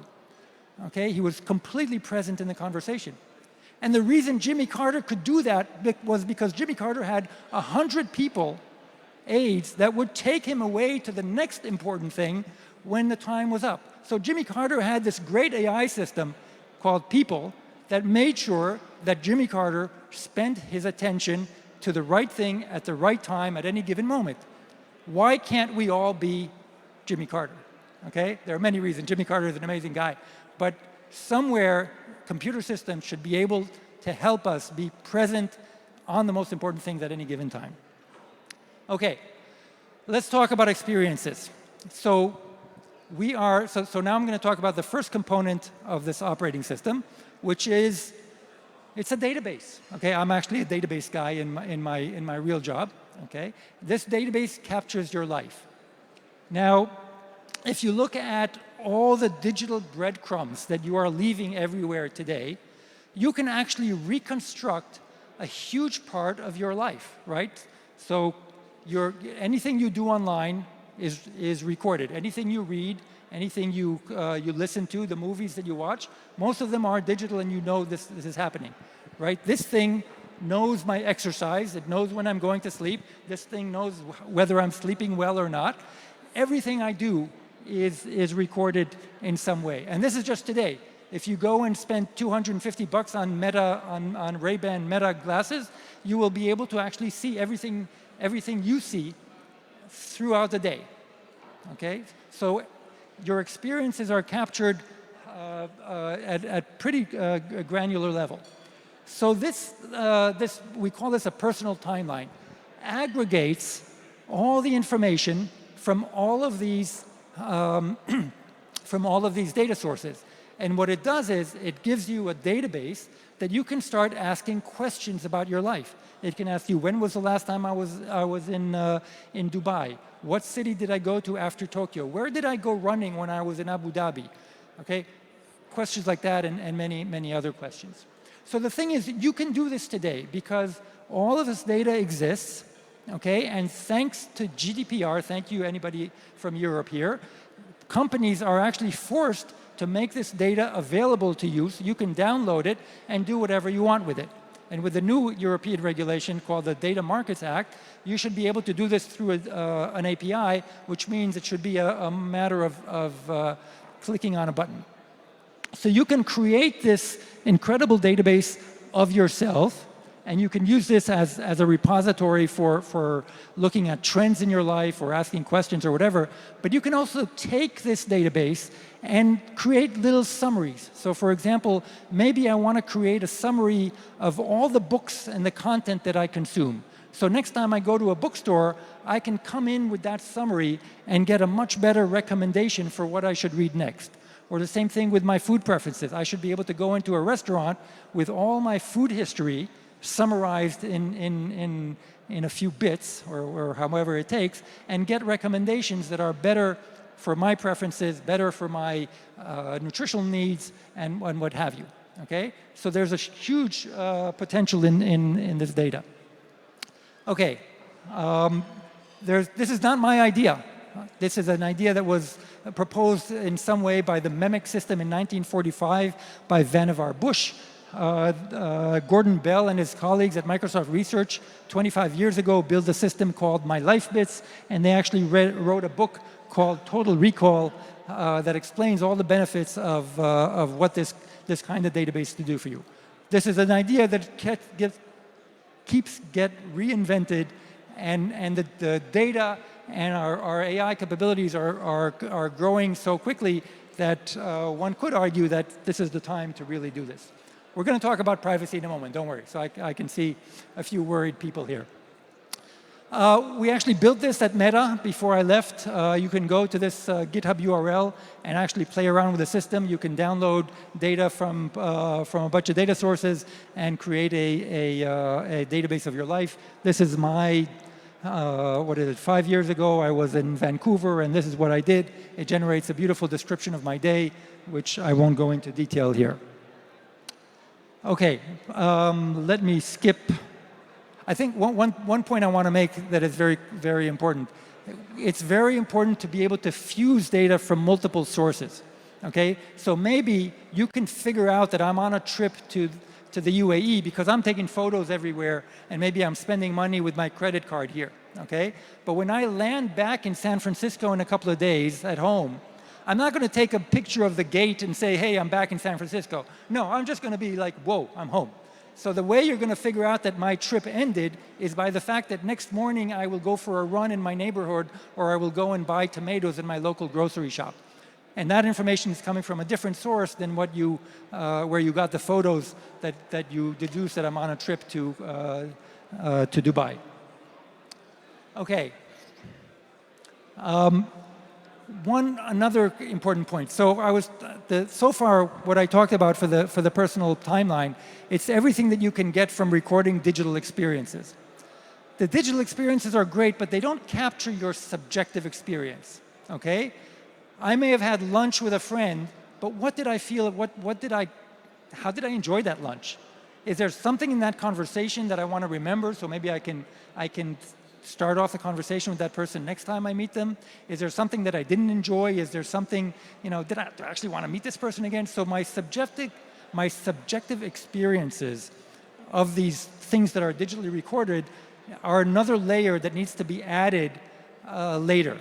Now, the good news is I believe that with our current AI technology, with the language models, we should be able to create agents that after the experience start asking you questions that help you reflect on that experience, so you can actually record the subjective aspects of your life. Okay, so I think good things are happening here. There's a beautiful story. Again, what I'm doing here is giving you a guide to the literature. There's a beautiful story by Ted Chiang called "The Truth of Fact, the Truth of Feeling," which is a fictional story about what would happen if we actually really had a system like what I'm describing here. He calls it REMEM. And you don't always want to remember everything about your life, okay? Sometimes you want to forget stuff and live happily. Privacy, okay. I can't follow a talk by Heather by not talking about some responsible AI here. So the idea here in personal timeline is, by default, all the data that you have in your timeline is only yours, okay? There's no ifs or buts here. Unless, no, okay? Now, if you want to share the data with somebody for a particular goal, you should be able to do this and at the time that you need it. So maybe you're going into a restaurant and you want a recommendation for what dish to eat. You should be able to say, share with this restaurant my food preferences for the next 5 minutes, okay? And that's it. You should be able to say this in natural language. That should be understood by the system, and nothing else should leak. And the restaurant might say, if you give us your food preferences for a month, we'll give you a discount on your sushi. I'm like, yeah, sure. If that helps you, that helps my sushi budget, let's do it. Okay, so the point is that privacy is the default, and you can share when you see a benefit to you. Now, privacy is a tricky thing, right? Because I think the technical aspects of privacy we have kind of figured them out, right? You can have stuff running on your device, encrypted, models running on your device. We can guarantee the technical aspects of privacy quite a bit. It's the feeling of privacy that I think that is more tricky. It's how people perceive their relationships to their machines and whether they're really giving up their privacy. And that's something that we need to work on. It's also a technical problem, but it's not only a technical problem. Okay. Going a little further, again, following up on Heather's talk here, privacy is just one human value that we hold dear, right? Now, if you're going to have these systems helping your well-being, you need to think more broadly about all the human values that you care about, and you want to make sure that the system is aligned with your values, okay? Now, a few years ago when I was at Meta, there was a lot of interest in aligning the Facebook recommendation system with human values. Everybody talking about it, except there was very little clarity about which human values they are and what they actually mean. So people use many words to describe human values. They use the same word to describe different things. It's a great thing to talk about, but actually putting some clarity into this picture is pretty difficult. So Jonathan Stray and I put together a team of 20 people across multiple disciplines outside of computer science, outside of industry, including industry and academia. And we came up with a list of human values that are relevant to recommendation systems. Recommendation systems are the things that recommend movies, news, products, friends, dates, whatever. That's a system that you use every day.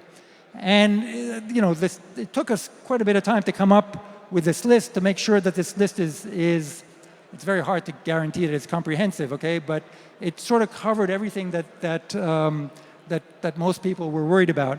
Now, the interesting thing, a couple of years later, if you look at this list, it's not relevant only to recommendation systems. It's actually relevant to Gen AI. It's relevant to other AI systems that we have today. So this is there's a paper that came out about this in the ACM tours. It's a long paper, but it goes really fast and fun to read. But I'll leave it there. Okay, my last point here is you have this database of your life, okay? And now the question is, how are you going to be able to ask questions about this thing? And that's not a solved problem, okay? AI is not yet figured out how to answer questions about any kind of data that you have. So you can ask simple questions like, what is the name of the plumber that I used last month? You can probably find that answer in one entry in your personal timeline. But you can also ask questions like, how many times have I been to Singapore? And now you have to go through your entire life from age 0 and figure out, every day of your life, did I go to Singapore? Did I not go to Singapore? Right? You should be able to be more efficient than that. The point that I'm trying to make is that this kind of question answering over data that is partially structured, right? You have episodes that have a start time and an end time and a location, but every episode is a story, right? Or maybe a photo. This is an interesting challenge, technical challenge for the world of language models. That is, language models by themselves won't do this. Databases by themselves won't do this. We need to combine these two technologies in some interesting way that people are working on. Okay, so I'm gonna conclude here. So again, the ideas of using computers to increase our well-being is started from Vannevar Bush in 1945. We've been talking about this. There's been a ton of work on this going on in a variety of computers.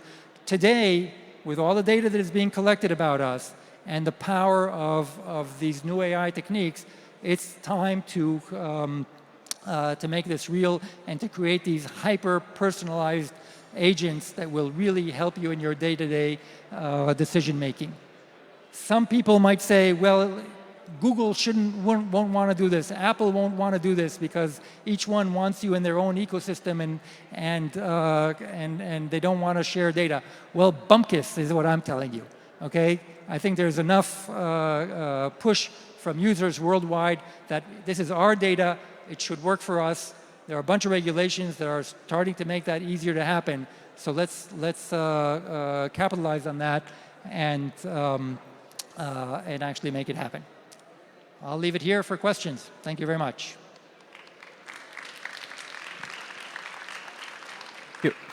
Thank you, Alan, for your talk. And for sure, like I said, there's many of us who has learned to learn languages such as Prolog, for example. Maybe you're younger, but we learned to use that. We have a question from the public.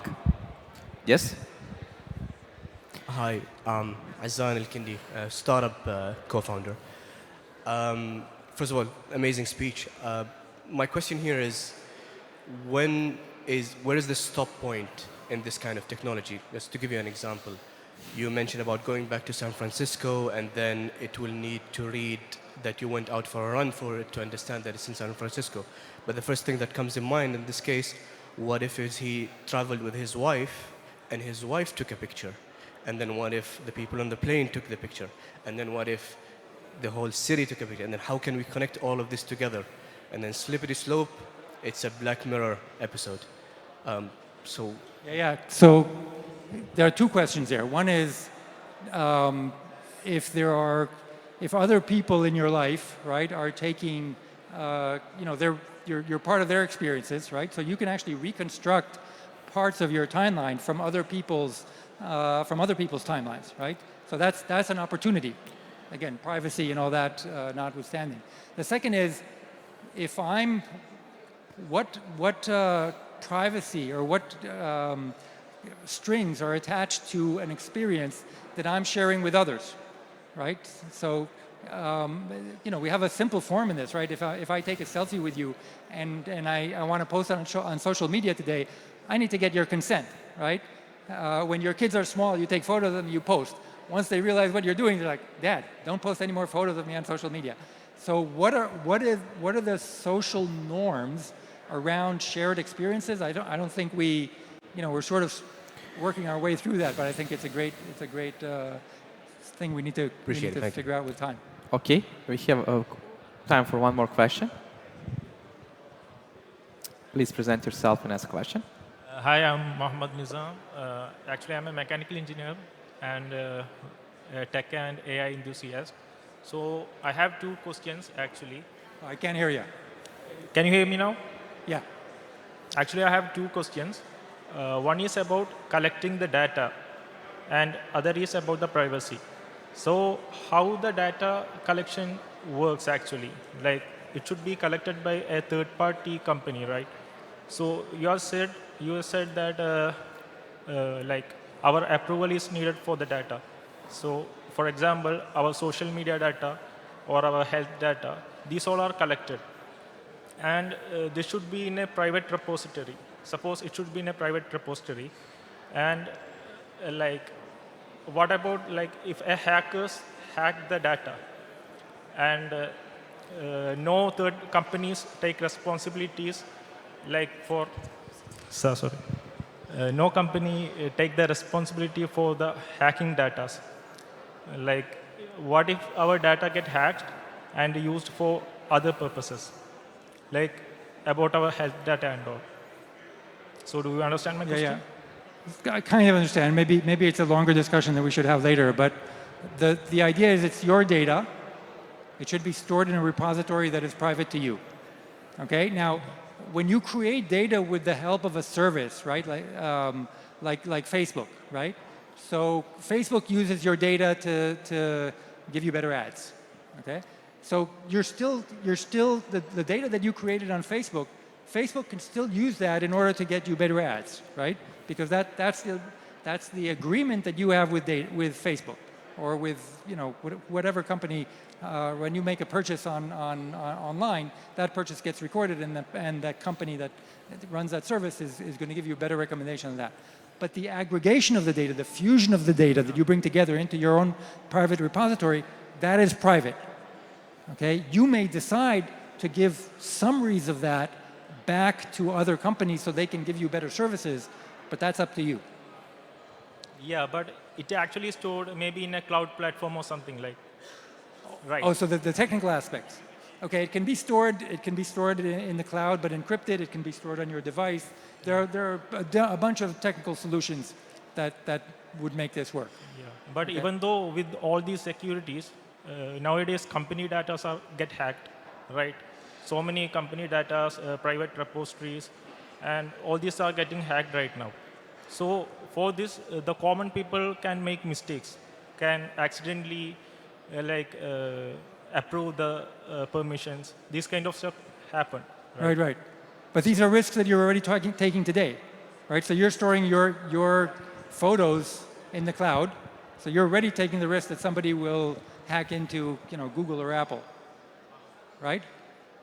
Well, I think we're being somebody's wording us here, but we should have this discussion afterwards. Yeah, okay. There is also going to be some difference in opinion about this one, like especially there's all this concept between privacy and security, because the concept doesn't go each other, so we can choose between privacy and between security.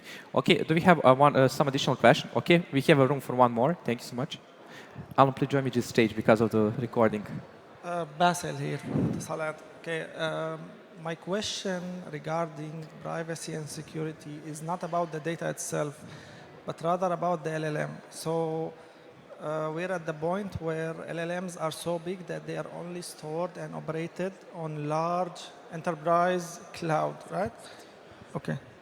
Like Azure, AWS, Google Cloud, Oracle. These are the only platforms.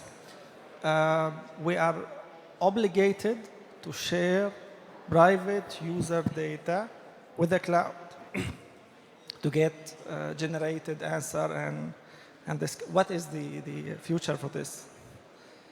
So today you're using, so you have to distinguish between the training of the LLM and the predictions that it's making, okay? You don't have to share your personal data when the LLM gets trained, okay? So you can have the LLM trained on whatever data it's trained on and making predictions for you. Now at some point you may actually want to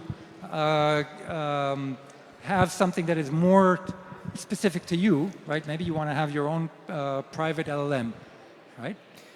So there are solutions that are being developed where you have a smaller LLM that you can actually train and maybe store on your own device, and that LLM complements an existing LLM to give you an answer that is more personalized to you. So this is a field that is moving so fast that if anything I say right now will be obsolete by the evening. Okay, so but people are thinking about this. It's not just personal data; it's also enterprise data. Enterprises want to benefit from LLMs, but they also want to be able to, to use their data in order to get better results. As always, privacy sparks a discussion. So we have additional one question. So here. Yeah. Hi. Hi. My name is Anton, and I have one question.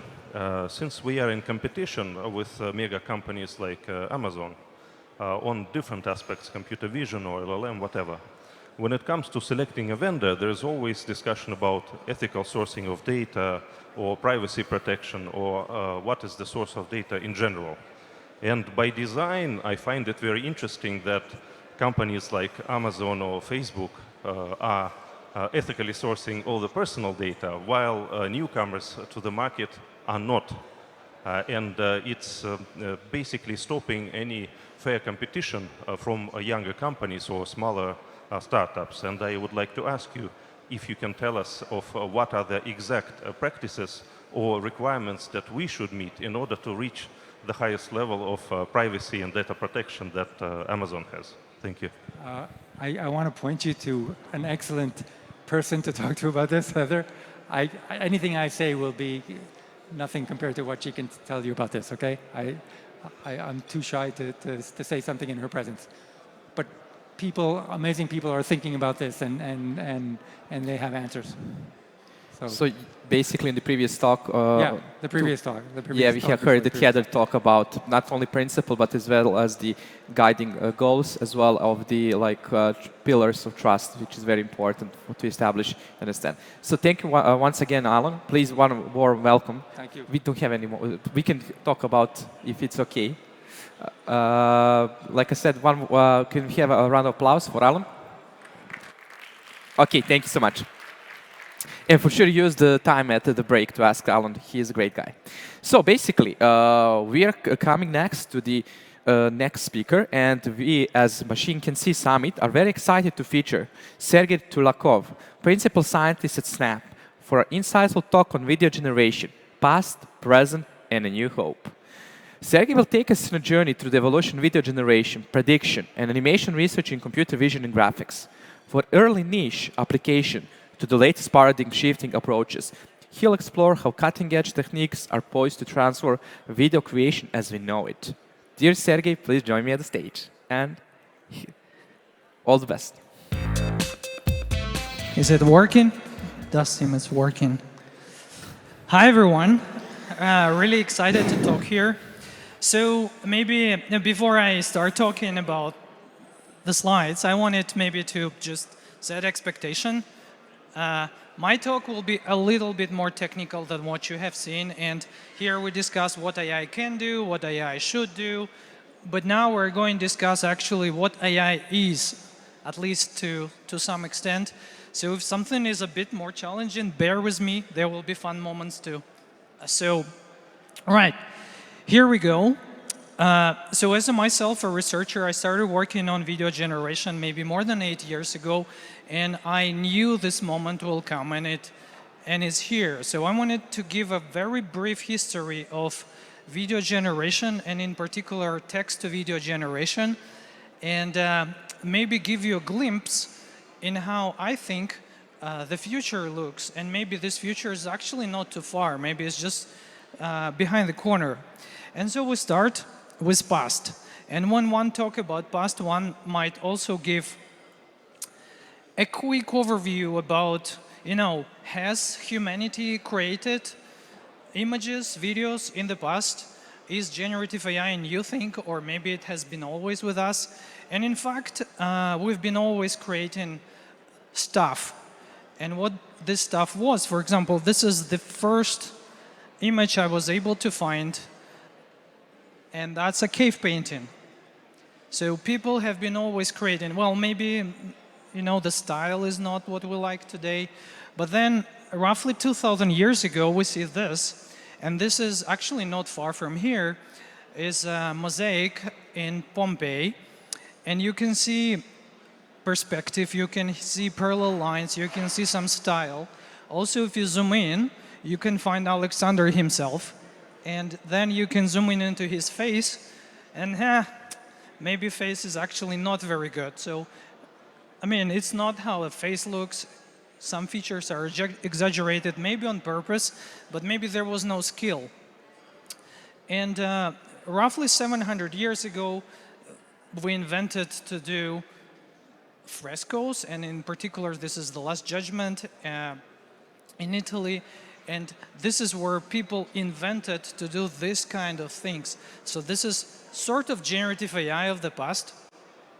So these are all images. And the title of the talk is Video Generation. And so a reasonable question is, has civilization ever generated videos before now? And, well, I have this slide, so clearly it has. So we look at cave paintings again. You see this deer, the head of the deer, which is animated. You see different states of a deer, how the deer runs.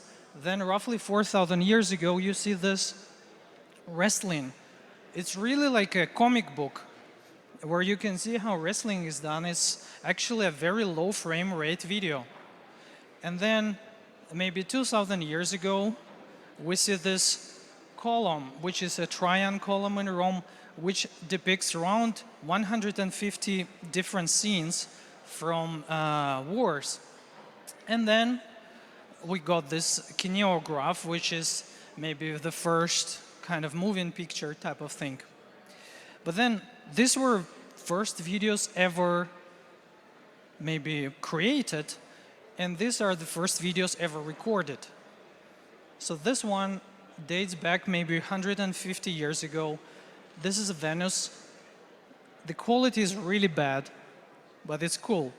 Then this one is much better quality, and humans are posing here.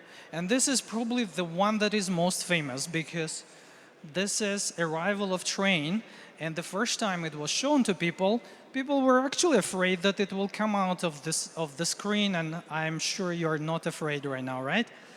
And so this is how, video generation looked like before this year, or maybe before when I started working on it.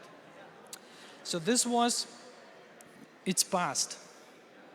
And now maybe we talk a little bit about present, and by present I mean maybe last 5 years. So when we talk about video generation, we want to talk about image generation first, because a video is a sequence of frames, sequence of events, and we generate images. At least we generated images 5 years ago, maybe 10 years ago with generative adversarial networks. And here it might get a little bit technical, so bear with me. So what these networks do, they take a random vector, which is basically a sequence of random numbers, and through a series of operations, converts it to an image. Basically, we increase the resolution and decrease the dimension. We do this through one single pass, through a generator, and generate an image of 3 colors, which we want to be similar to a real image. And then we have a discriminator that tries to distinguish whether the image is real or the image is fake. And by using simple optimization techniques, you can actually backpropagate through discriminator back to generator to improve. And there is a game that they play. They compete and play a game, improving each other. Not too technical, maybe. And then we had a lot of progress in generating images, but here is what video generation looked in 2016. How cool is that? I mean, in 2016 was extremely cool. You can see a train arriving, but maybe you're not so excited about this train. Then a year later, still not too much luck. Then maybe a bit later, some improvement made. But it became very clear that back then we are not able to solve the problem in its generic form. And the only thing we can do is to solve domain-driven tasks. So we cannot generate videos, any videos, but we can solve particular tasks. And now we will look at one of those tasks. So I want to share one of our work on image animation, but maybe before I do that, I want to ask you a question. Do you think this is real or this is generated? Raise your hand if it's real. All right. I assume others either don't want to vote or maybe they think it's generated. So to make it a bit easier, I would show you two videos, right?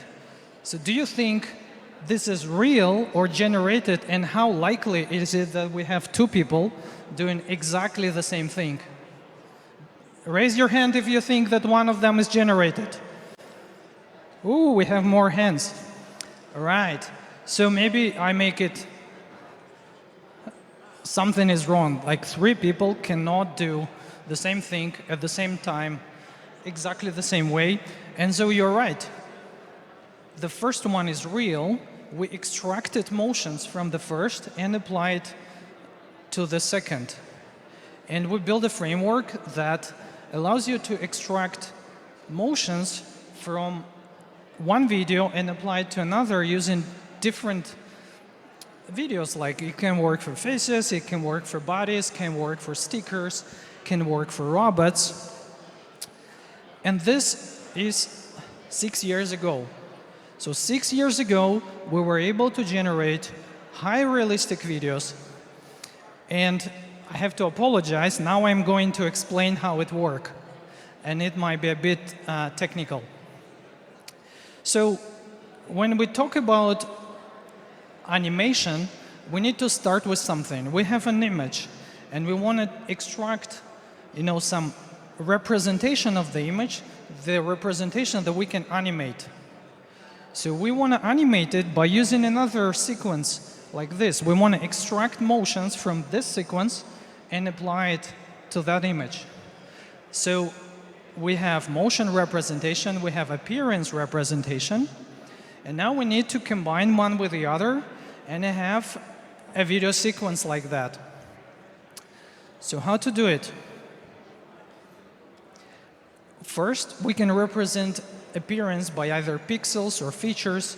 Pixels, we can use directly pixels, or features, we can use, let's say, some neural network that extracts some information from an image, and we can use those features.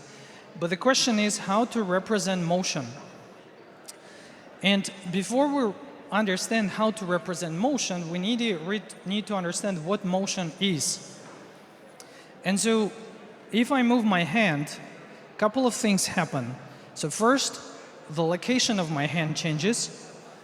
You can see the dot, and on different images, the dot is in the different place. So my head moves, it changes location. So motion is location. We can do this by using key points. We can track some key points and represent motion as a displacement of those key points. The second thing that happens is that as my hand moves, it also rotates. So the orientation of my hand changes. And so I put an arrow, and we see that the arrow rotates. And we can represent this with local affine transformation, which is a particular type of transformation that changes orientation and scale. And then as my hand moves, it hides some content, but also uncovers different content. So if I move from here to there, this suddenly becomes visible. So you need to deal with that. And this we can do using in-painting. So the next slide is one of the most technical. So bear with me. So how do we do this technically? Not only philosophically, but how do we do this? So we have an image. We want to take this sequence and apply to that image. So there are two stages here. One stage is motion extraction. We need to extract motion first. And second stage is generation. So no rocket science. We take a neural network and ask a neural network to predict a set of key points. These key points you can consider as I'm moving. You can put a key point on my nose, and these key points move as I'm moving. But we extract here unsupervised key points. What it means that we don't tell the network which key points to extract, but rather say, the network, you can extract any key points, but I want my animation to work well. And so the network extracts some key points, and I will show you what those key points mean. And this solves the location. Like, as I was saying, that the hand move, location changes. How to solve the rotation? And we solve the rotation by predicting local affine transformation for each pixel. Basically, we say how this pixel should have rotated in order to represent the motion correctly. And this is a 2x3 matrix. Sorry for being technical. It's essentially this operation. It takes this rectangle and transforms it, keeping parallel lines parallel. Maybe there are a few more technical details here, which I'm going to skip. And then goes the generation. For generation, we have a neural network that extracts information from an image and represents it as a set of features. We then take the location information and the sparse local affine transformations to reshuffle those pixels. So basically, we take this hand and literally move it to a different place. And yeah, I'm probably going to skip some details here. But then after the generation is done, we can have the target. So these are the key points. So we ask the neural network to extract key points for animation. We didn't say which key points, we didn't say this is a face. And these are key points extracted by neural network to do the animation task. And you can see that they correspond to eyes. They don't have particular meaning, but they correspond to some features. And now is the fun part. We released this video. It was 2019. So we released this video, and also we released the source code. And what happened after that was quite interesting. Some high-profile American musician created a video clip just based on our technology. That was extremely fun. It's like, how can we, as scientists and researchers, supercharge creativity? How can we make things that are difficult, how can we make them easy? And similar technology was applied. There was a product at Snap. You know, if you're animating a face, you can be very well animating the body. If you're animating the body, you can be animating just the garment, like my t-shirt. And if you're animating t-shirt, I know it's a bit difficult, but if you're animating a t-shirt, you can actually swap a t-shirt. And so Snap released a feature that was roughly 2 years ago, where you can take a picture of a t-shirt and try it on immediately on your phone. Very popular feature, by the way.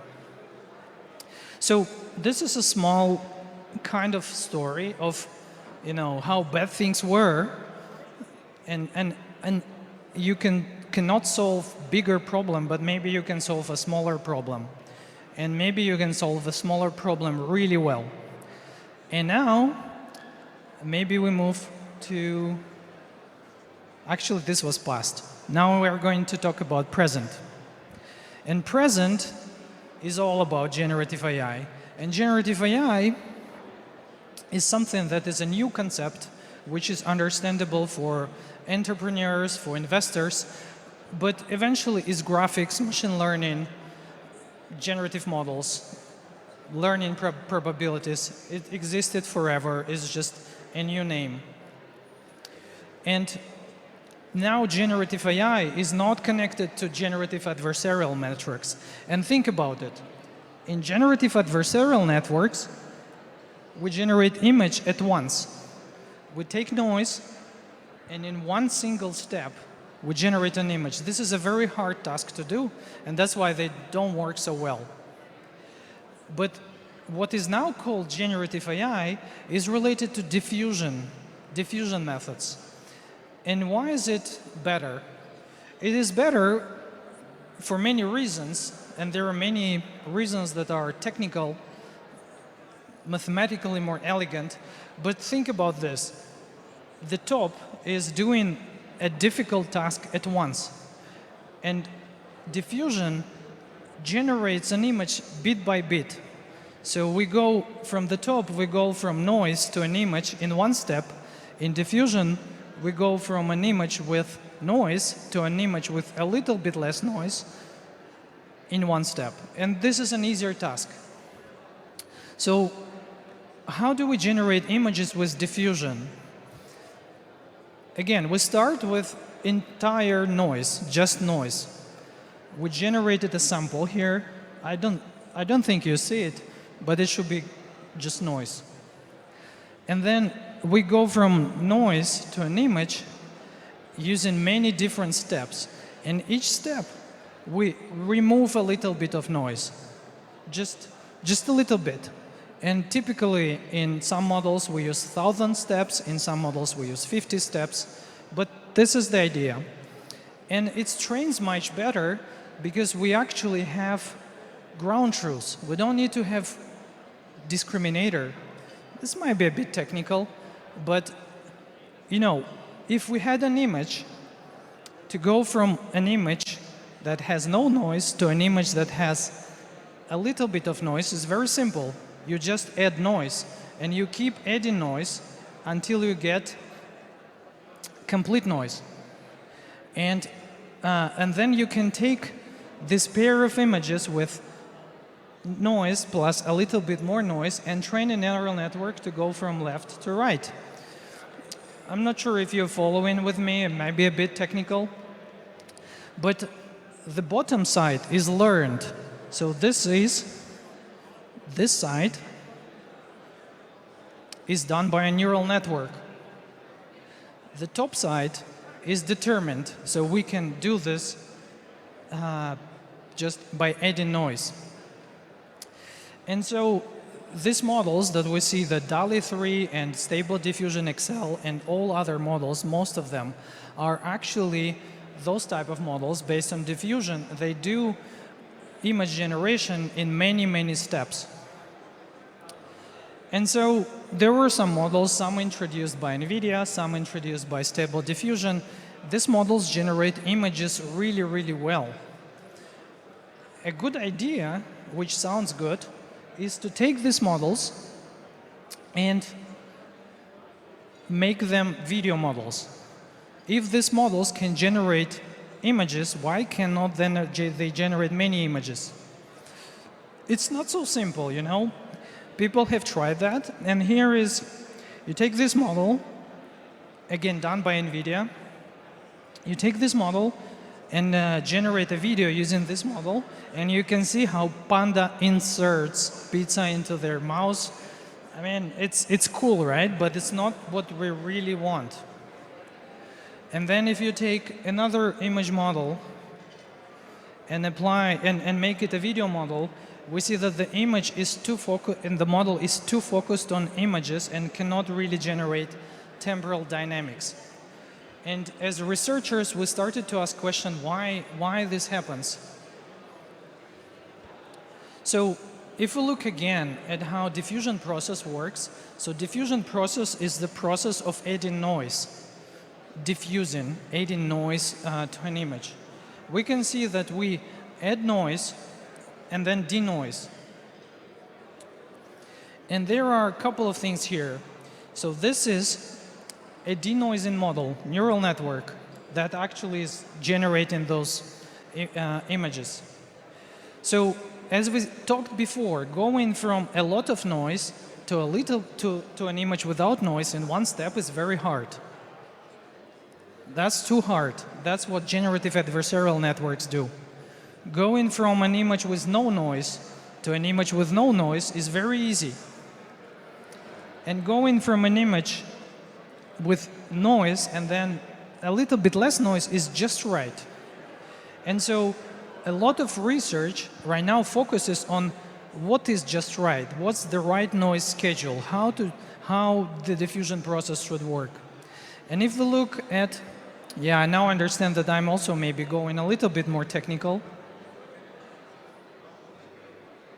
So this is how the noise schedule for image models. If we apply the same noise schedule for video models, it looks similar, but there is a very simple trick the neural network can learn that makes this not reasonable. So for example, if you take these videos and just average them, so you take a video with a lot of noise and average it temporally, you get something like that. So you can see that you can filter almost all the noise by just averaging videos. And this is a very simple task to do. And since it's a simple task, the neural network doesn't learn much. And if you're solving simple math problems, you don't learn. You need to solve problems that are not too hard, not too simple, but maybe just right. And so there is almost no difference in these videos. And so if we use image models and generate videos using image models, we make the task too simple. And we're actually not able to learn. So what you do, you just add more noise. And once you add more noise, if you do temporal averaging, you see it no longer simple. So this clock says I have roughly 5 minutes, and I'm thinking to skip the second most technical slide, if you don't mind. So we built this work called Snap Video, and this slide was supposed to show its architecture details, but I may want to skip that and maybe take a bit more questions. So these are beautiful animations, but essentially what we do, we split the video into smaller patches, and then we process these patches into some sequence of, I'm going through it much quicker than I was thinking, to a sequence of latent tokens, patch tokens. And then we can use a very large transformer network with around 5 billion parameters that can, through a series of operations, can go to, from noise to do the diffusion using transformer.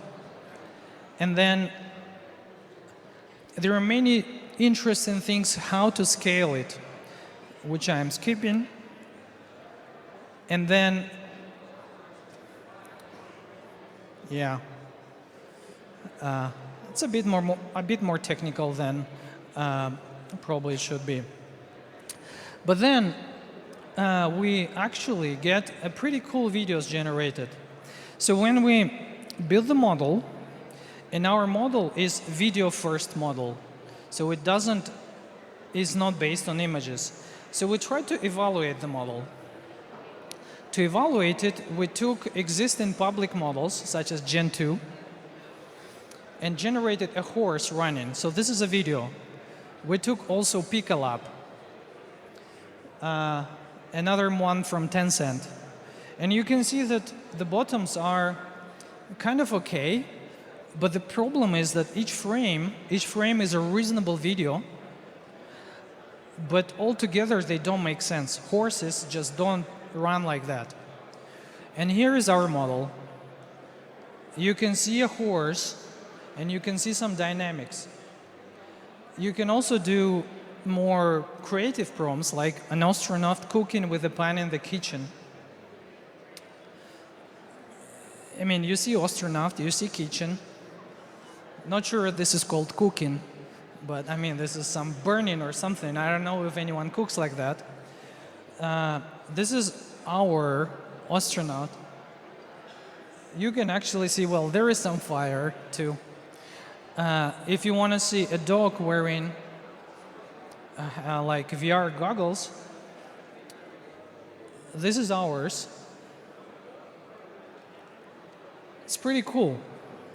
So this is what video generation is right now.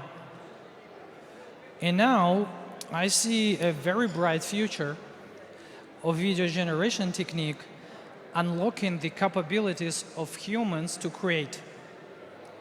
And you know, we started with frescoes. We started with this, set frescoes. And now we can, you see these are wolves. We can animate those wolves.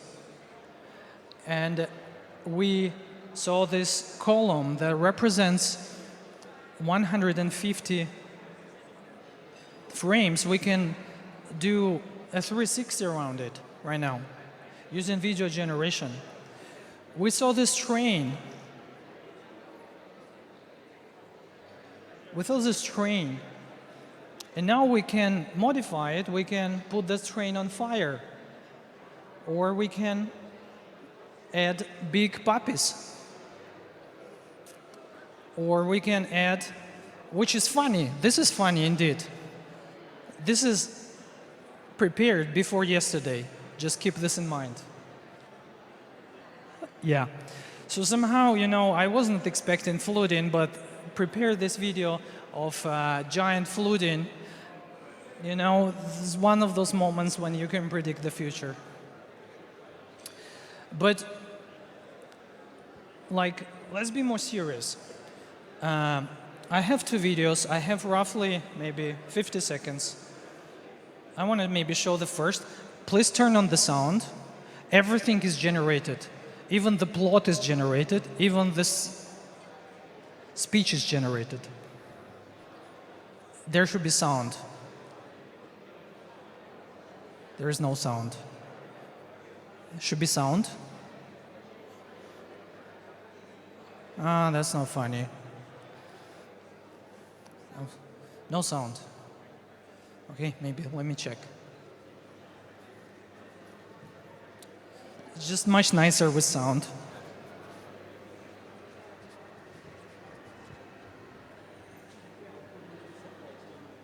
It was. He played earlier one. Switch it.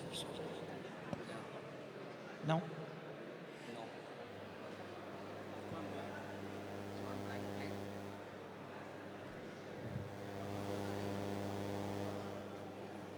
No, you can play from here.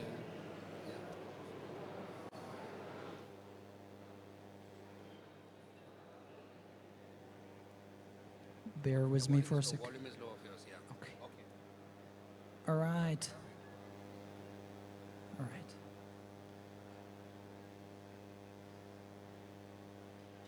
Okay. Yeah. All right.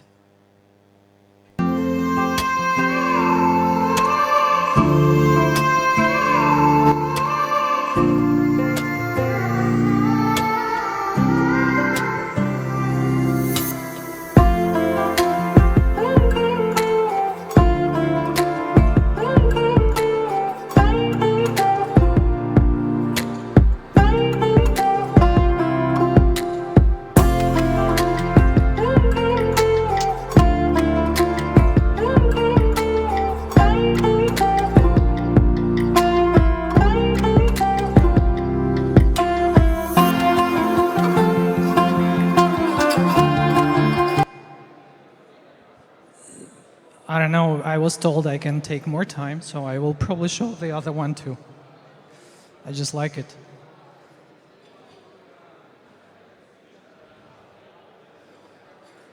Okay, we just skip a couple of slides.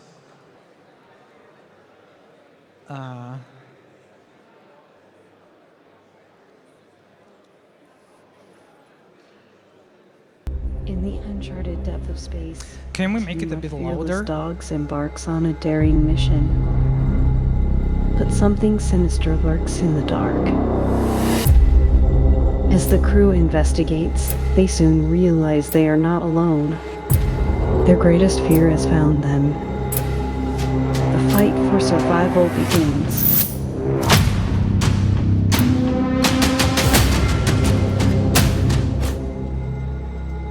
Will they escape the clutches of the invaders? Or will they become lost to the void of the cosmos? I guess that's it. Yeah, I think we can finish here. So what I wanted to say is that perhaps, maybe even this year, we'll see movies that will be entirely generated. Maybe we're in the moment of time where, you know, Pixar had built their graphics technology, but hasn't really published the Toy Story yet. And maybe this Toy Story will be done even this year, and maybe you will do it. And with new tools, it becomes really, really easy. I mean, I did some of these videos myself, and I have zero design skills. So yeah, with that, I wanted to finish here. So we talked about past, present, and I hope I somehow convinced you that it's going to be very exciting going forward.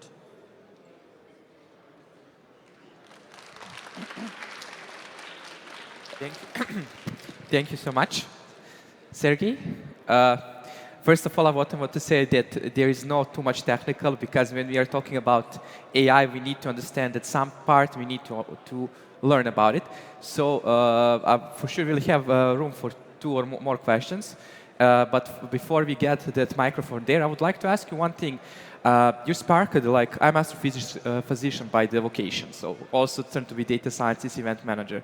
And one of the things that we learned that spherical and polar coordinates are much easier to navigate. It's much more represent real space, like internal, like Jacobians and everything else, basically the math behind the stable diffusion.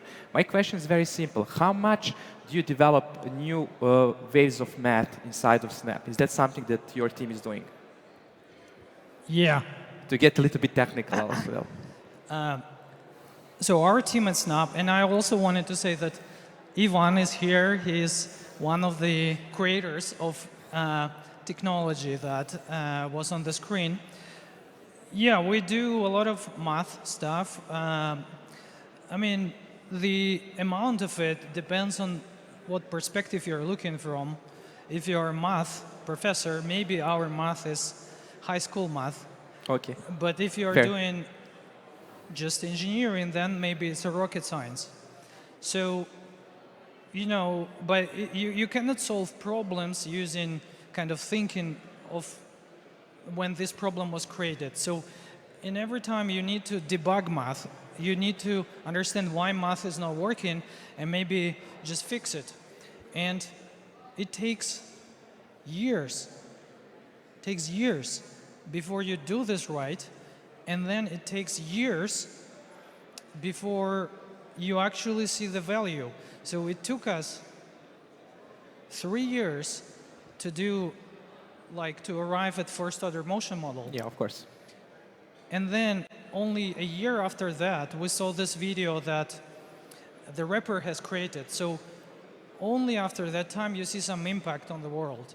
And so if anyone is running a research team, my advice would be just give it some time. Make sure you have the right people. And then you need to just give it some time because it takes quite a lot of trial and error. It takes months, years to debug it and fix it. And yeah, okay, excellent. Okay, we have a question there. Do we have any additional question? Just raise your hand. Yeah, I'm Geeta from India. This is an amazing talk. Thanks a lot for making even the technical parts very simple to understand for a simple techie person. And I really agree with the last part. Give it some time to make it happen. So I have two questions, actually. So the first one is about, you mentioned about video generation, especially present on New Hope. What about audio generation? We talk about voice cloning and so on and so forth. Are the techniques similar? The second is completely different. I work in healthcare, use of AI for cancer detection. So my question is, what is your view of medical image generation, where you cannot have hallucinations? You know, it has to be perfect. So there are two parts to the question. One is on the audio side, another is the medical image. Okay. So about medical image generation, I don't know what to answer here because it's indeed a very regulated domain. And I don't know. I feel that the innovation there happens much later than it could happen. But I don't know if it should happen earlier or it happens just right. Because you don't know. You don't want to mess up with medical diagnosis. And this is a really tricky field to work in. To your first question about audio generation, this is very important, and we're doing this starting or like wanting to start doing this thing. So a lot of uncertainty. But yeah, I think it will appear. It's just we're a vision lab or graphics lab, and we don't really have much expertise in audio, but yeah, we will get there at some point. Thank you for your question. Basically, just to understand, with the medical imaging is very hard to tell because US has different laws who is the owner of the data instead of Europe. In US, there are medical centers that are the owner of the data, not the persons, while in Europe it's a bit different. So basically, moving forward with that, that's something that you need to be like also have in mind, like as one of the things regarding medical imaging. So thank you so much. We have questions here first, and after that we have something in the back. We are going to give you mic. Just a second, please. Don't worry. Thank you. Myself, Ahmed Sharif.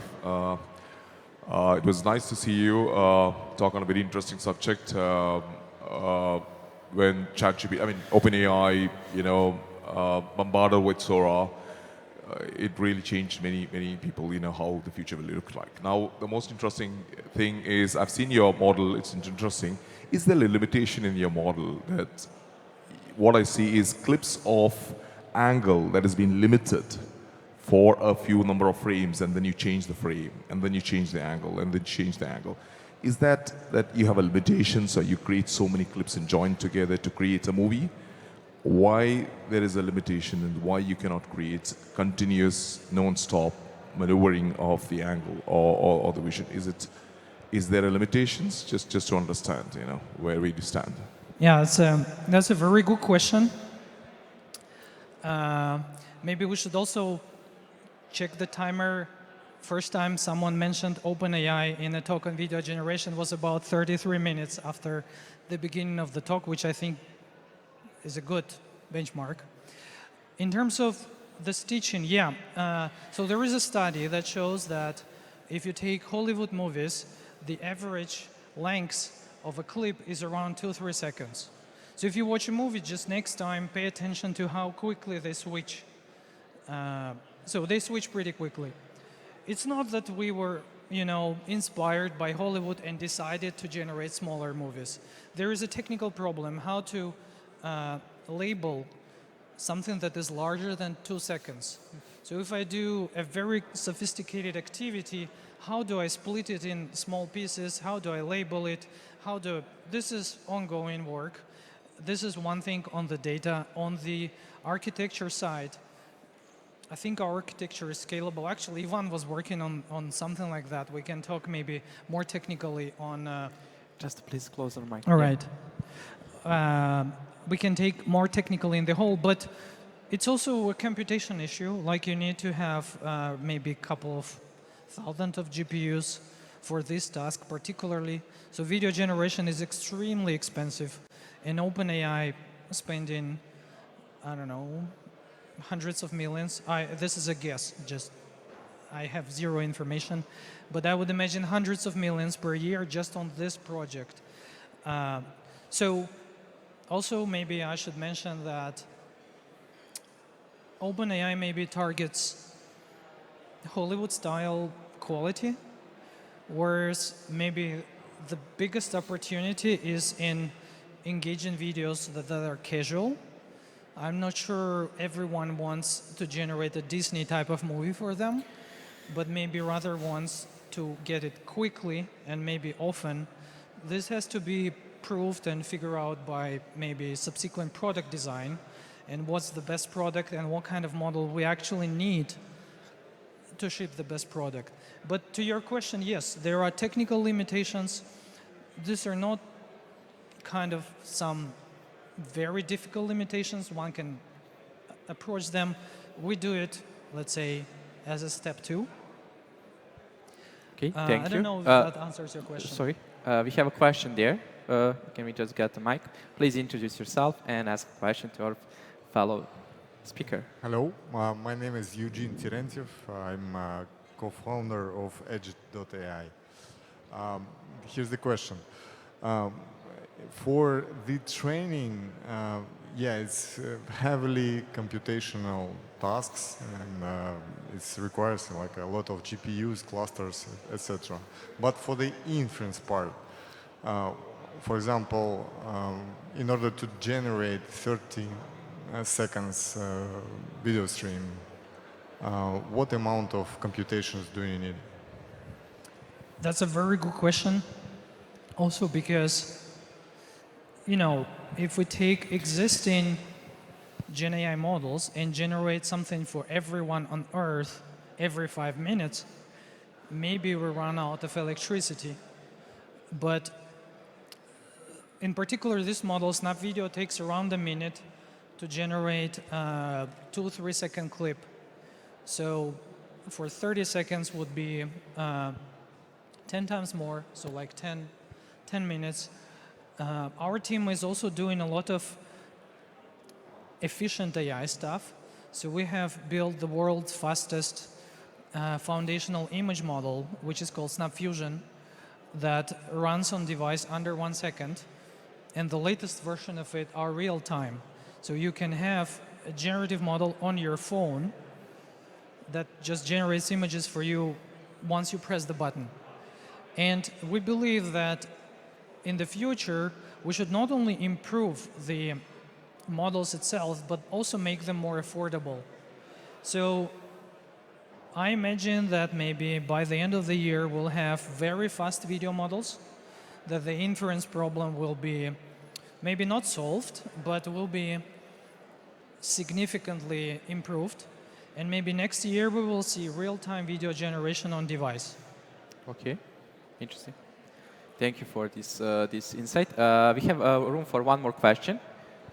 Okay, I would like to ask you one question that is going to resonate with you. How do you see it, like deep fake, like the creation of deep fake? Like we can see that with development of video, we can also have like a lot of problems. For example, somebody can create deep video, like a deep fake video, where some CEO of bank approves some transaction, which can lead basically not only to the reputational damage to the person, but as well it can negatively influence the whole organization, because with losing CEO, they are basically losing the action. So how can we ensure that professionals are the ones who are behind the driving seat and not only decision makers?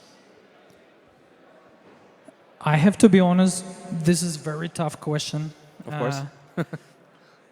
I will answer it with a story. Okay. I have a kid. He is 8-year-old. And as we were working on Snap Video, I was showing him videos. There were unicorns, there were elephants making coffee, there were fairies, there were rainbows, all this kind of stuff. I should say that he was extremely engaged, and there were thousands of videos. That's part one. Part two is that next day in LA, I filmed the lizard.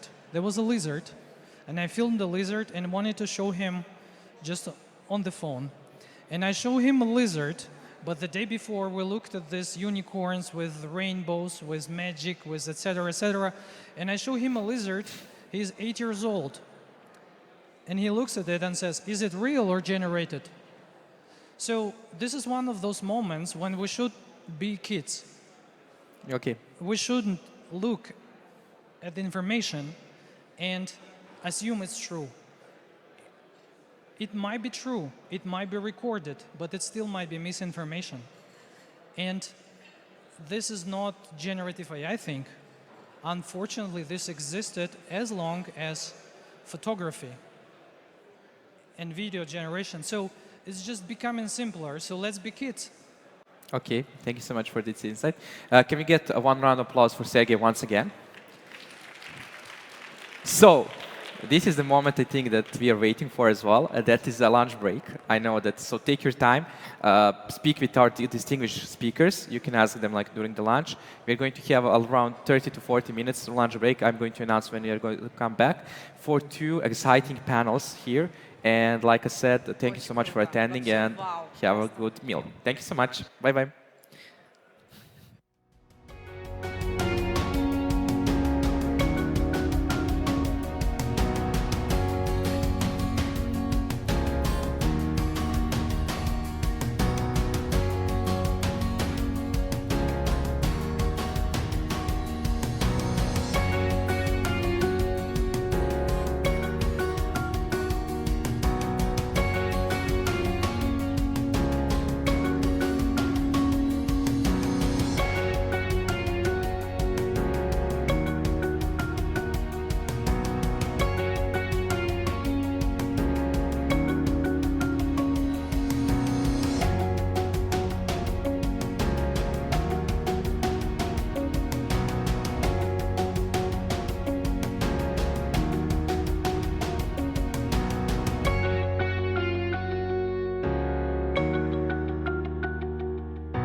To wait.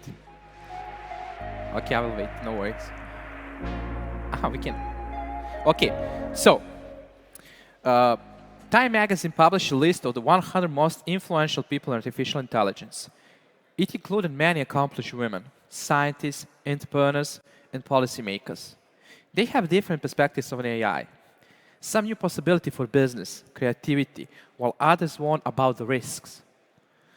Our women in AI panel feature pioneers. They shape the future of technology through natural language processing, computer vision, algorithms for social good, and more. Our esteemed speakers will describe the work they are doing now and share their experience in the field. First, we needed to say that we are apologizing in front of Jenan Monsef, who was supposed to be the moderator because she couldn't make it. But I am very welcome and very thankful in front of organization that Asil Adavood, Artificial Intelligence Machine Learning KSA leader at Oracle, is going to be a moderator of this panel. Please join me at the stage. One round of applause for moderator. Come on. Also today with us, we have Geeta Manjunath, founder, CEO, and CTO at Niramai Health Analytics. Please, Geeta, join us. And thank you so much for being here. Applause. Thank you. Once again, at the stage, Heather Domin, who is global leader for responsible AI initiatives at IBM. So Heather, once again, please join me at the stage. And last but not the least, of course, Shilpa Kolkhatar, global head of AI Nation at NVIDIA, is going to share her work in a little bit different level. So once again, thank you so much, and I give the mic to you. Thank you so much. I think it's great to be here with this great woman today. I know for the weather conditions, we had to lose one of our moderator, and then we have to shift and change. But hopefully, all the wisdom that we have today from our speakers is going to be transferred to you today. So very quick introduction to me, and then I will give the space for our speakers to give a quick intro about themselves. So my name is Asila Dawood. I come from the Kingdom of Saudi Arabia. I work with Oracle right now as the AI KSA leader, handling all artificial intelligence and machine learning use cases, solutions that go around government and non-government entities. And I will give a quick round of introduction to our speakers here. We could start with Geeta first and have a quick intro. Sure. Welcome back from lunch, and it's great to be among all of you. I'm Geeta, founder and CEO of Niramai Health Analytics. Basically, I'm a computer scientist and entrepreneur. I used to be a principal scientist at Hewlett-Packard Labs for a long, long time, and then I used to be a lab director heading AI research for Xerox Corporation. And here I am trying to solve one of the largest problems in women's health, which is called breast cancer, using AI. Great, nice to meet you. Heather? Hello, everyone. My name is Heather Domin. I'm global leader for responsible AI initiatives at IBM. And I'm also honored to be our associate director of our Notre Dame IBM Tech Ethics Lab and a World Economic Forum fellow. And I have a PhD in business analytics and data science. And I've studied ethics and the intersection with AI. Great, nice to meet you, Heather. Shilpa? Hi, everybody, and I'm Shilpa. I'm with NVIDIA. What I do for NVIDIA is I lead an initiative called AI Nations, which is our program to help nations accelerate their AI journey. So it's basically national transformation through the use of AI. And I'm based in the Bay Area in Silicon Valley, California, and very excited to be here in the futuristic Museum of the Future. And thank you, Asil, for stepping in last minute as the moderator for this, demonstrating how women can wear multiple hats at the drop of a hat. Exactly, yes. Thank you, Shilpa. Nice to meet you and have you all. So before we start having the round of questions related to each one of us or one of your journeys in building AI, one question that I have in mind is, and I'm going to ask this for each of you, in which point you have decided that AI is the right path for me, and where you are realizing that, okay, I'm going to take that career path, I'm going to work on it. So for me, I remember when I was doing my master's, I was thinking or taking courses in NLP. We're taking AI courses. It was a bit theoretical. And then I decided to continue my PhD in that area because I said, okay, and we didn't have the term data science. And I remember it was in my third year of my PhD. I was like, people were saying, before we were doing data management or data mining, and now the name has changed and it's become data science. So, okay, I'm doing something different. It's the same thing with different naming. But then after using that technology, for me, I realized that, okay, that's what I want to do. That's what I want to utilize this technology to solve problems in different sectors. So I wanted to go through and ask each one of you when you have decided to say that AI, this is the point where I want to use AI. And we can start with Geetha, with you. Yeah, sure. So I guess it's nice to sort of go back in life and trying to see where did I really switch. But basically, I did my master's in systems, right? Compiler systems, and I really loved how this personal data can become like there's an operating system and so on and so forth that was talked about earlier. So that was the space I was in. And I was building big systems, compilers for parallelizing compilers, distributed computing, and all the good stuff. And then I was a principal scientist at Hewlett-Packard Labs, and I wanted to pursue my research furthermore, right? So I wanted to go back to school after working for 15 years after my master's, if those of you want to go back and do your PhD. So I went back to do my PhD in one of the top institutions in Bangalore, incidentally. And I didn't want to go back to distributed computing or compilers because I felt I kind of had spent enough time on it and I wanted to work on something new. And that is the time where AI was sort of just, I know AI was there like 30 years back as well in a different form, backpropagation and so on. But that's the time where the newer models were coming in. I chose that topic because I wanted to study something really new and go back to school. And so I sat in class of linear algebra and all of the sort of the statistics, probability theory and all of that. And then it was so nice that, the whole area had transformed, like what it was as one of the subjects in my master's. After 15 years, how it actually became a really new algorithmic research, right? So that's where the whole PhD was around AI. And then I went on to lead AI research. And now it's more like I want to make AI real on the ground to help people to solve and if possible save lives. And that transformation has, as a techie, I feel so good about it that tech can solve some real problems.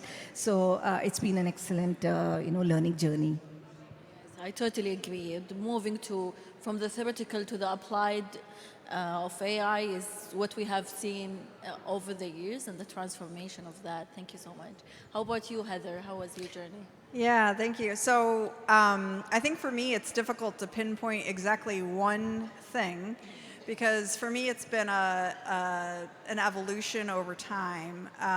I've always been interested in data and the application of technology, particularly for the good of humanity. And I saw the power of AI.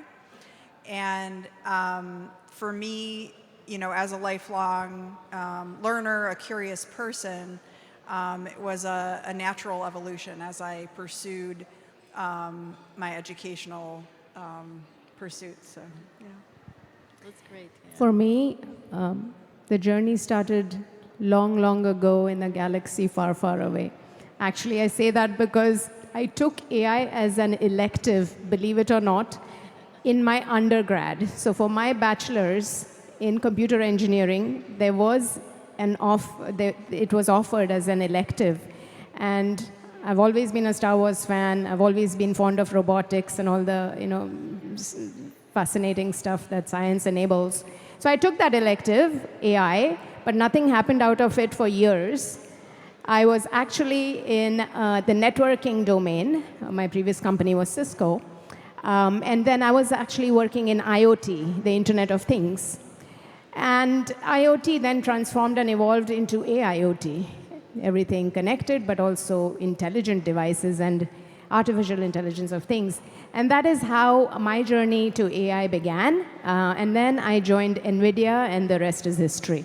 So I joined NVIDIA in 2018, the AI company. And I joined in the computer vision intelligent video analytics business unit, focusing on smart cities.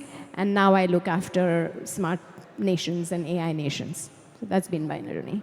That's great. I think that's really a great journey. I think for me, I had the same experience. When I entered IT, I didn't know exactly what I'm going to face. And I loved programming, and I went from there. I think you either love or hate programming, and then it's a hit from there. So Shilpa, I have a question for you. Based on your experience, how you see the role of women evolving in the domain of AI, and what challenges do you think are still available, since you are working as the head of AI Nation strategy? Yeah. So let's start with the challenges. It's pretty clear that AI is mainstream now. And it's also clear that in order for everybody to be, for AI to achieve its potential, everybody has to be able to use it. And that doesn't mean that everybody needs to be a data scientist or trained as an engineer or a mathematician writing the algorithms, but everybody needs to be trained up to use the AI, which is where I think women can make a very huge impact in training, education, of course by learning the new skills themselves, but also by being role models for other women in the industry, and basically making sure that you're keeping up with the new trends and technologies. That's one way that women can hugely make a difference. And also using some of the inherent skills that women have, right, in terms of being advocates. There's a lot of, besides engineering, there's a lot of policy and defining the regulations, regulatory frameworks. There's a lot of different jobs that AI is going to need, okay? So that is another area that women need not confine themselves just to this one thing, which is, hey, I have to be a coder or a developer. No, there is many other possibilities that AI now opens up. It is actually a huge equalizer. I truly believe that it's an equalizer in terms of the different skill sets that people have. It can be level set. Totally agree with that. I think people always are scared that AI is gonna take jobs. In my opinion, and I think it's similar, that actually we are having more jobs available for everyone. We just need to reskill and upskill many people in that area. So Heather, I will go back to you on that question. Why do we need women involved in developing and deploying AI? What benefits does it bring to them when we are doing that? Include them in that, from your opinion. Yeah, thanks. Yeah, and I think there's very clear data around this too. We've seen in some recent research from IBM Institute of Business Value around organizations that prioritize having women in leadership roles actually see higher revenue growth, about 19% higher than companies who don't. And there was some related research in Europe where they asked leaders about the importance of having women involved in AI and the ability to mitigate things like bias. And 73% of the leaders agreed that it was important, but only about 33% had women actually making decisions strategically about AI. And so we see a gap in terms of the awareness of the importance of this and the execution and taking this off. And I think that when we see reports, there's a recent report from on the DEF CON 2023 hacking event, ethical hacking, red teaming event. And in that report, what you saw was that there was actually a difference depending on the background of the person as to what they were testing for. So this is why when we talk about diversity of teams and the types of things which are being checked, so when we talk about safety, AI ethics, what are we looking for, what are we checking for? The diversity of the team is incredibly important. This is not just women, but all sorts of diversity. In fact, for example, it was even things like political background. So when you're checking for political bias, they might check for things, political parties which they're familiar with, which makes sense, right? So it's what we're familiar with that we'll be testing for, that we'll be checking for. So when we talk about mitigating potential concerns for society, we need women, we need all sorts of diversity in building these systems. Yes, I totally agree. And when we talk about involving women in the workforce, developing and creating new solutions, I transfer this to Geta. I know you have developed this really great solution for a noble cause. Can you tell us more about the journey and the solution that you have created for breast cancer detection using AI? Sure. So basically, as I mentioned, I was lab director heading AI research for Xerox Corporation globally. Everything was going well. I had over 80 to 100 PhDs trying to solve together with them very, very important problems in the world, including transportation problems, video analytics for that, and healthcare problems, predicting when a next person will go to an ICU, or several other education videos and so on and so forth. Suddenly, one day I came to know that a very close cousin sister of mine, just 42 years, she was detected with stage 4 breast cancer. She lived only for 1 year. It was extremely shocking to see somebody very close to you just disappear, and the family shattered economically, financially, emotionally. And so I thought, why not solve this sort of very, very important problem in women, and then started a project as one of my exploratory projects. And then as misfortune would have, another close family member, a little bit on the husband's side, she got detected with same breast cancer, late stage, 38 years, and she died on her son's birthday.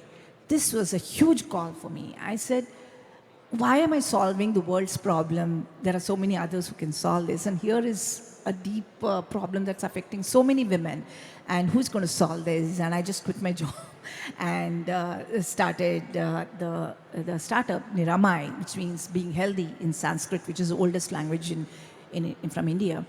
Niramai, no diseases. So I started this, and my aim was to try and see if we can actually detect cancer, breast cancer, in young women who are dying today. Almost 27% of cancer deaths are happening under 40 years. So that was the initial goal.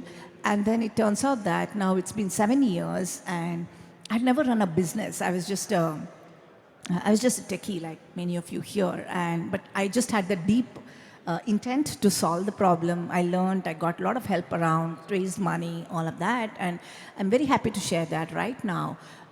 It's one of the very few AI startups that is actually taking a healthcare solution to people and literally saving lives, detecting cancer they never knew they had. And we are now in 12 countries, and more than 200,000 women benefited from this.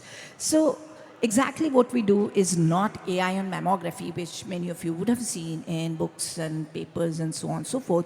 That's great. There are hundreds of companies looking at downloading mammography images, developing these AI deep learning models, and enabling doctors to detect even cancer in dense tissue. Instead of that, we chose to use a completely different imaging modality. We use just thermal sensing. We just measure temperature variations on the chest and convert the 400,000 temperature points that we detect into a breast health report using about 20 different machine learning models, including deep learning, traditional learning, all of that stuff. And how there are several challenges in developing this, right? Because there's no doctor today, there's no single doctor today in this world who can look at a thermal image and say whether there's cancer or not. So we were trying to solve a problem which a human is not able to solve before. Thanks to, of course, the machine learnings, what we did was we took a bunch of thermal images of the breast. The technology that thermal can detect breast cancer has been around in terms of medical science because there is higher vascularity, there is increased mitotic activity, so that the medical science knew that there is signature. But human eye is not capable of detecting those minute variations on the breast, right? So that's where I thought, why not use AI? Because we are now looking at temperature values, no more color pictures and so on and so forth. And so we developed a complete machine learning model where there was no label. There's no doctor who can put a label of cancer, no cancer. So we had to go all the way, take thermal images, make the same person do mammography, ultrasound, biopsy, MRI, all the current methodologies, and train the model with the biopsy results. So it took a long time for us to even get the first model out. With 258 patients, it took me 1.5 years, right? So it takes a long time because we have to have golden data, right? The golden truth for golden training data. But fast forward, what has happened is that we've been able to develop a screening test, which is 10% of the cost of the current modalities, both from the capital aspects as well as the operations needed, because the lady now just needs to know how to use the software. Most importantly, it is radiation-free. It works for women of all ages, including under 40 years, which was my initial goal. And it's a portable test. You don't have to go into a hospital to do the test. The test can come to your home, test can come to your apartment, test can come to your office, or go to remote villages to do this test. And last but the best for all of ladies here is that you don't have to disrobe in front of anybody else to do this test. It's a completely privacy-aware solution where it's completely closed. It's like a changing room. Of course, we have to remove clothes, but nobody is inside. It's just a closed room, only the device is there, and it's, the technician is outside. Completely no see, no touch solution. So all this has been possible only due to machine learning on these 400,000 images. And of course it works. We have done extensive clinical testing, and it's now US FDA approved, as well as European CE mark, and also, UAE, right? It's approved in UAE as well. And so, for a techie like me, it's really good to see how women's problem is solved by women, okay, making up, and just using machine learning. And it is currently used in many, many hospitals in India without a doctor for screening, because otherwise people are detecting by hand because they cannot afford a huge mammography testing. They don't want to go into that machine. So this is where it is. So AI is converting temperature maps to a cancer health report today. That's really great. I really like the idea of women solving women's issue, and I think it's not going to be focused only on health issues. It can go all over all of the issues that we might not have the bias of solving different issues that are related. So I think that's really great. So going to you, Shilpa, and I know you are the head of the Global AI Nation initiative. I wanted to ask more about that initiative. What do you do, how it solve or help women in their journey with AI? I would love to hear about that. Certainly. Yeah, so as part of the national transformation, there's really 3 things that are important, right? Upskilling, I already mentioned training and education and upskilling. But there's a lot of other factors as well. One of those is around research and innovation. And there needs to be a very concerted effort to make sure that there is representation from women in that research pool.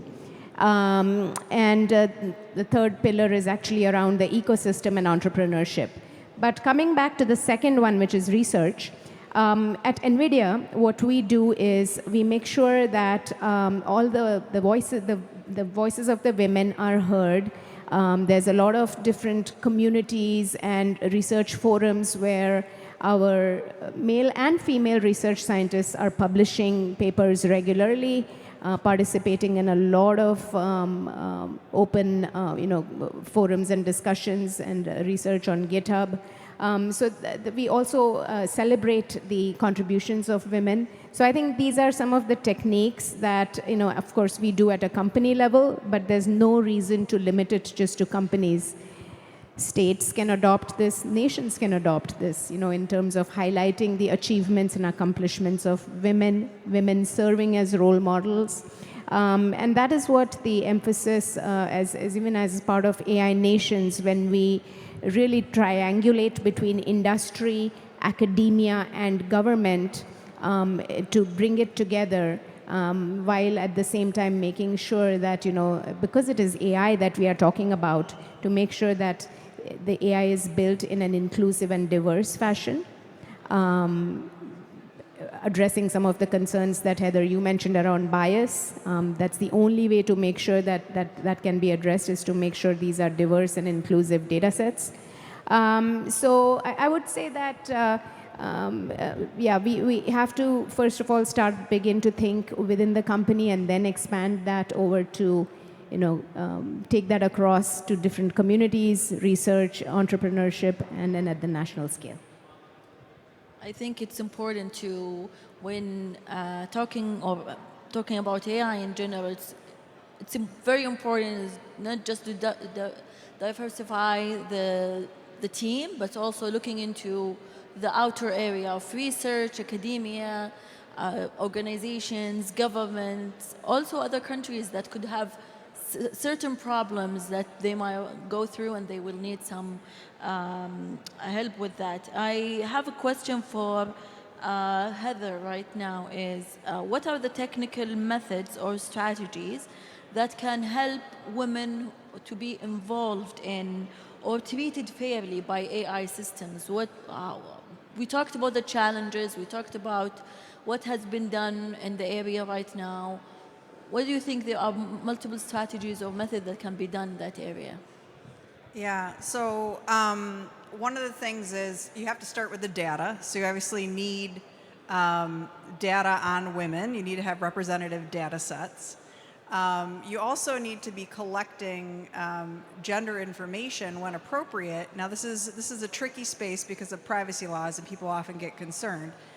But in laws like the EU AI Act, we do anticipate that it's going to be acceptable to check for bias using gender data. And so there's some conflict between, privacy, or what people perceive as privacy concerns, sensitive information, and being able to check for bias. So you do actually need that data to do the proper checks. There are Bayesian techniques and things and ways in which you can, they do in the financial industry where they haven't, in other places where they haven't collected that information, but you're basically trying to infer what the gender is based on other related data points. And so it's better to actually just collect the data and do the checks that way.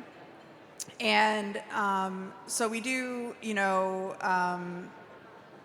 I personally think it's important to do that. You need to also, not just for women, but for many other types of protected attributes. Actually, co-authored a point of view on this around protected attributes and the need for standards around this, because in fact what we found was developers and data scientists, when not given clear information on what to test for, they basically just Google it, search for it, come up with whatever. They ask their buddies, what should I be testing for? And it generally doesn't lead to the best outcomes. So having some clear guidance around what protected attributes to be testing for is important.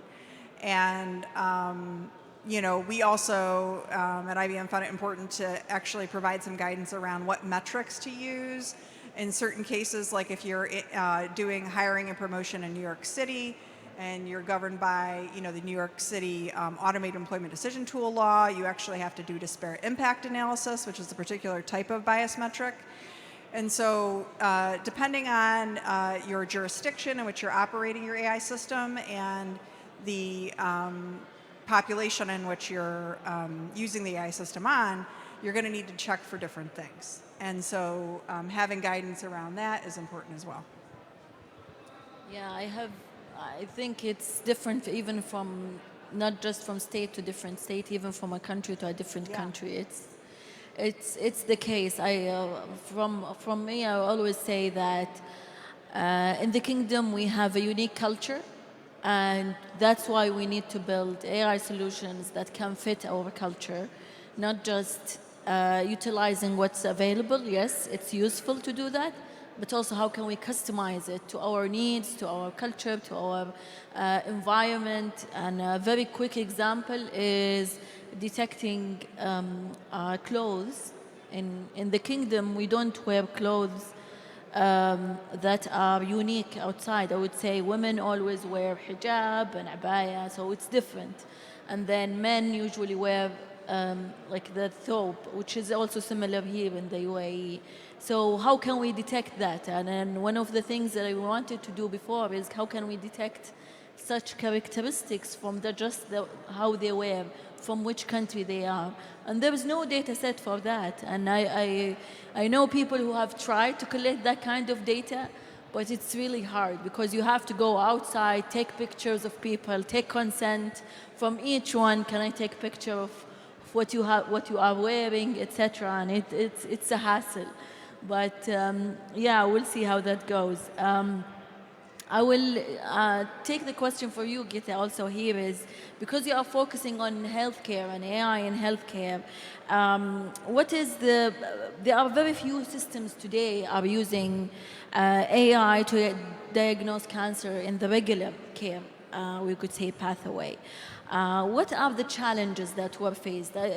You talked about the whole journey of the system you have developed, or the differences that are available in the system compared to other systems detecting cancer using AI. But I'm sure not, because I already have also a startup, so I know the challenges that you could go through building a startup and starting a product or a past application. So let us know about these challenges and how you overcome them also.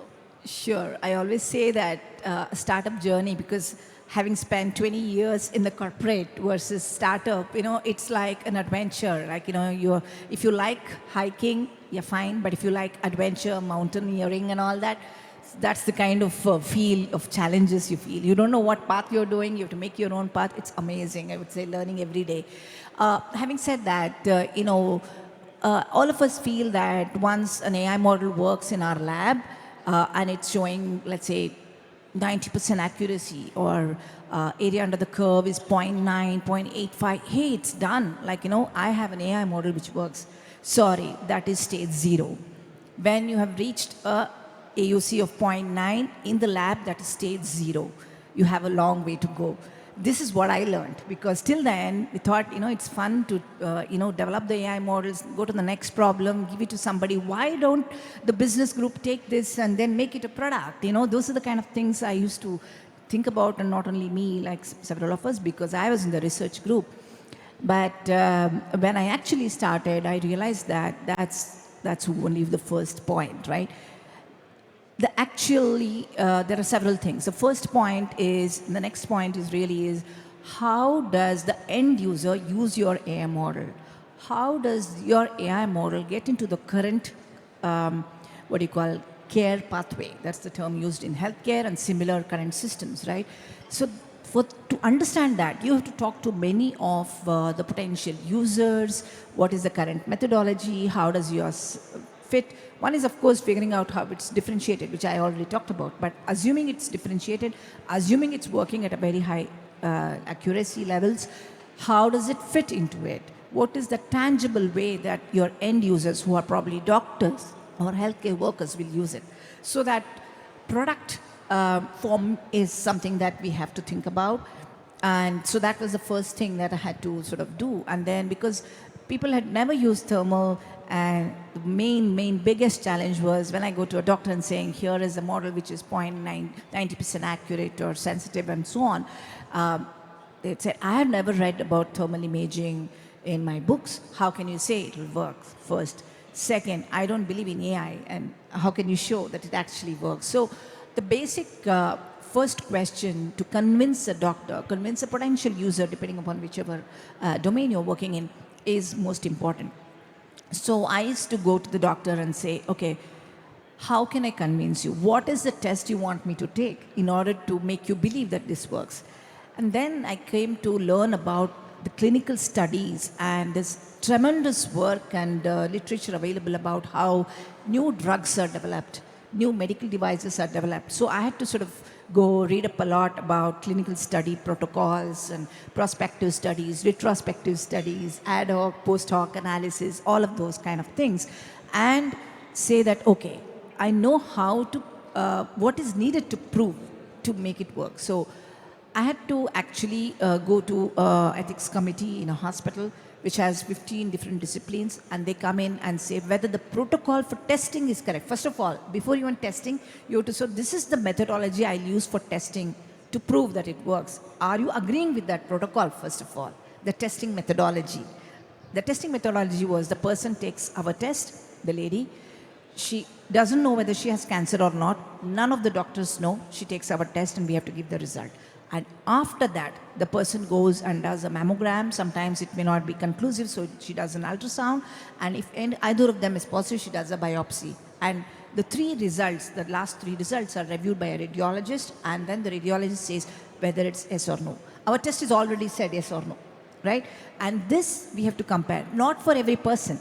You have to wait till the end of the study, and after all the 250 people have gone through, you have to compare the notes. Otherwise, you know, we can trick, right? We can change the AI model, make it work and so on. So these are locked models. You know, we cannot change in between. So this kind of a rigorous testing was absolutely needed. And these tests are not done by us. It is done by the doctors alone. We are not even allowed to go near it. So this is the rigor of testing that was needed first time. Then it was actually not done in a single hospital as well, because people will say, oh yeah, you knew that doctor and the doctor did something. No. So you have to remove all the biases and possible untrusty things, right? So we had to do multi-site study and so on and so forth. So that was the first thing. And after you got the result, you have to go to the publication house and get it published by peer-reviewed process and so on and so forth. So this is the first such thing. Now, so far we've done 45 such publications, and that's when people are taking us really seriously. So unless an AI model goes through this rigor of testing and trust creation, like it's very, very hard to go through. I think that's the biggest one. The last, before I pass on, is the regulatory clearances, right? You cannot use, healthcare is definitely severely regulated. Data privacy, we talked about in earlier talks, is extremely more stringent from a health perspective, HIPAA, GDPR and all of that. So both of these angles of getting a regulatory clearance, getting a HIPAA and other data privacy clearances are also part of the process of getting a product approved and used. And it's been an extremely learning experience. Last 7 years, probably I've stopped going to computer science conferences, which I used to go a lot. Now only breast cancer conferences and oncology conferences is what I go to, because a lot of domain learning, domain terms are important, because you're conversing with doctors. You have to use those words. You have to be able to answer those things. It's amazing. You should try it out. I totally, this is really great journey that you have went through, and all of the challenges that you have went. I think it's really important to think how the customer is thinking. How can I solve their issue? It's not just enough to be techie and just focus on the technical part. Now there is a lot of abundant options of different machine learning models that can be utilized and can be used. I think the innovation is how can we use them to solve an issue that is available in different domains. So I will give going back to Shilpa, I have a question. How can government, industry, academia foster inclusion and diversity? I think we will have 1 minute for that, and then so we can move and conclude. Yeah, I wanted to kind of answer that question by picking up what Geeta said around how domain expertise is now more important. A doctor can be a doctor, and the AI as a tool is going to help him or her do their job faster, better, more accurately. And that's the reason I feel that AI is such an equalizer. And all these other, biomedicine and healthcare and architecture and civil engineering and all these artists, creators can just focus on their domain and use AI as a tool. And that's a huge opportunity. That is where governments actually can invest in education and training, upskilling, of course, but also research, and in setting up these AI innovation hubs, such as what Dubai is doing. So congratulations to DFF on that. But basically making sure that there's enough investments as well as collaborations and partnerships. Collaborations and partnerships with industry leaders as well as academia, and have that exchange of ideas and best practices. That's another very important aspect is around, and then standardization, which Heather you mentioned. I think with those things in place, the nation can capture this opportunity and translate it into economic growth and also a very positive societal impact. That's great, thank you. I think for the last question, since we are running out of time, I think we need to conclude. Thank you so much. Can we take questions from the audience? Okay, we can take 2 questions. So if we have any questions, yeah, go ahead. And then we have a question here too also.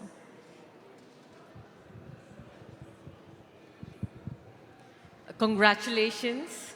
It's a very proud moment to see women, leading women on AI and tech. And I think the insights and inputs that you have shared has driven a lot of women to the front. So I think you all deserve a big round of applause to start with. Yeah. My question is to all of you, and you all are leaders in great companies. What are your strategies to ensure that you bring more women in front, keeping in mind that, I believe this is still a very unrepresented area. Women have a long way to go when it comes to AI, something that you are leading at the moment. So what strategies do you have in place to look at succession planning, bringing more women to the front? Thank you. Heather, would you take that question? Yeah, so I think for me, mentoring is really important and helping other women see that they can do it. I think obviously going and do it yourself, which is actually one reason why I wanted to get a technical degree, was there's so few PhD, technical degree folks graduating that are women. And I wanted to show that it was possible, but then going and talking to people individually, I think is important, and encouraging them. Yeah. Yeah, I believe that's very mentoring and serving as role models, being advocates, and to our male colleagues and friends here, for the males to also be advocates and encourage women to bring that equality. The other thing is the hiring. I think the hiring practices have to also change a little bit. So you build a pipeline, but then you also take care of it during the hiring process. For all the women here, continue to be fearless. I mean, don't be afraid of anything. Take every challenge as an opportunity to think big. So talking about my own stuff, right? So I'm in Women in AI forums as well as Women Founder forums, right? If you look at women-founded startups, it's like very, very minuscule, and also deep tech is very, very less. So I'm on many of these WhatsApp groups for mentoring. But from a hiring standpoint, we have a lot of women interns coming in, who can actually see how AI works on the ground and get trained on, hands-on with this. And when I was in my previous organization as a corporate, head in Xerox, we used to follow this Wilson's rule, which was like for any top position in women, top position in general, there will be 5 shortlisted candidates, and among them, 1 should be a woman. We are not saying you should always select a lady, but in the shortlisted top 5, we should have a lady. Till then, you cannot close the position. It just says that you have looked hard enough so that you at least get a women candidate. Because it's easier to find male candidates. There are as good, pretty good female candidates as well, but you have to look harder because there are very few of them. And so that is one rule. And the second was also to include women in the interview panels, right? So that way the candidate feels a little bit more confident, and also the perception of confidence I talk about, right, is also good. And she's able to deliver her knowledge in a right fashion. So these are some of the things that we have done for encouraging women to perform well in the interviews. Just share what she knows, And I always make it a point to tell my team as well as anybody, there is no lowering the bar. If somebody has made it to that position, it's because she deserved it. If you start lowering, then it's not fair to the person who's got selected. So I always make it a point to communicate to my male team members as well that you have to find her good and we select it. And I have many female, in fact we have 70% ladies, obviously because we have breast cancer as our topic and we have many of the screening people there, but all of them deserve to be in their positions today. Head of engineering is a lady, head of QARA, quality and regulation, is a lady, and many of the team members today. Thank you for these answers. I think we can move one question here. Good afternoon. Thank you for this brilliant presentation for all the ladies. My question goes to Geeta Manjunath. You talk about AI for screening for breast cancer. We know cancer is a life-threatening disease, and we all know that. In your perspective, how difficult, or if it's possible, to do for other types of cancer diagnosis the same thing that you did for breast cancer? Because we know breast cancer is the first more cancer diagnosed.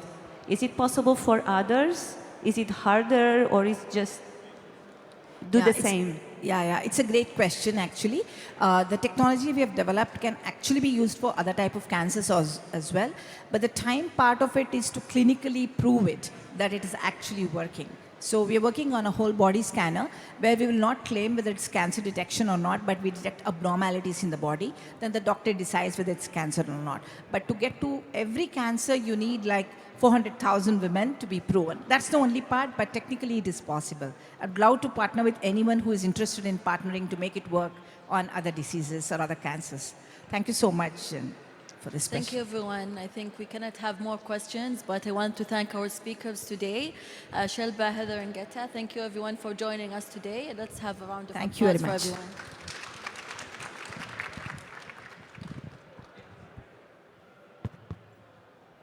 Thank you so much.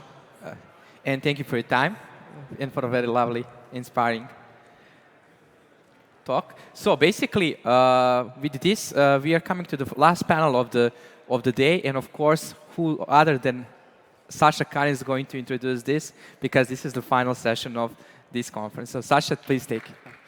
Yeah, hi everyone. I think we should clap because everyone survived after this long day. Yeah, so now we will have last but not least panel discussion. So we will talk about white hot space topic. So with the topic related to investments in AI, because we talked a lot about responsibility, we talked a lot about what's under the hood. But the fuel to move it forward is startups and funding. So that's why we will discuss it now. And you know, in 2023, generative AI startups raised in total more than $50 billion in funding. Some of them, like OpenAI, Anthropic, Mistral, raised billions. But in total, the amount of investment increased 5 times compared to 2022. So, and today, I'm happy to welcome on the stage our distinguished guests of Dubai, experienced entrepreneurs and investors. So let me start with our moderator, so Andrew Filov. So Andrew, please join me on the stage. So Andrew is founder of For Good AI, an innovative software company working in the state-of-the-art development agent and assistance. So, by the way, Andrew is the founder of unicorn company Rike, acquired for $2 billion 2 years ago. So, well done. And let's welcome our panelists. Hassan Al-Kindi, CEO and co-founder of Rihal. So, Hassan, my friend, so you're welcome. Dr. Hao Li, CEO and co-founder of Pinscreen, and in the same time, associate professor of MBZ University of AI. So, Dr. Hao, please. Yeah, so anything. Yeah. Pavel Chek, co-founder of New Native and founder and CEO of Gaia Accelerator from KSA. Pavel. Amin Al-Zaruni, CEO of Bidu. So, Amin, welcome. So, let's welcome our panelists and moderator, and let's start. So, stage is yours. Thank you. And if I'm looking at my phone, just know that I'm not texting. Just my context window is fairly short, so I need a little reminder. And it's also getting to early morning in Silicon Valley, where I flew from. So if I'm slow, that's part of that. My inference engine needs a little bit of rebooting. So for the panel today, I'd like all panelists to think about two perspectives when we're discussing topics. So you can give Middle East perspective or Emirates perspective on the topic, or you can pick a more global angle, and you can intermingle as long as you don't confuse the audience. So it's up to you, kind of what I call chef's choice, depending on what you see fit. So to kick us off, let's talk about the local ecosystem and companies originated in Middle East. What do you see are the biggest challenges and the biggest opportunities for such startups? Yeah, I can start. So there are many challenges in the Middle East when it comes to building new startups. Specifically, if I talk about the topic of AI and generative AI and the new trend of technologies that come in the region. But the biggest challenge that I've seen, at least in my perspective, is finding the right talent that can understand both the technical aspect of things, but also the application that comes from those technologies that they actually build. In many cases, we hire from, at least in my case, we hire from local colleges and local universities. And while some of them are actually really smart and they are able to build code and understand, because there are many ways to learn now rather than like 10, 15 years ago. But the biggest challenge that I see with them is understanding how this, whatever they build, goes in as an application for the end user, end customer, or the end client in there. So that's for me is one of the biggest challenges, finding the right talent, which then takes us to another course of bringing talents from abroad to come, like for here, for example, in the United Arab Emirates, where there are many foreigners that come in. But where I come from Oman, we don't have as many foreigners, so I do rely heavily on the local talents. 85% of my talents in my company are Omanis. So I need to build with whatever I have. So that's good from my perspective. Yeah. And Pavel, I mean, do you have any other perspectives on the topic, just challenges for local startups in Middle East? Maybe I can add a little bit of a perspective of how I saw it evolving over time, and I'll add a bit of a challenge as well. It's interesting that over the last, let's say, 15 years, how the focus on AI, especially when it comes to either building AI products or AI companies, have changed. 15 years ago, we never heard of an AI company. 10 years ago, we never heard of an AI company. 7 years ago, I would say, even we didn't hear of an AI company. We were hearing about service companies that are building AI products. And now, it's a completely different ballgame. We have companies that are established to become just an AI company. They are building AI use cases, and they are ending up with an AI product. So the classification has changed over time. And that comes with different reasons, because maybe Azan has highlighted on the talent side, a similar challenge is available here in UAE as well, although the diversity of people we have, but still there is a lack of talent when it comes to the AI. Although There is a lot of development happening on the government level. There is a lot of on the private sector level in terms of development, talent development, as well as access to talent, which is outside UAE, which is geographically, I would say we are in a great location where we have access to the east and the west in terms of talents that can help in terms of development, design, ideation, etc. But the one thing that I think one of the challenges that is UAE have worked on extremely well was the regulations associated with the AI development. How does the regulation catching up? How does the regulations making sure that AI companies are developing ethically and developing use cases or products that could benefit the society? I think that was something that I'm very proud to be basically in UAE that see that the regulations is catching up extremely well. And so the topic of talent popped up twice, and I'll get back to it in a second. Before we jump, Pavel, anything to add on kind of the local ecosystem and the challenges, or did we cover it pretty well? Sure. So I have a outside perspective, right? So I'm looking from the outside in, rather. And the main challenges that I see are the ability to raise capital from local investors that have a full understanding on early stage what they are investing in. That was one of the biggest ones, right? So there is a lot of investment happening in the GCC region, obviously, and now the topic of AI is now very active, right? People are now talking about it. But these are still institutional large-scale deployments that have no way to effectively trickle down into the startup ecosystem yet, right?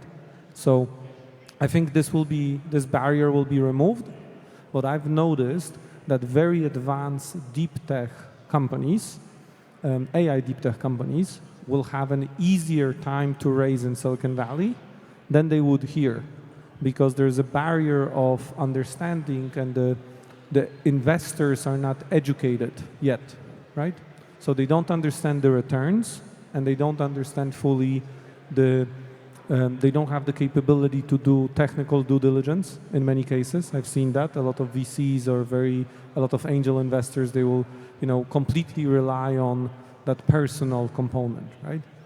So especially if you're an international founder, you're coming to the GCC area, you don't have a network, then for you to get investment here locally, it's not that easy, right? So that's one of the challenges that I've seen. And just the other very clear challenge is not the lack of engineering capability, especially in the Kingdom of Saudi Arabia. There's enough population to sustain a high quality of engineering talent. But as you said, that doesn't translate into product market fit. Yeah. So those are the two. And then the third one is just the cycle. So there was a lot of investment. There were a lot of investment made in 2016, 2017, 18, and these companies now become completely irrelevant. A great example of this is Jasper, right? Which was a company that got massive hundreds of millions of dollars from the GCC region, right? And then when I think in this group, we would not invest in that company because we knew that that technology has an expiration date, yes? And when GPTs came out, when OpenAI released adjustable GPTs, right? That company, I don't know if it still even exists, right?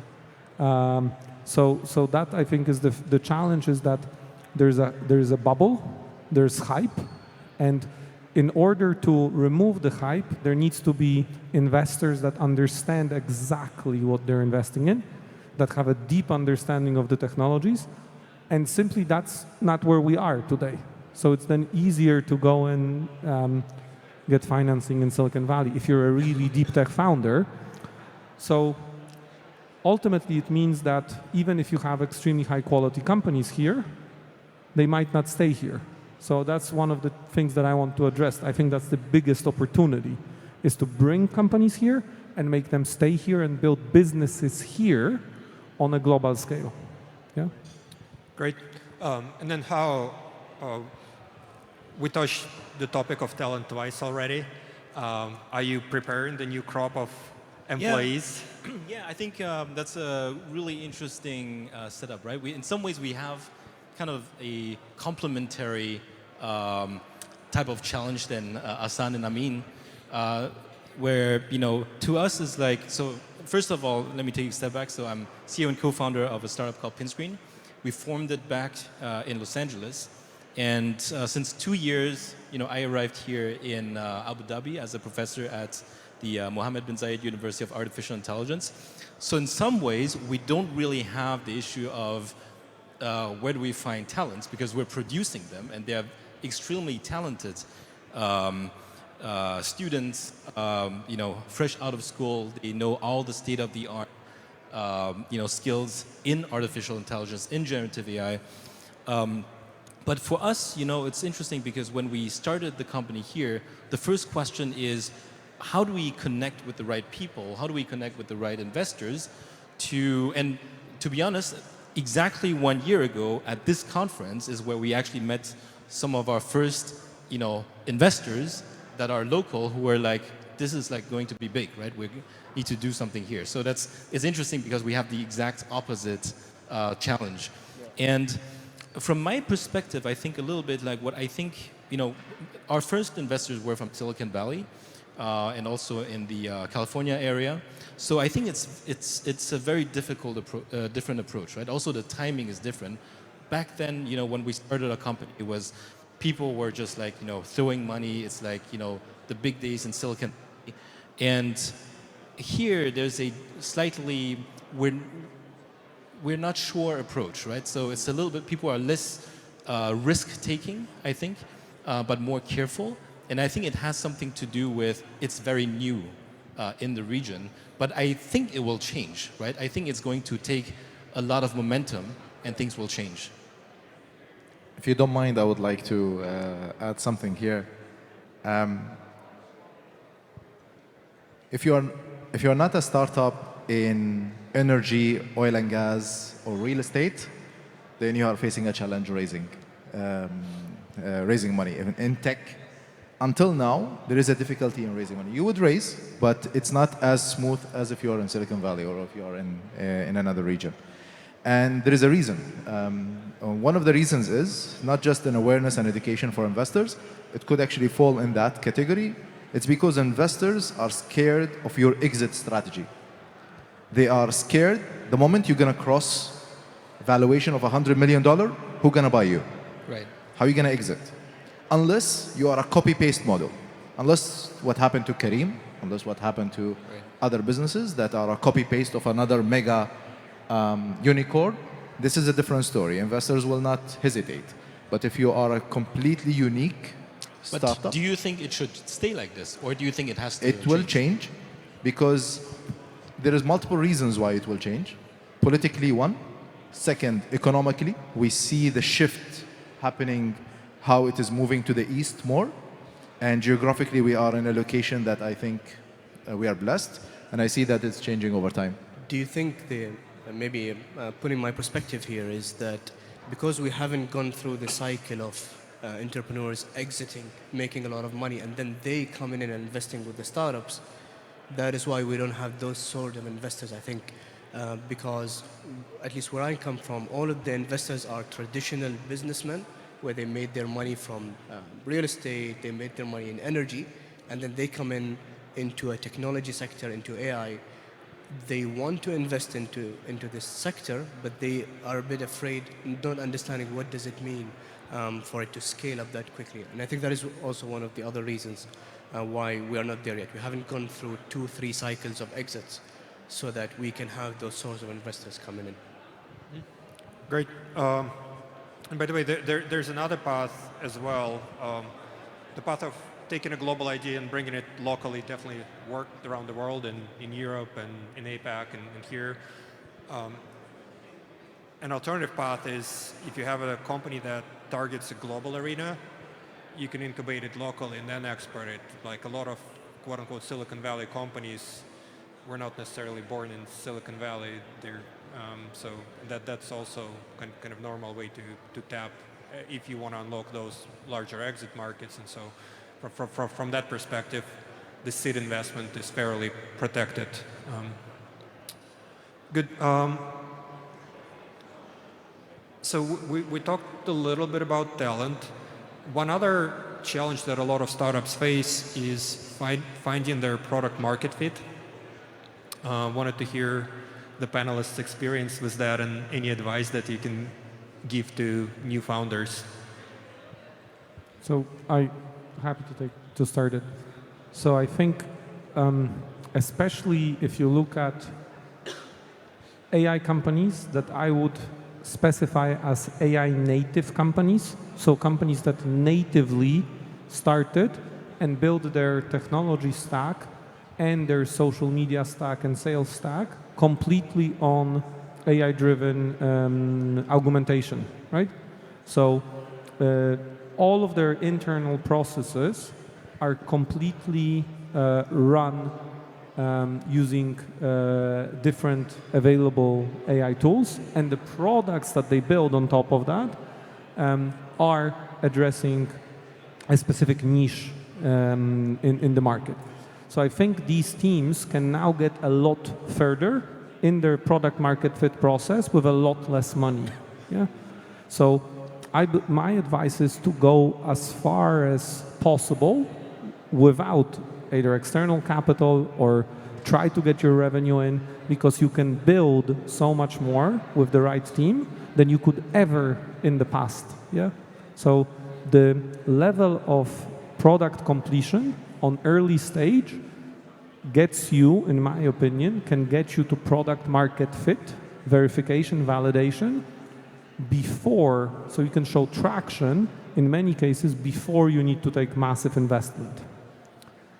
So that would be my main advice, right? Is try to get as far as you can with the resources that you have and find programs that offer compute capacity, that offer model training, model inference capacity, if that's what you need, and basically try to get these resources, get your company to that product market fit level, and then try to explain to people that you need money.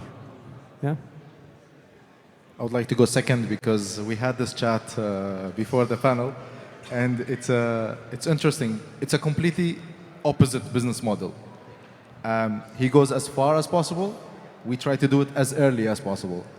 The nature of our business is that I manage a venture studio that ideate, design, develop, and then support the scale-up of that business idea when it becomes a startup. But on the ideation stage, I ideate closely with the client. I ideate with, our focus is on the government side, so I ideate and design with the client, which means that my verification, validation, market fit has happened at a very early stage before I enter into development. Now the development will assure that validation, it will enhance it, but it happens at a very early stage. And it's just two different business models. On the accelerator side, it makes absolute sense. On the venture studio, although the traditional model of a venture studio is that you ideate, design, develop, and then validate, which is something that happens worldwide. It makes more startups comes into the venture studio, which means that the funnel becomes, with volume of business ideas, positive. In our case, we decided to operate differently. We wanted to have a very selective number of ideas that goes through the funnel, which are validated, already has a market fit, and then has a potential to scale up. Interestingly, I agree with both of you and can actually bring it into one framework. So when I think about startups, I typically try to think about the biggest risk for that specific startup. And then your job becomes kind of de-risking that or validating that there's a risk and opportunity. And so depending on their industry and the type of startup, the biggest risk might be on the customer side, or it might be on the tech side, or it might be somewhere else. The example I sometimes give is like, teleportation device. You don't need to validate the customer need for that, but technologically it's fairly infeasible. And so in AI, oftentimes it is a tech risk, so I can understand where Pavel comes from. But if I go just like 3-4 years ago with typical software businesses, you typically know that you can build it and it will work, and the major risk becomes then on the customer side, whether or not they want it and how does it compare. Right. So I think, yeah, that's a good point. I think you made the point that it really depends what your product is and what your startup is about. And I mean, in my experience, and I think everyone has a very different experience. Everyone is building something different, and it has to be very different because what you're trying to build is something that doesn't exist and differentiates with a capability that ideally nobody has. Even if it's a copycat, it's a different region. Something has to be different. And to me, I think my experience is basically like Hunger Games, right? So you're thrown with, and running a startup really feels like, you know, it depends what weapons you get or what kind of resources you get.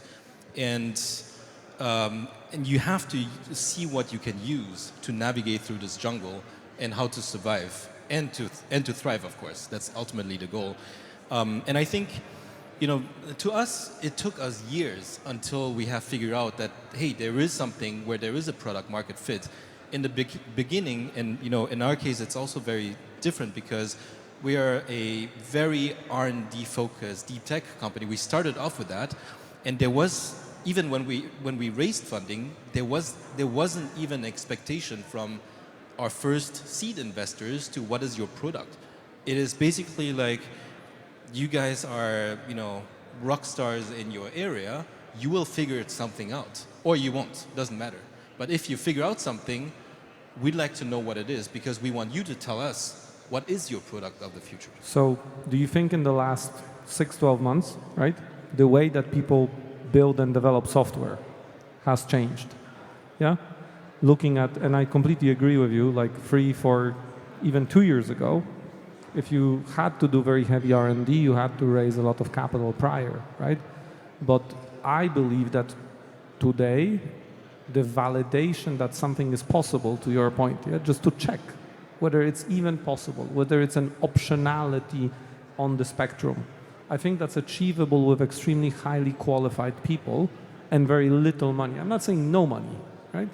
But you don't need $5-10 million anymore, like you did even 4 years ago, to achieve a product release. Yeah, that's my experience as well. What do you think? It depends. I mean, if it's like VR, where it's completely unknown if it's going to be successful or not, and likely not successful, but still you have, while Meta is throwing billions at it, maybe what if it is something big, right? Then you do have, I have like friends who have like raised, you know, 10-15 million in seed, just to see, can we build this thing quickly and to prove that there is something. And in the end, it's like, no, there wasn't anything. But that might be needed, because what if it was a billion company, right? So. And Azaz, I think you also had a comment? No, I think, at least from my perspective, and I do tend to lie more in towards what Amin has said, into validating as the first step before doing anything. Because we come from a market that doesn't have as much money thrown around as many other markets. And what is mostly required is, at least from my perspective, is can you make money out of it from the get-go? That has always been the motto. That has always been my style of mentorship. Was whenever I sit with a new startup, is, can you make money out of this? Yes, I think I can. No. Did you make money out of this? Maybe we will in 3-4 months. No. Think about something else. Think about something that actually generates revenue from you from the get-go, so that you can go forward. And the reason why I lay more into this is because there isn't much money around to be invested in your startup. Unlike what happened in your case, it rarely happens in our cases, which is why we push, make money, prove that you can generate that recurring revenue. I think you need to go both. But for investors, there is the bigger bets. Yeah. But I think the only question is, are they going to regret that they did it? But they need to have the understanding that if they put $10 million in seed, that, well, 1 out of 20 chance that it's going to succeed, right? But if you have a lot of these, you might just hit that 1 billion, then you're set. I have a bit of a story around something similar to this, where this world-renowned scientist, H index of 170, world-renowned scientist, and he wanted to start a new company, research in LLMs, and he wanted to raise $15 million. He went to the Far East, and he managed to get people to sign term sheets very easily. Came to my country, and they ripped apart his business plan, ripped apart his business. We never invested. We will never put in $10 million into something that is not validated. Again, different market. All good points. And one challenge that I've noticed personally with a lot of AI startups is the fact that for them to succeed, they require talent both on the business side and on the technical side. And it's hard to find either, and it's exponentially harder to find talent that combines deep understanding of certain industry and deep understanding of AI technology, so you can get the best of both worlds. I wonder if any of you found any magical solutions for that challenge. So is your question to have a diverser set of a broader range of talents in your company to reduce the risk of failure?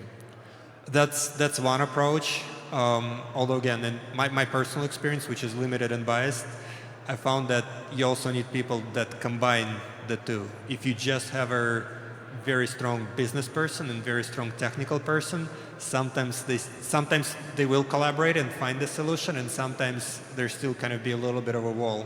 Yeah, I think it depends on everyone's approach, and again, who do you have access to, right? If you just can't, if you're building a product where it's just difficult to find the right business person for, then it's better to not just have a bad one. It's better even not to have one, and to learn it yourself, and to be that person, right? I think it really depends. And if you just happen to have the most brilliant guy, then just go with it, right? I 100% agree with you. I just want to say something very quick.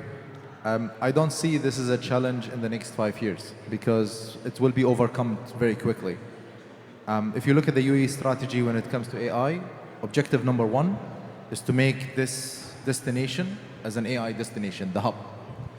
And we are blessed with great leadership that support that kind of strategy and that agenda. And I think when it comes to leadership, business mindset around AI, we are very well equipped. Technical, I think, with the efforts of Mohammed bin Zayed University for AI and many of the government initiatives across the country, we're going to have very well-equipped technical resources as well. And I think the balance will be achieved very easily here in this region. We see what's happening in Saudi Arabia as well. I've been there a month ago at LEAP, and I've seen massive events. Actually, Paul, you can add as well on the hackathons that you have been executing there. Yeah, I mean, solving that problem is the premise of our business, right? So I believe that we found, let's say, the magic wand for this.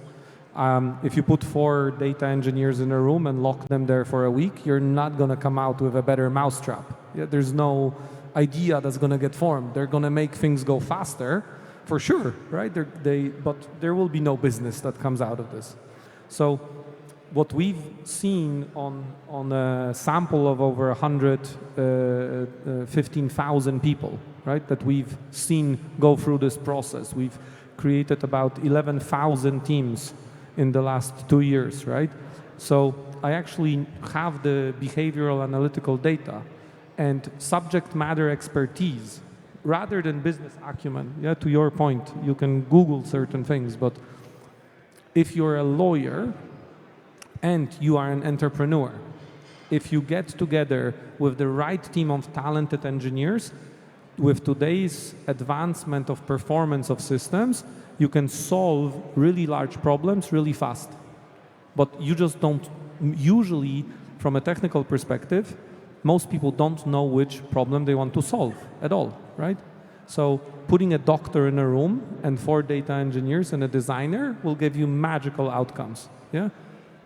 Even literally, they will create something. Something will come out of it. I'm not saying it's a good business. I'm not saying we should invest in that. But there will be the act of creation, yeah? The spark of pulling something out of nothing. And I think that's a magical process that kind of I really like to watch. That's kind of my day-to-day. I see people participate in the act of creation. And that happens when you have the connection of very highly talented technical people and subject matter experts that have an entrepreneur component to them. And obviously, if you have this unicorn breed of a technical person that is business interested, then yeah, of course, just immediately support that person. Yeah, but I mean, the majority of businesses are not built like that. I think in general, you want to have an expert if you already figured out what you need them for, right? And then, but you need the person who can figure out solving the problem. That's the harder one, right? Who can get into the new space. I want to build on what you said because I have a rule of thumb. When you start, you need a joker in your organization. You need someone that's able to do multiple things at the same time. But the more you figure out what you want, the more people you have, you realize that this joker is actually breaking your house rather than building because he's not able to focus on the thing that he's focusing on. And all of a sudden, you realize that segregation of duty is king, basically. In the past, we used to have one developer that does the front end, back end, and the middleware development. Now you have a full stack, specialized resources in each. So it's let's do one last fun question, and then if we have time, open it for the audience. What interesting emerging trends and opportunities do you see in AI? If I may take this one, because I was just talking to Amin right now, and I am someone who is a technology skeptic. When Web 3.0 came in, I went on talk shows bashing Web 3.0. When blockchain came in, I also did the same thing. Not very proud of this, but that's who I am. However, when Gen AI came in and with ChatGPT, with OpenAI and the massive change that has happened, like one thing that has happened in our organization, I think everyone who has developers can relate to this, is that everyone used to use Stack Overflow to debug code. And now no one uses Stack Overflow anymore. Everyone has a ChatGPT and Copilot on one other's end.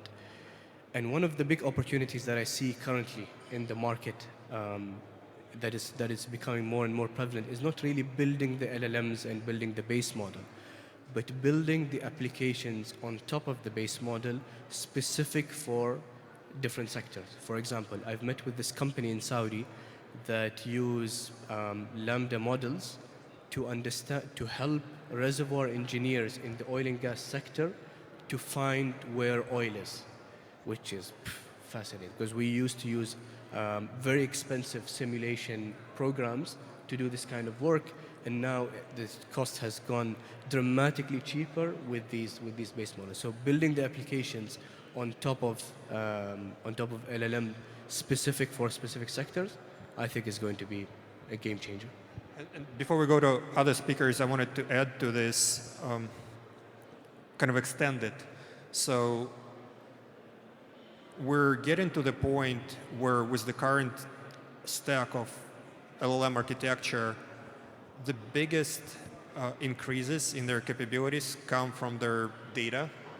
And so when you're focused on specialized application, it's not only prompt and retrieval augmented generation and just overall experience, but the fact that you can produce specialized data, which is unique, and then however you want to leverage it. 100%.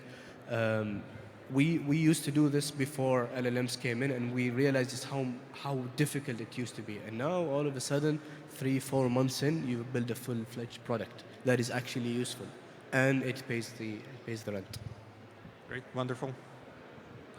Yeah, so I was asked a couple of times last week in a different conference about a similar question, which is like what's happening in AI? Like, are we just you know, you have this like hype curve where it goes into disappointment. Are we at that hype curve, at the tip of the hype curve, or where are we at? I think that's a question for someone who doesn't understand where we're at in AI. But now I'm going to wear my university hat, and I can say we're just right at the beginning, like what is possible, 100%.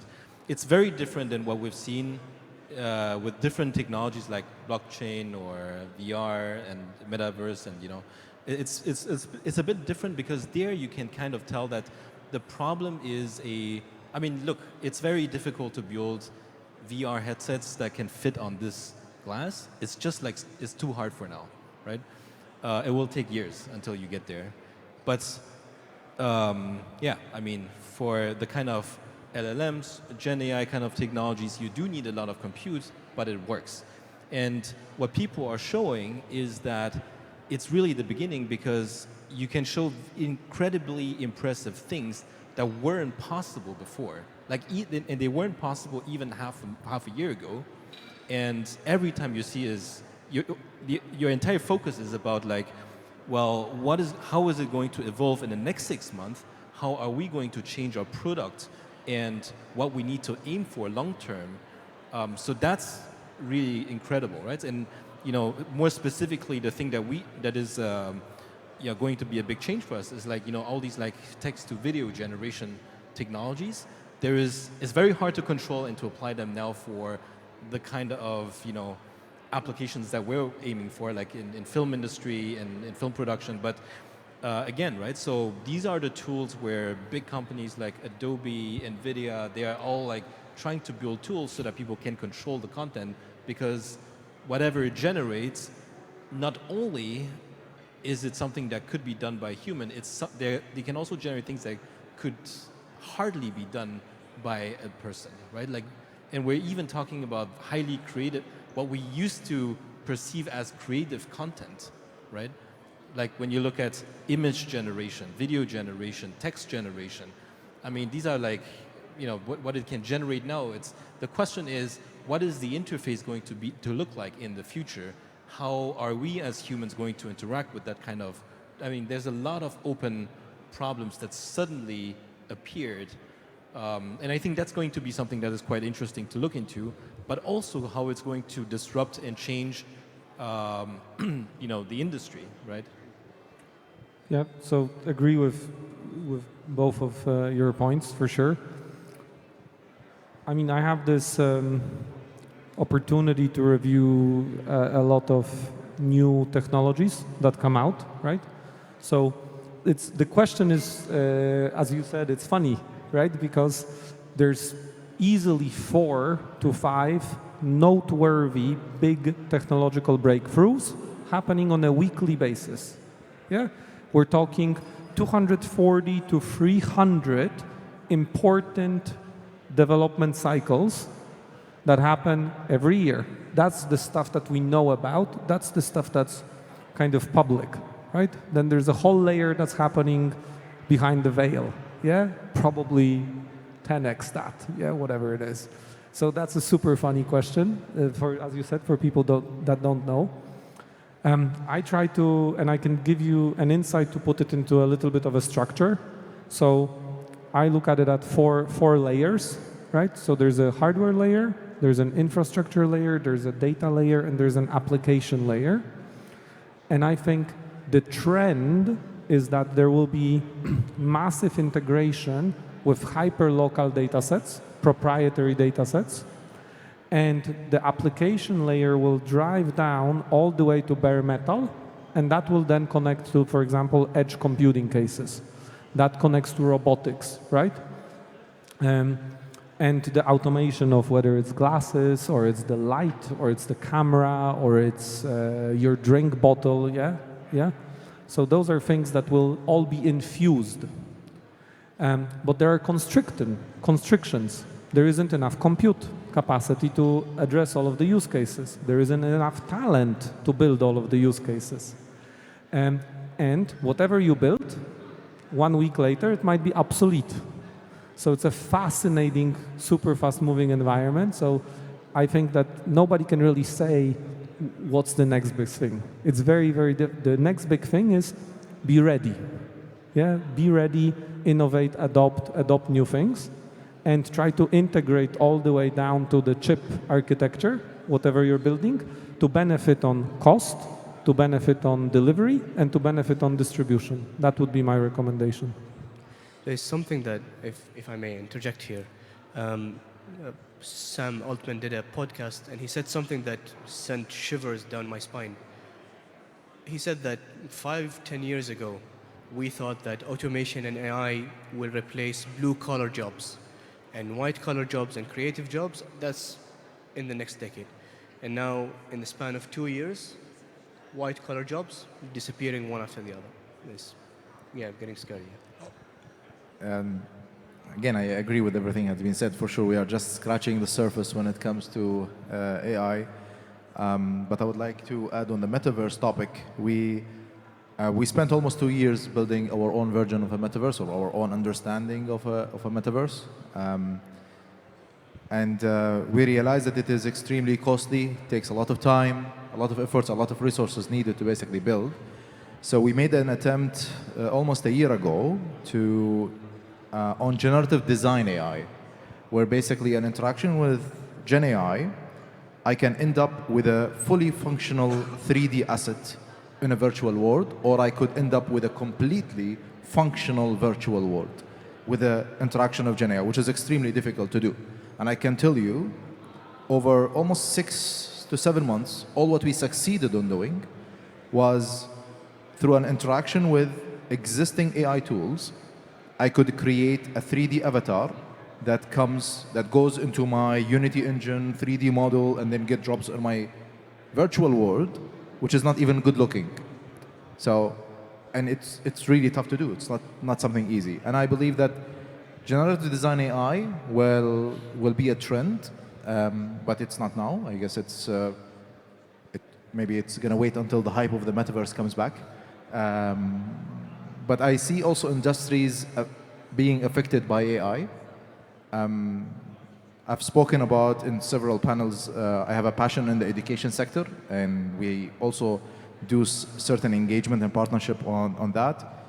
I consider the education sector is one of or the industry in general, not just schools or universities, the whole ecosystem, is one of the industries that has not been disrupted enough by the evolution of technology. And I think this is the time where they get disrupted by AI, very specifically, and then maybe as well in a combination with virtual reality and virtual world. Because personalized content is not enough. It's personalized content with personalized experience. I can really change how content is being delivered and how content being perceived and digested. And I see that is one industry that can be really disrupted heavily. And you mentioned using Gen AI to create 3D environments. I think this connects us to their competition that is scheduled, and we're going to give stage to it.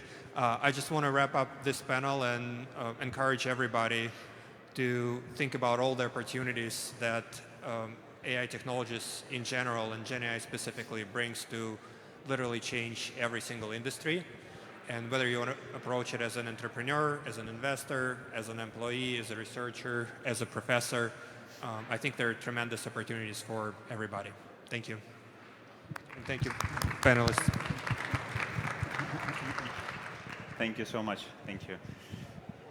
So, and now we are moving to the final stage, to the final talk of today's business session.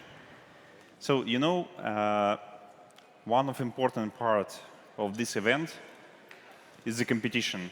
So we started competition 3 months ago. It's a competition between hundreds of teams from around the globe for interior design. So they use generative AI to design interiors. Interiors designed by AI, but evaluated by real experts from real estate, design companies, government, museum. So I would like to welcome on the stage Ivan Laptev. So Ivan is my partner and professor in MBZ University of AI. So Ivan will share with you the idea and details of this competition results. Thank you. Okay, great, thank you.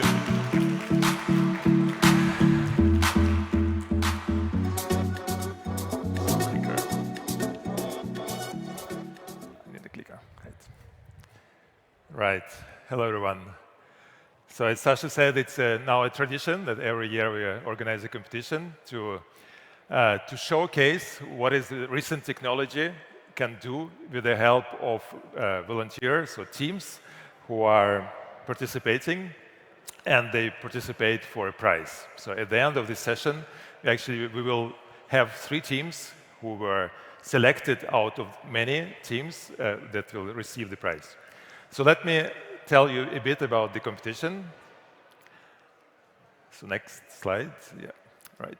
So of course, well, if you've been following a bit the recent development of AI technology, the generative AI, it has been everywhere. So it's ChatGPT, but also image generation. So we thought this particular year, we should do something with image generation. And the topic which we came up is now called generative interior design. So let me walk you through briefly what is it about. What's the motivation? Okay, the motivation is that the real estate market, especially in this country, is flourishing. There are beautiful skyscrapers, and not only skyscrapers, also homes which appear. And but not also, they are beautiful not only outside. So when you get engaged by promoters, you see these beautiful interiors, right? What you're supposed to get when the buildings are built, and now when the building is actually built, what you get at handover, it may look like this. Okay, it's empty, like this, or like this. And this is actually similar to what if you are looking for a flat to buy secondhand or to rent, this is the images what you get. And this is very different to where you're going to live in or what you would like to live in. So we thought, why not try to ask if generative AI can help this problem and to convert these images of empty rooms into these beautiful rooms with interior design. Okay. So let's see. Okay, so you've been you might have seen this type of technology, which is now public. It's available to anyone. So where you just put a prompt, and then you get an image, and it's every time new image, and it's something which never existed before. So this is an astronaut on a camel, or you can, if you want, the camel astronaut in Paris.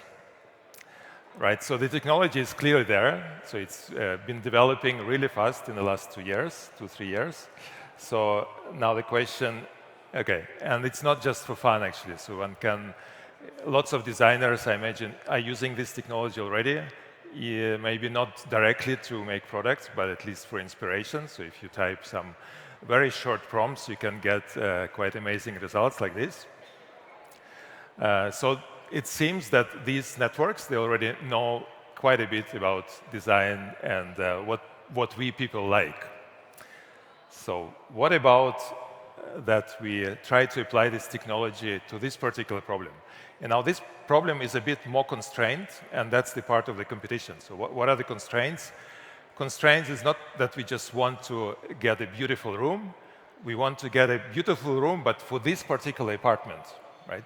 So otherwise, it will be just an image. So what I want is that when I move into this apartment, I want to just get an image how this apartment should look like. But okay, beautiful apartment is different for everyone. So of course, then we also, another human input, apart from the image, is the prompt, text prompt here, which describes, like if you are buying this apartment, you may describe how this room should look like. And now the solutions, which you will see here and later. So you may get something like this, or like this, or like this, right? And arguably, it's not perfect yet, but that's about the challenge. Right? So we want to see how far this technology is at the moment, and maybe we can next year we can already commercialize it. All right. So this is the challenge. Just few facts. So we have okay. It was not purely volunteered effort. So we have a cash prize. And so the challenge was running on AI Crowd platform for 2 months with 61 participating teams who did over 2 months. They made the 574 submissions. So they were trying to gradually improve their solutions. And important with this challenge, which is a bit different from typical challenges and our challenges we organized before, is that design is inherently subjective. So how do you put the number? This design is better than the other, right? So and when we deal with subjective tasks, so the best way to evaluate is still expert jury. Therefore, for the final round of the competition, so we actually have a expert jury who first selected 3 out of many teams. And today, what's going to happen is that the expert jury will select the rank the 3 teams. Okay, so the 3 teams, they're here in this room, but they don't know which place they're winning. So we are going to. What's going to happen next is I'm going to invite on stage our jury, which was composed of experts, as you see here. So there are some AI experts like Hao Li. He was just on this stage a second before. So we had 2 representatives from MR, one from Nakheel, one from Museum of the Future, and one from Paris Decor. So I would now like to invite the jury. Unfortunately, not all people could come today because of the weather conditions. So today on the stage we will have Hao Li from MBZ UI. Hao. So we'll have Irfan Essa from Georgia Tech. We will have Tonise Emayana from Paris Decor. And last but not least, Sundar Raman, who is actually the director of this beautiful building.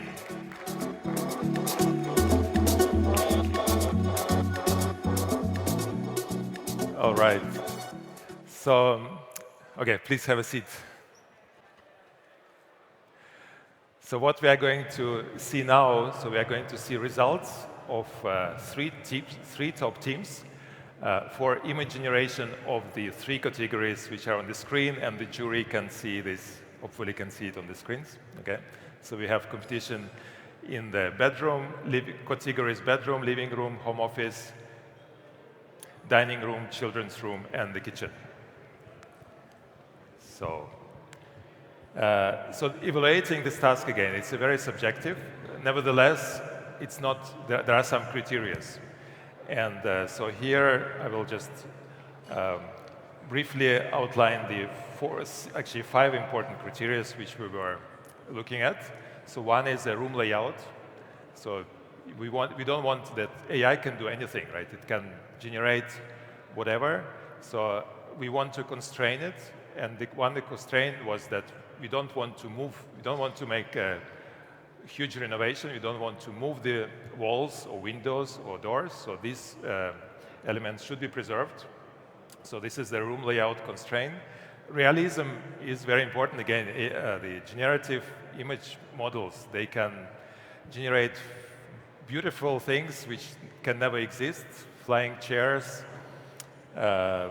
camels on the moon, and so forth. So we want really this to be real.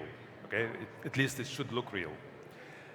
And then, of course, it should be consistent, somewhat consistent with the text prompt which the user has given, to respect the wish of the user, and also functionality. So It can be beautiful. It can be possible to actually make it physically. But if you say if you have a bed of size 4 by 4 meters in a 4 by 4 bedroom, that's probably not very useful, right? So these four criteria, and of course, artistic quality. This is one of the maybe most important and most challenging criteria to evaluate, and that's why we wanted to have our esteemed jury who should, with their expertise, decide who is the winner of today. So let's go. So here is, you will see now 6 empty rooms, and for each 6 rooms, we will have 3 results by 3 top teams, which were ranked top 3 in the competition so far. All right, so let's see this example. So this is a bedroom. It's supposed to be a bedroom, okay? And someone said, someone is moving into this room and said, I want this room to be an electric bedroom that mixes elements, creativity, showing a upholstered headboard, a unique vintage dresser, vibrant abstract, and art on the walls, okay? So what do you think, how should this room look like? So this is solution of team DSIM. Okay, so it has some electric bedroom style, maybe. So this is another solution by Stable Design. And here is yet another solution by Xenon Stack. All right, so not bad, I would say. And now what you see on the screen, unfortunately, a bit covered, is these are the votes of the jury. Okay, so as I mentioned, so we have actually more people who were voting for these solutions. Not all of them could come here. Nevertheless, so we have 4 members of the jury, and now I would like to ask some of them to comment on their decisions. And actually, this is an interesting example because we have 3 solutions, and the votes are actually quite equal. So out of 9 members of the jury, we have 3 votes for each solution. So maybe let me ask Tunisia, who is the designer, who is actually a designer here in Dubai and in Paris, interior designer. So tell us, why did you choose the first image? Okay, thanks so much. The first image I chose because for 2 things. In design, 2 elements that make a good design is function and space. And for the second 2 images, they were both eliminated. For the image in the middle that you can see right here, we couldn't circulate at all in the bedroom, so automatically it was eliminated. I wouldn't be able to propose that at all to a client.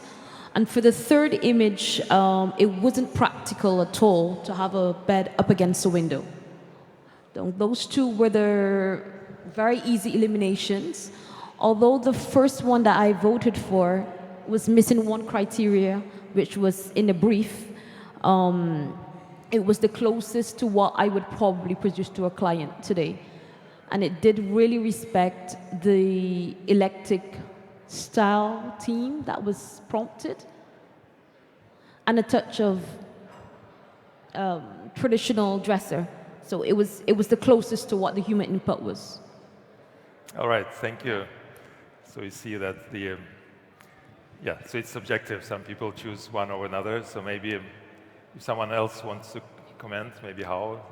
Yeah, so I picked the second one. So the way I decided between those things were I was trying to take from a technical standpoint, how the architecture was able to, or how the model was able to be as how to say, faithful as to the input, right? So I was trying to look at all the elements. And first of all, I think the second one was the only one that actually had a headboard in it. So in terms of components, it actually had all the components that it had in the bedroom, it did, like in the prompt. And the second thing was also in terms of shape, each of these furnitures actually had the proper shape, right? So for the first one, this bed was, I mean, unless it was shown from the other angle, but it doesn't really have, I mean, it was filling the room and it doesn't really have, you know, all the components that a normal bed would have. It looks more like a carpet. The last one, yeah, it just feels wrong. It's like there is no pillow, there's nothing, like, why would you have like a bed against the window? I think that just didn't make sense.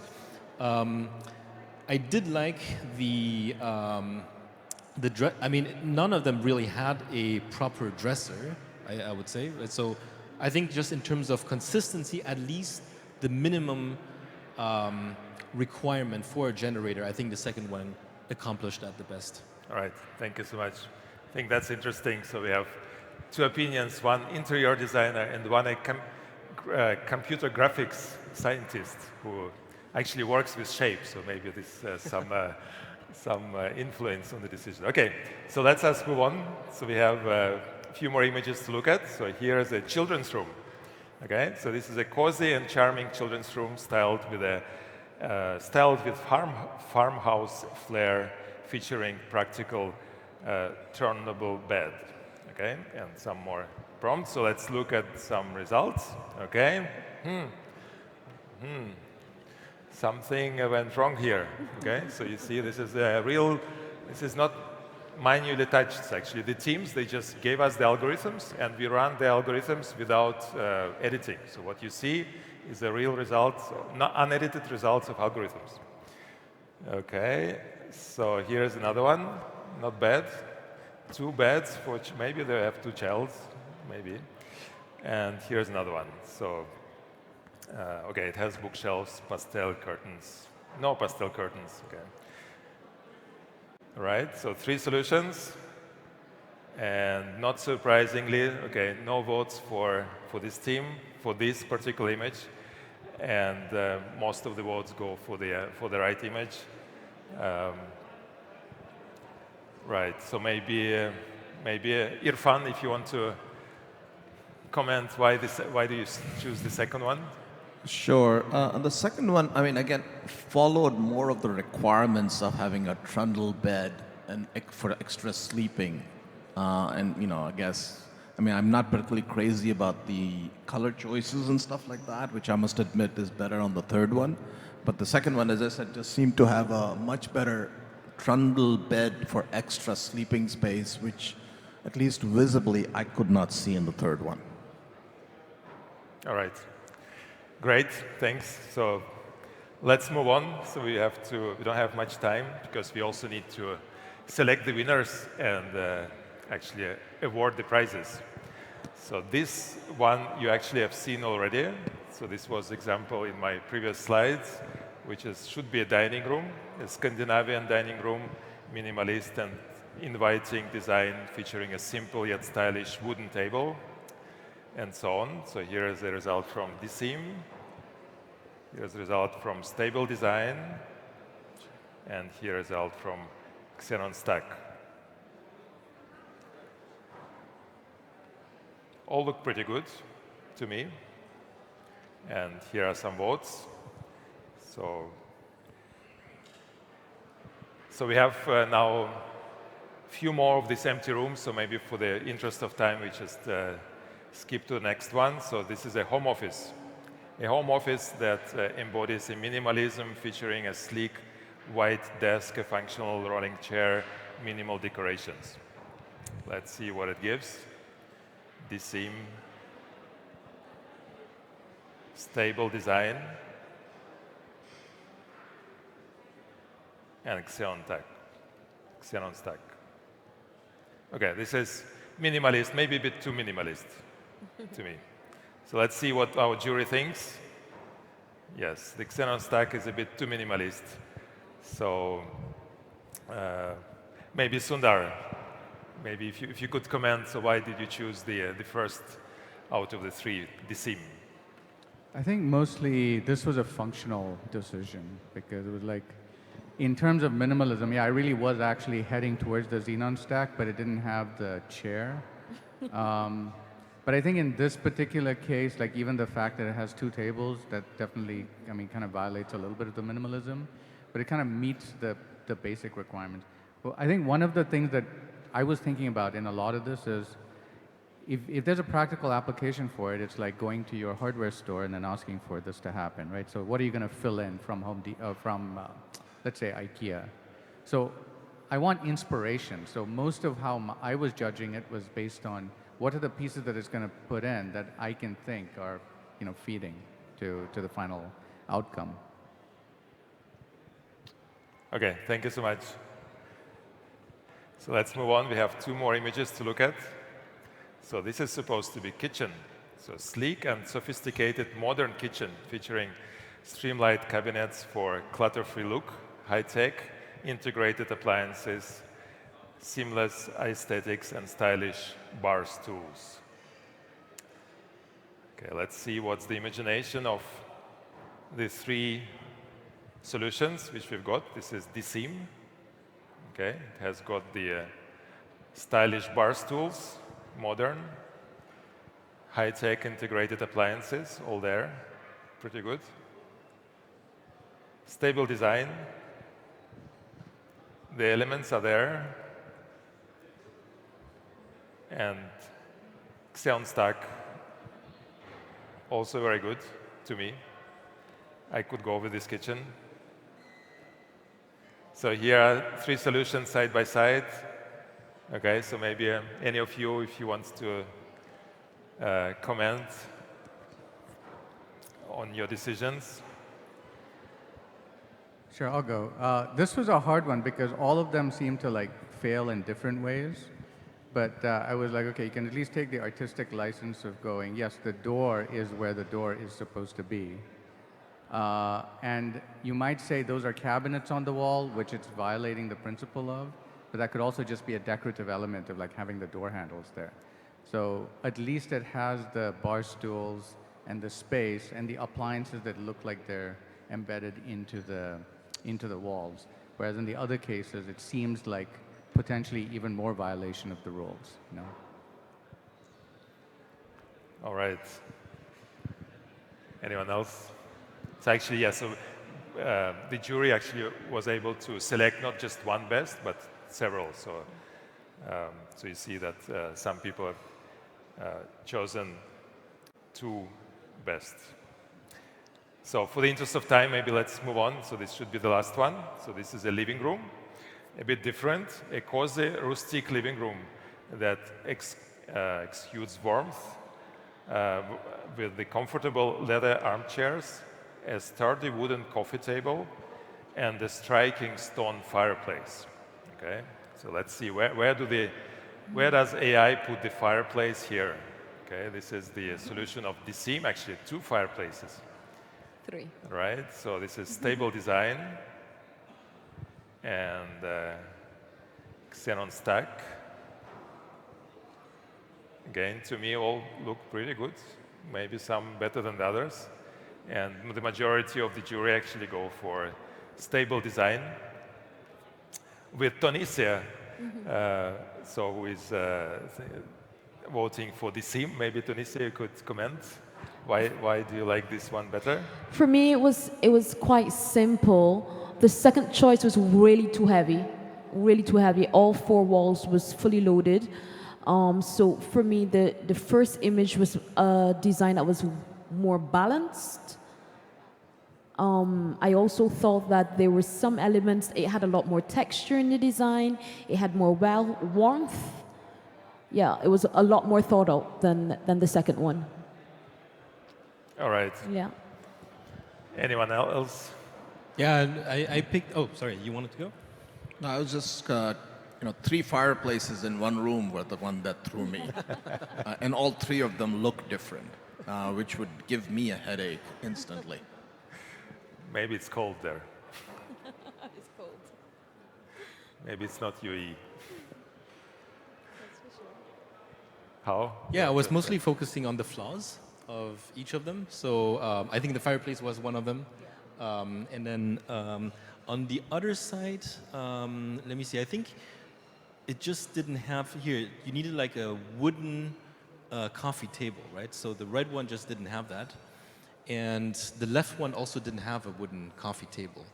So it was, the second one actually had all the basic elements.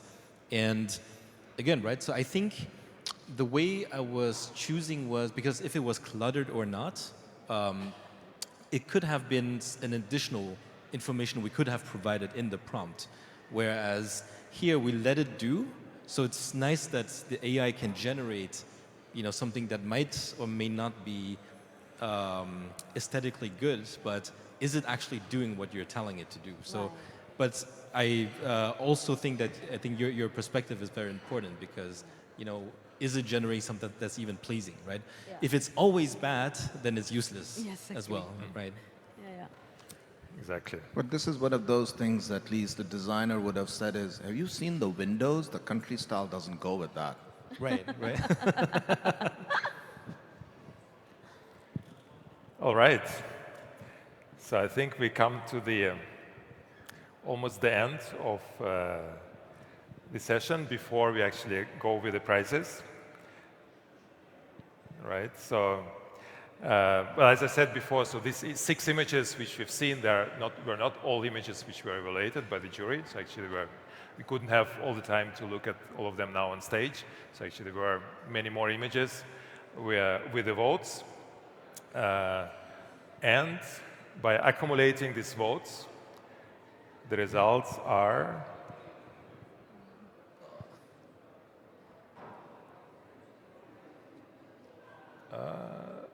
okay.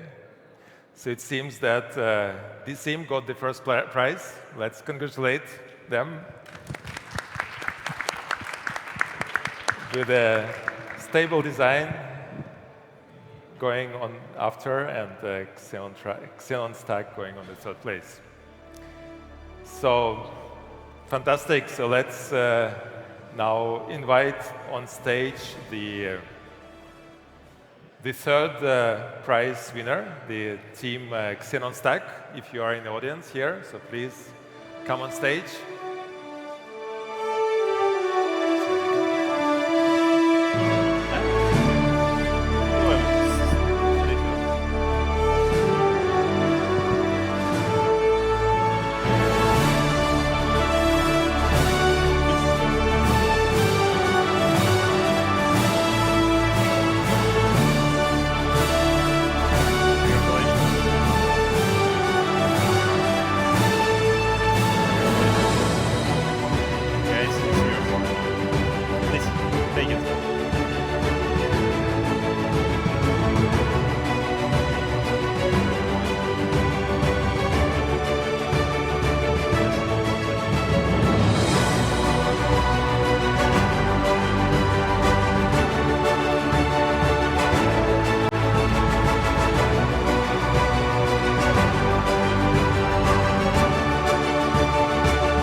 Second place, Stable Design.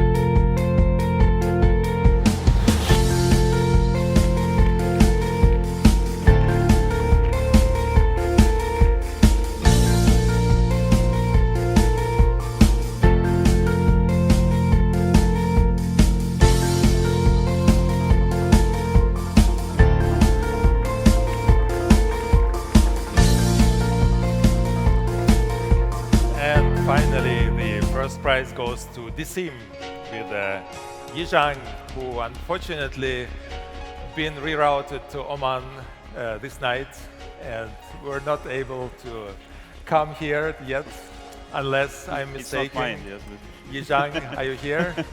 Well, hopefully he's looking at this ceremony online. Sorry. Yeah. Yeah, please hold it.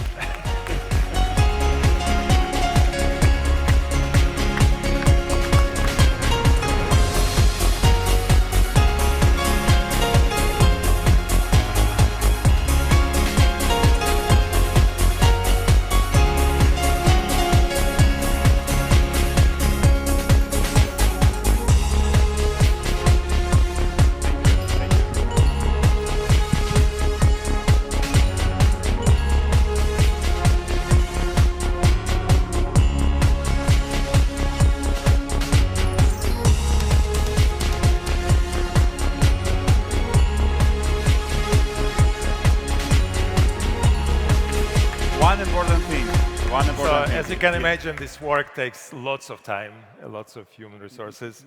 But actually, not only human resources, of course, also the modern AI, as you know, takes lots of compute power. Therefore, we have a special prize today, also from most important AI company in the world, NVIDIA, who will be awarding the GPU cards to our winners. Yes, so it's a special prize from our competition partner, NVIDIA. So thank you very much, NVIDIA. And each winner will get RTX 480 GPU. Will get it personally. It will be delivered to your place. So congratulations. And so this is like very combined and I think great, not only cash, but also GPU-powered result. So congratulations. Thank you. So, and last but not least, I want to thank all the team which has prepared this challenge. Of course, first, all the teams who have participated, they've invested lots of work, and also the team of researchers who actually created this challenge and made it possible. So Alexander Parkin, Dmitry Gauss, Dmitry Akimov, myself, and also the AI crowd team, Sharda Mohanty, Shena Navanti, and Deepam Sharkobotri. And with this, also, please also give a big applause to our jury who were on stage today and who were not on stage today because of the weather conditions. And with this, we are finishing these parts. Thank you so much, Ivan, for your time, and thank you for such astonishing work you've done with the jury. So, before we start with the official ceremony, official closing, which will be held by Sasha Kanin, I would like to invite everyone to join us at the room so we can start with this ceremony. What I wanted to ask that I was very personally welcomed that I was asked by Sasha and his team to be a co-host today. I believe that through the fully packed two-stream lectures and talks, we understand a bit better how does AI change the business and science part, both of our life. What is important to say that this is just the beginning. The most important part is coming not when the conference starts and during, but after. So basically all of the friends, all of the contacts that you created, all of the contacts that you will create and after that establish some kind of collaboration. That is the reason why we organize this event. We also organize this event so we can pass the information about artificial intelligence, what it is, what it can be, and what should we like to be. Very important question that we should all the time ask ourselves. So, without further ado, I would also like to invite Sasha so he can have some remarks for the whole event. Thank you so much once again.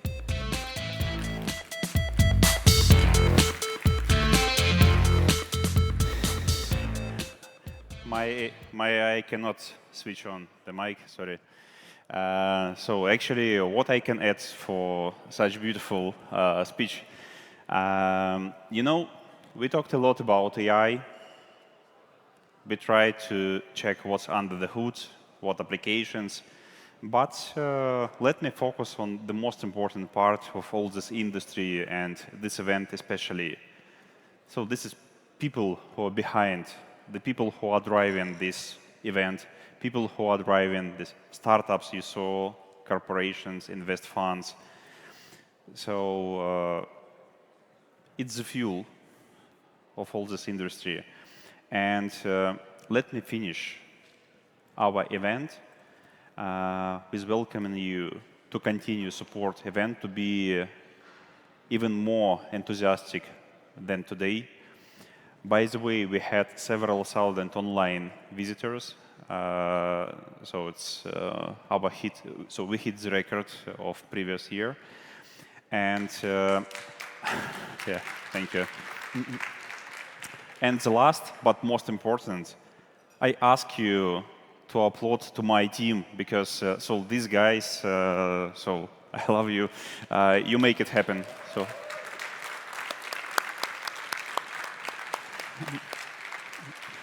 So thank you everyone, and see you next year. Thank you.